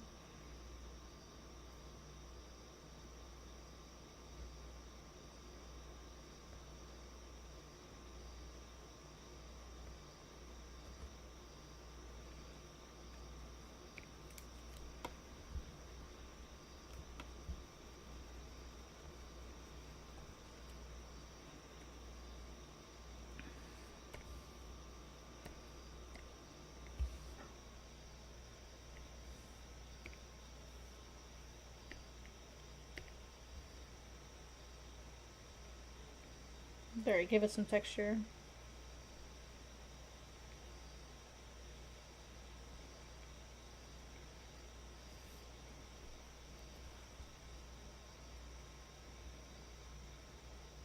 Yeah, I thought about doing something like that.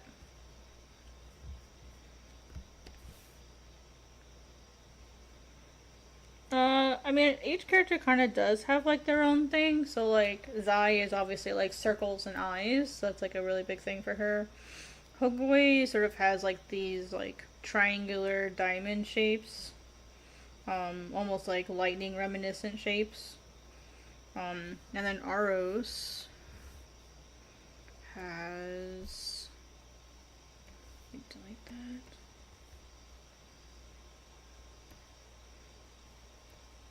Did I close his sheet? Here we go. Aros has like wave and shell shapes. Yeah, so each character I kind of gave like their own like basic shape ideas. So, and like themes and tropes that they use. So, and of course Mao is similar, but he's a little different. Mao doesn't age, so he's kind of stuck where Aros was all those years ago. Yep. And then Zai herself doesn't really carry any characteristics of Hiji, like they're completely different characters.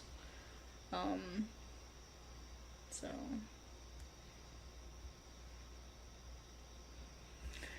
my theory though is that Hiji has his own preferences. It means his own character. He just works with Zai and to like balance her out. So that's why I made him kind of more angular and her more round. I might simplify these like downward shapes like this. Oh, come on. Oh, that's why they aren't showing.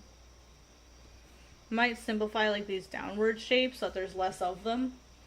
To like simplify it a little bit. Maybe like merge some of them together maybe into like bigger ones. You know what I mean? Like merge some of them together so that way they're not like as many of them maybe.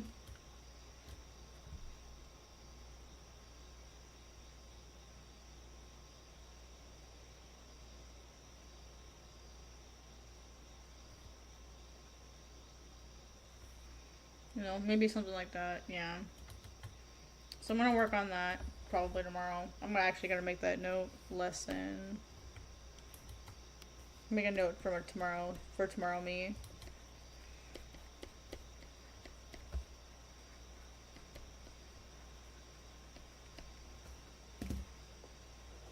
Yeah, I think I'll just have less of them. So that way they stand out.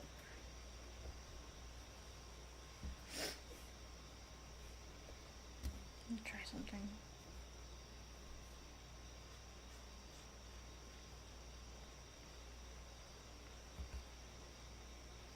No, that doesn't look good.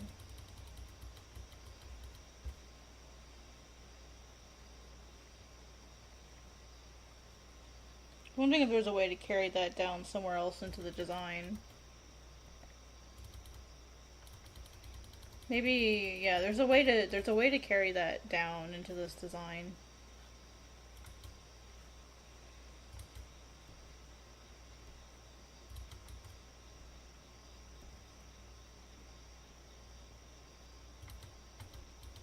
Like striped pants, yeah.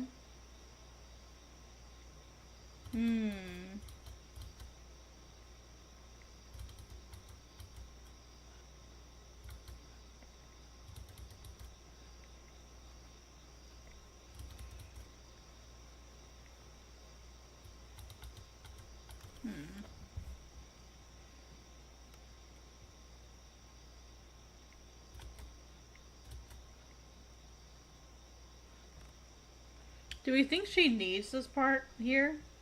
Do we feel like she needs this? Because I feel like just her pants alone would be plenty now that I'm thinking about it. Let me do an experiment really quick on a new layer. I feel like she doesn't need this sort of like wrap around. I don't think she needs it.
Yeah.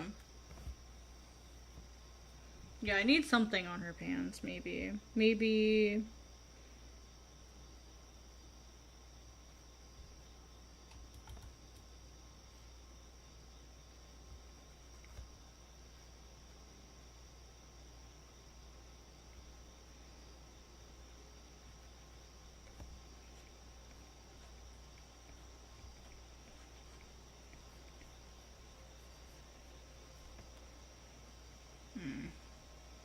No, this shape doesn't look very good. Maybe she has like a multi-level like skirt that goes like this.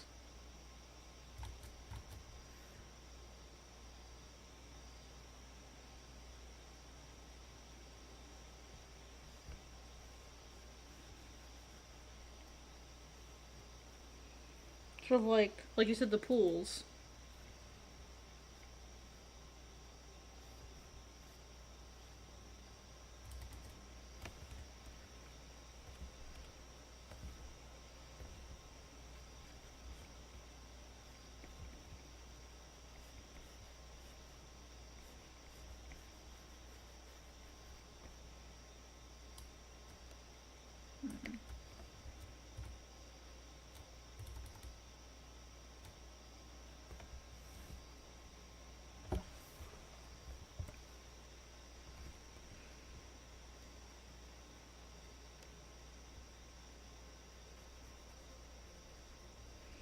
We can have it on one side.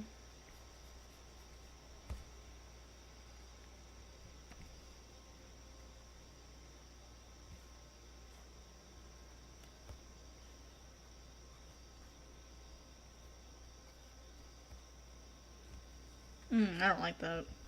Doesn't look good. It makes it look very top heavy.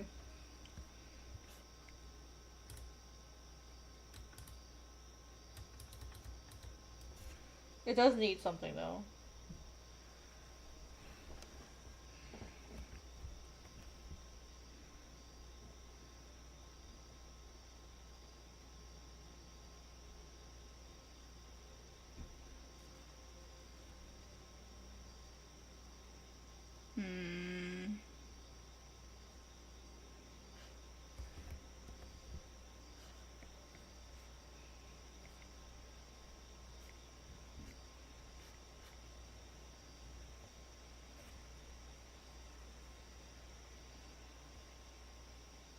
Maybe.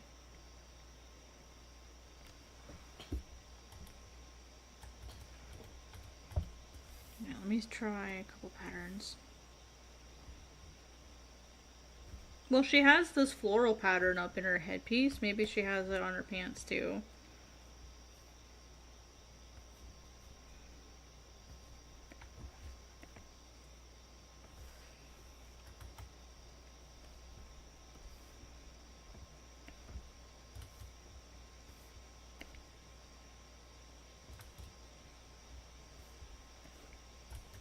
Or maybe it's like on one side.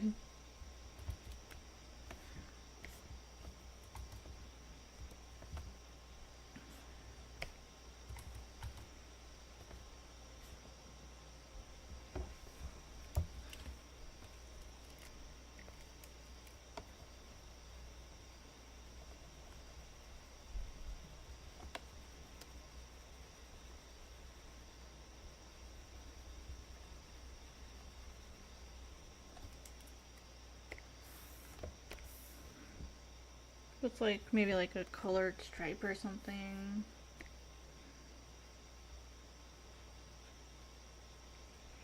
And then that stripe also comes down on this side.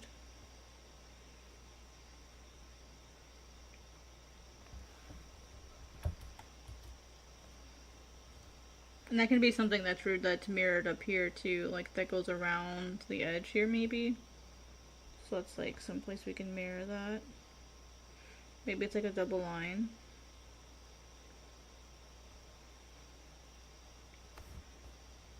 And the other line obviously would be harder to see from this angle.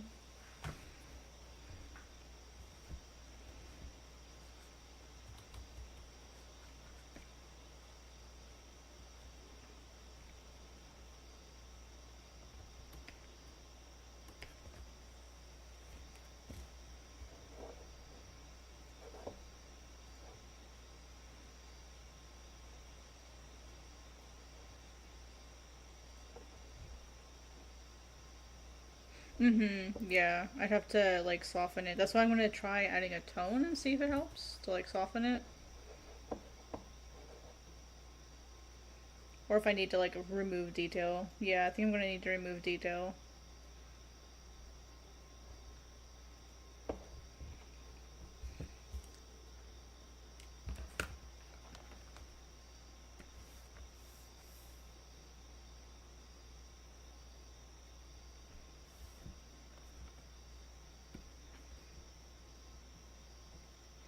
Yeah, this would be something I'd probably have to manually do to like get a design made.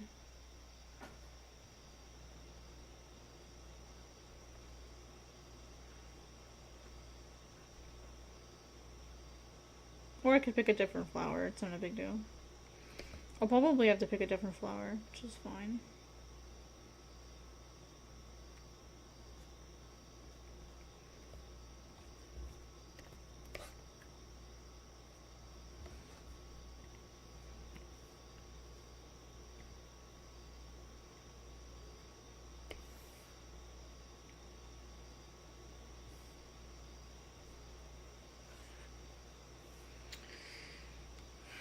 Of course, it's gonna autosave when I'm trying to do something.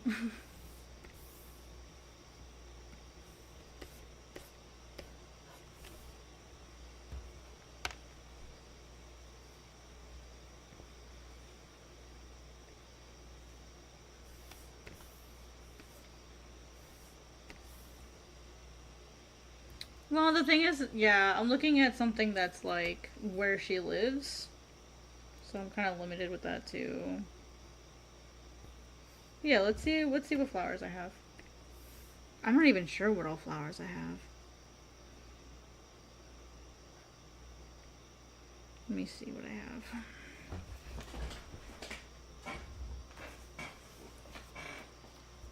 Zai's pretty balanced as far as like what type of magic she likes.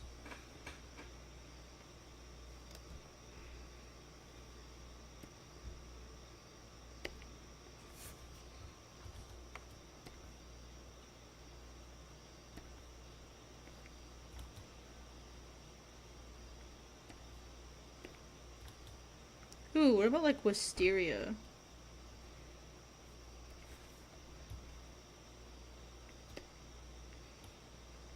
I think that would actually work really well for her, to be completely honest. Just knowing her nature. I feel like wisteria would work really well.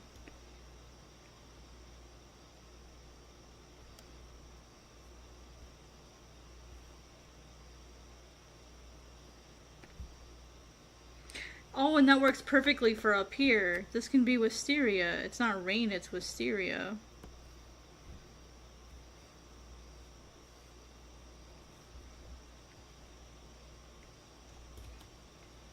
Maybe it like goes down like this, maybe?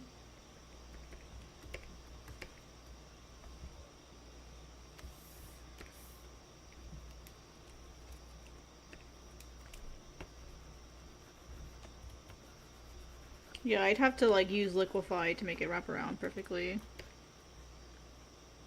But on one side she can have like wisteria, and then on the other side just like these like white runners.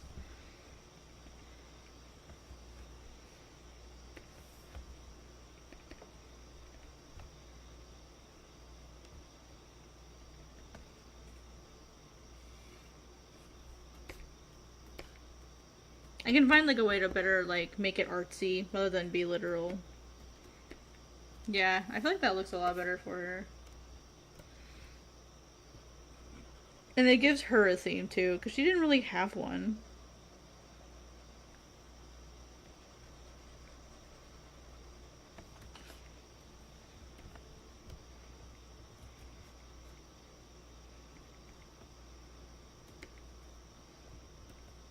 That was a really good call. I mean, if we make these triangles, they kind of look like simplified wisteria. Then we can put little dots in them.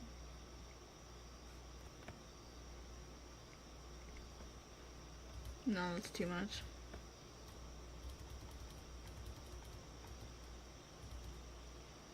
Yeah, no, good. It was a good job, bro. We'll get rid of these and we'll try something different.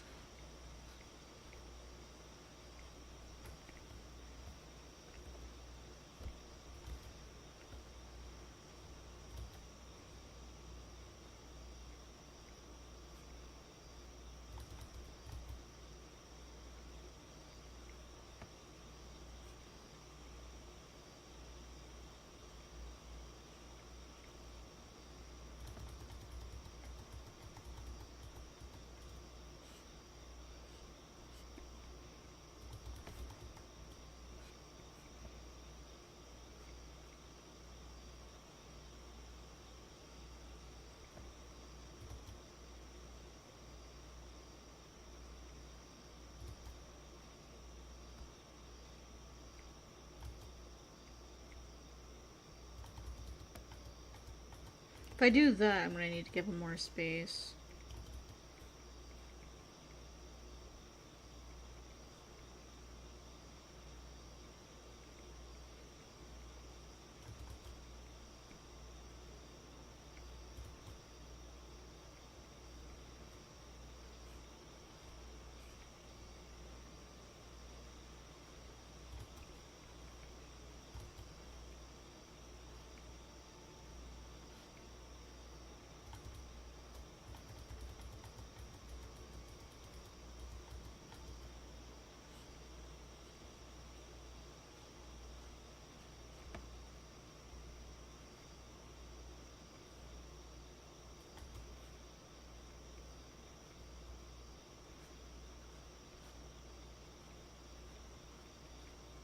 I don't like that.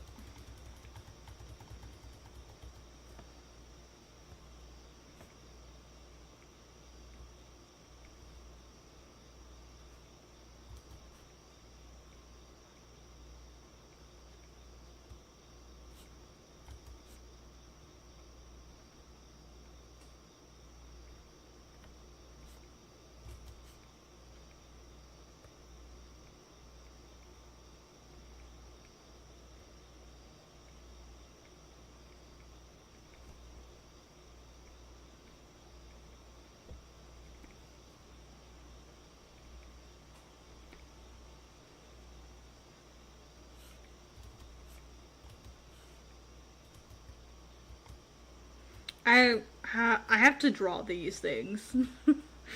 So I didn't want to. I was trying to make a simplified version of it because, oh, you mean like the actual like inner flower itself?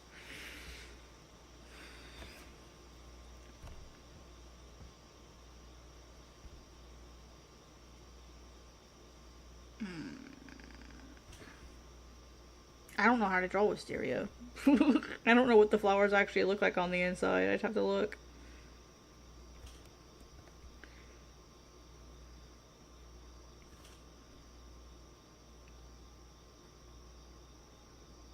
Right, but then I'd have to put it here, and that's not where I want it. It's not where I want it. I don't want something sitting here. I wanted something down here to like incorporate this design a little bit better.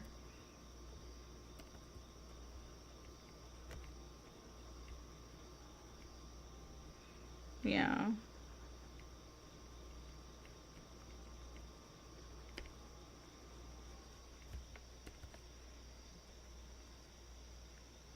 You know, I might just leave them as just verticals, vertical slats. Just add nothing else. Sometimes less is more. Or I can make them follow like the depth of the thing, maybe? Wow, that was a good job lining that one up. Or I can make them go all the way down. I mean, they'd be straight next normally, but yeah.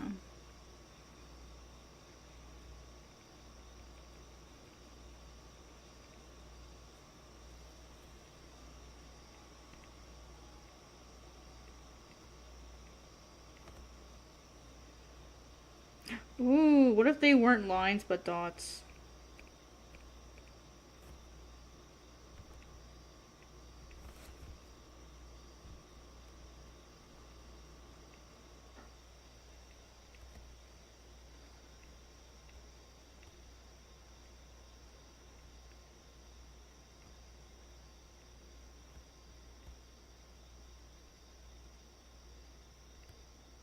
I think that's what I need. There we go. That's what it is. It's dots. Dots. Once again, dots solve everything.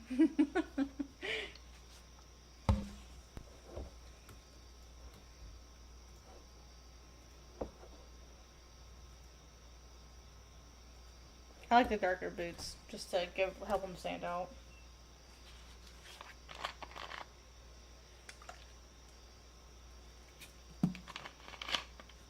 This looks really solid.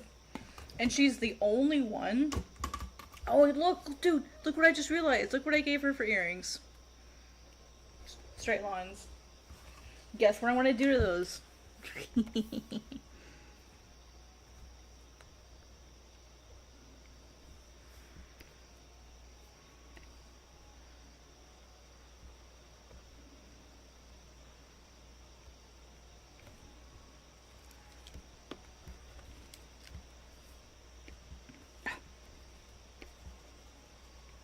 Bruh.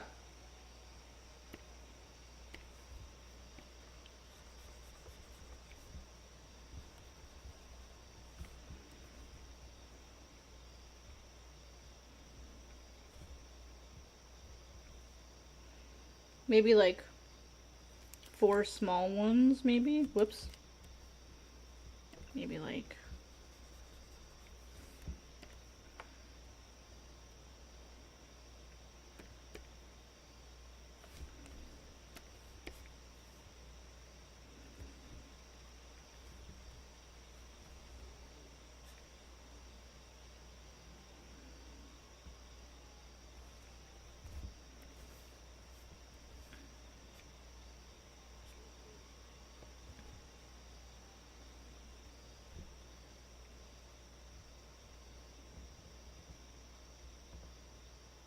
Her head's tilted, but it's okay. The desire is there. I tried.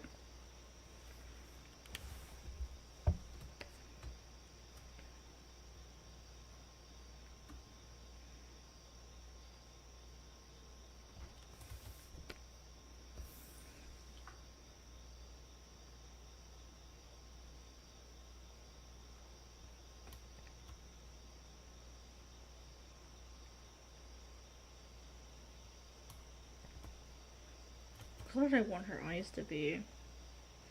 I feel like with all this detail on her, having just straight black eyes is best.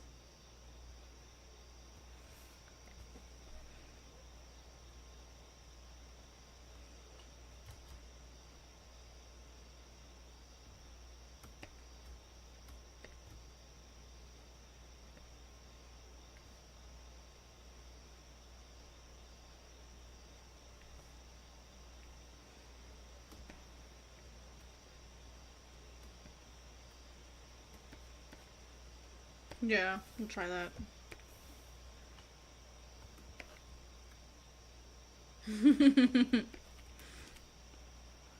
I mean, theoretically, she's a spirit. I mean, anything could happen.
She actually would look good with one light eye and dark eye.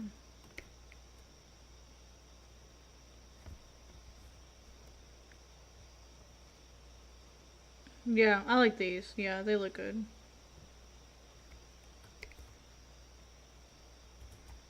I think they match her a lot. She has like circle themes everywhere. So I think it matches her really well. It also matches her eyes, which are really dark.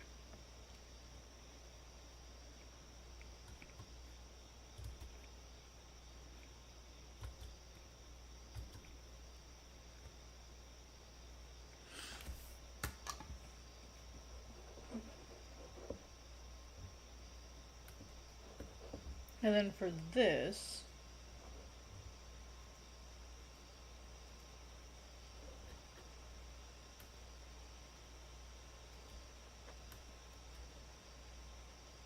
I have to color in her eyebrows.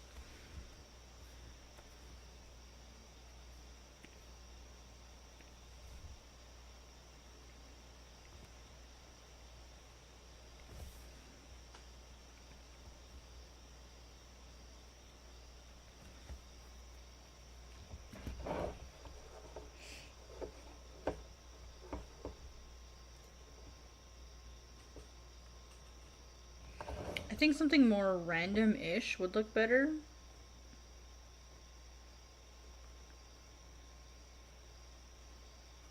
We could also do wisteria leaves.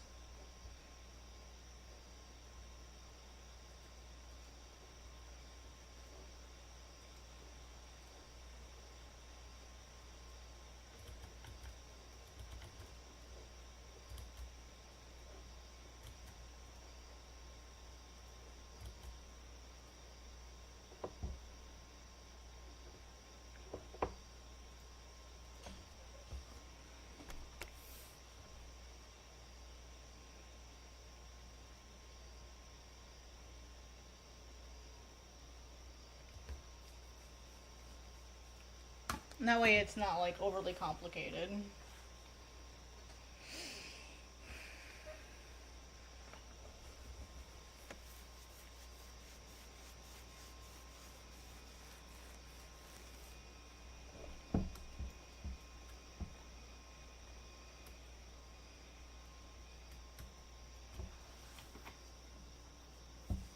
Yeah.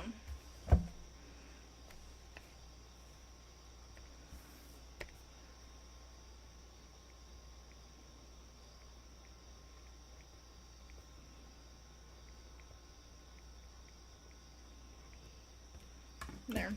Now it's in her boots too.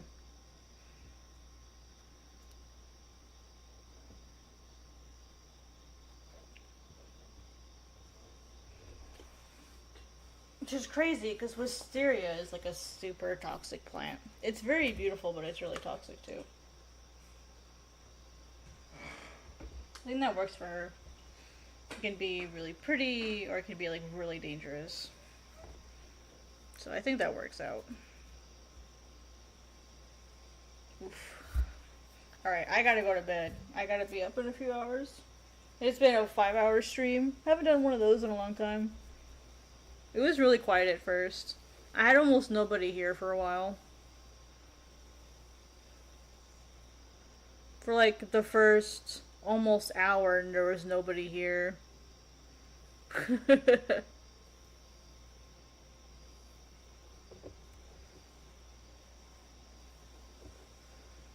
And then for the last 12:30, 1:30, 2.5 hours, I've had 2 of you here. Just a really weird night, so yeah, I just get progress today. I like making progress. We're getting places.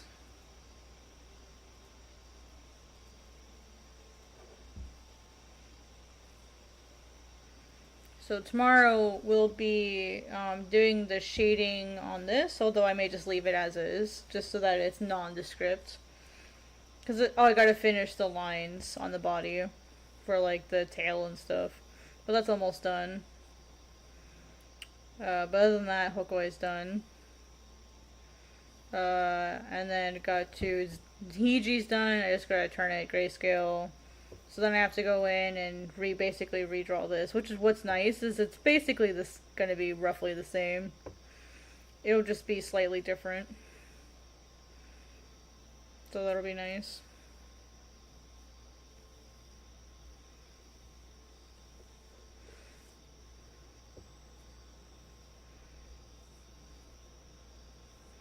So But anyway, thank you for coming. Have a wonderful night. It was really great. This was about a 5-hour stream. We had 24 views with an average view duration of 20 minutes, which considering it was a 5-hour stream, I'm really happy with 20 minutes. That's a really crazy long stream for some people. So thank you all for coming. I really appreciate it, and I'll do my best to be here tomorrow as well. It was like a really long day today, and I don't know how tired I'll be tomorrow from all of this, from streaming so late. So hopefully I should start on time today. I started late because I had issues with OBS. And it went live without me realizing it went live. Like, it was live for like a few minutes before I realized it was live. So it is what it is. So I'll see you guys sometime tomorrow, most likely. If not, I will let you guys know in advance. So I'll see you guys later. Have a good night. Ciao!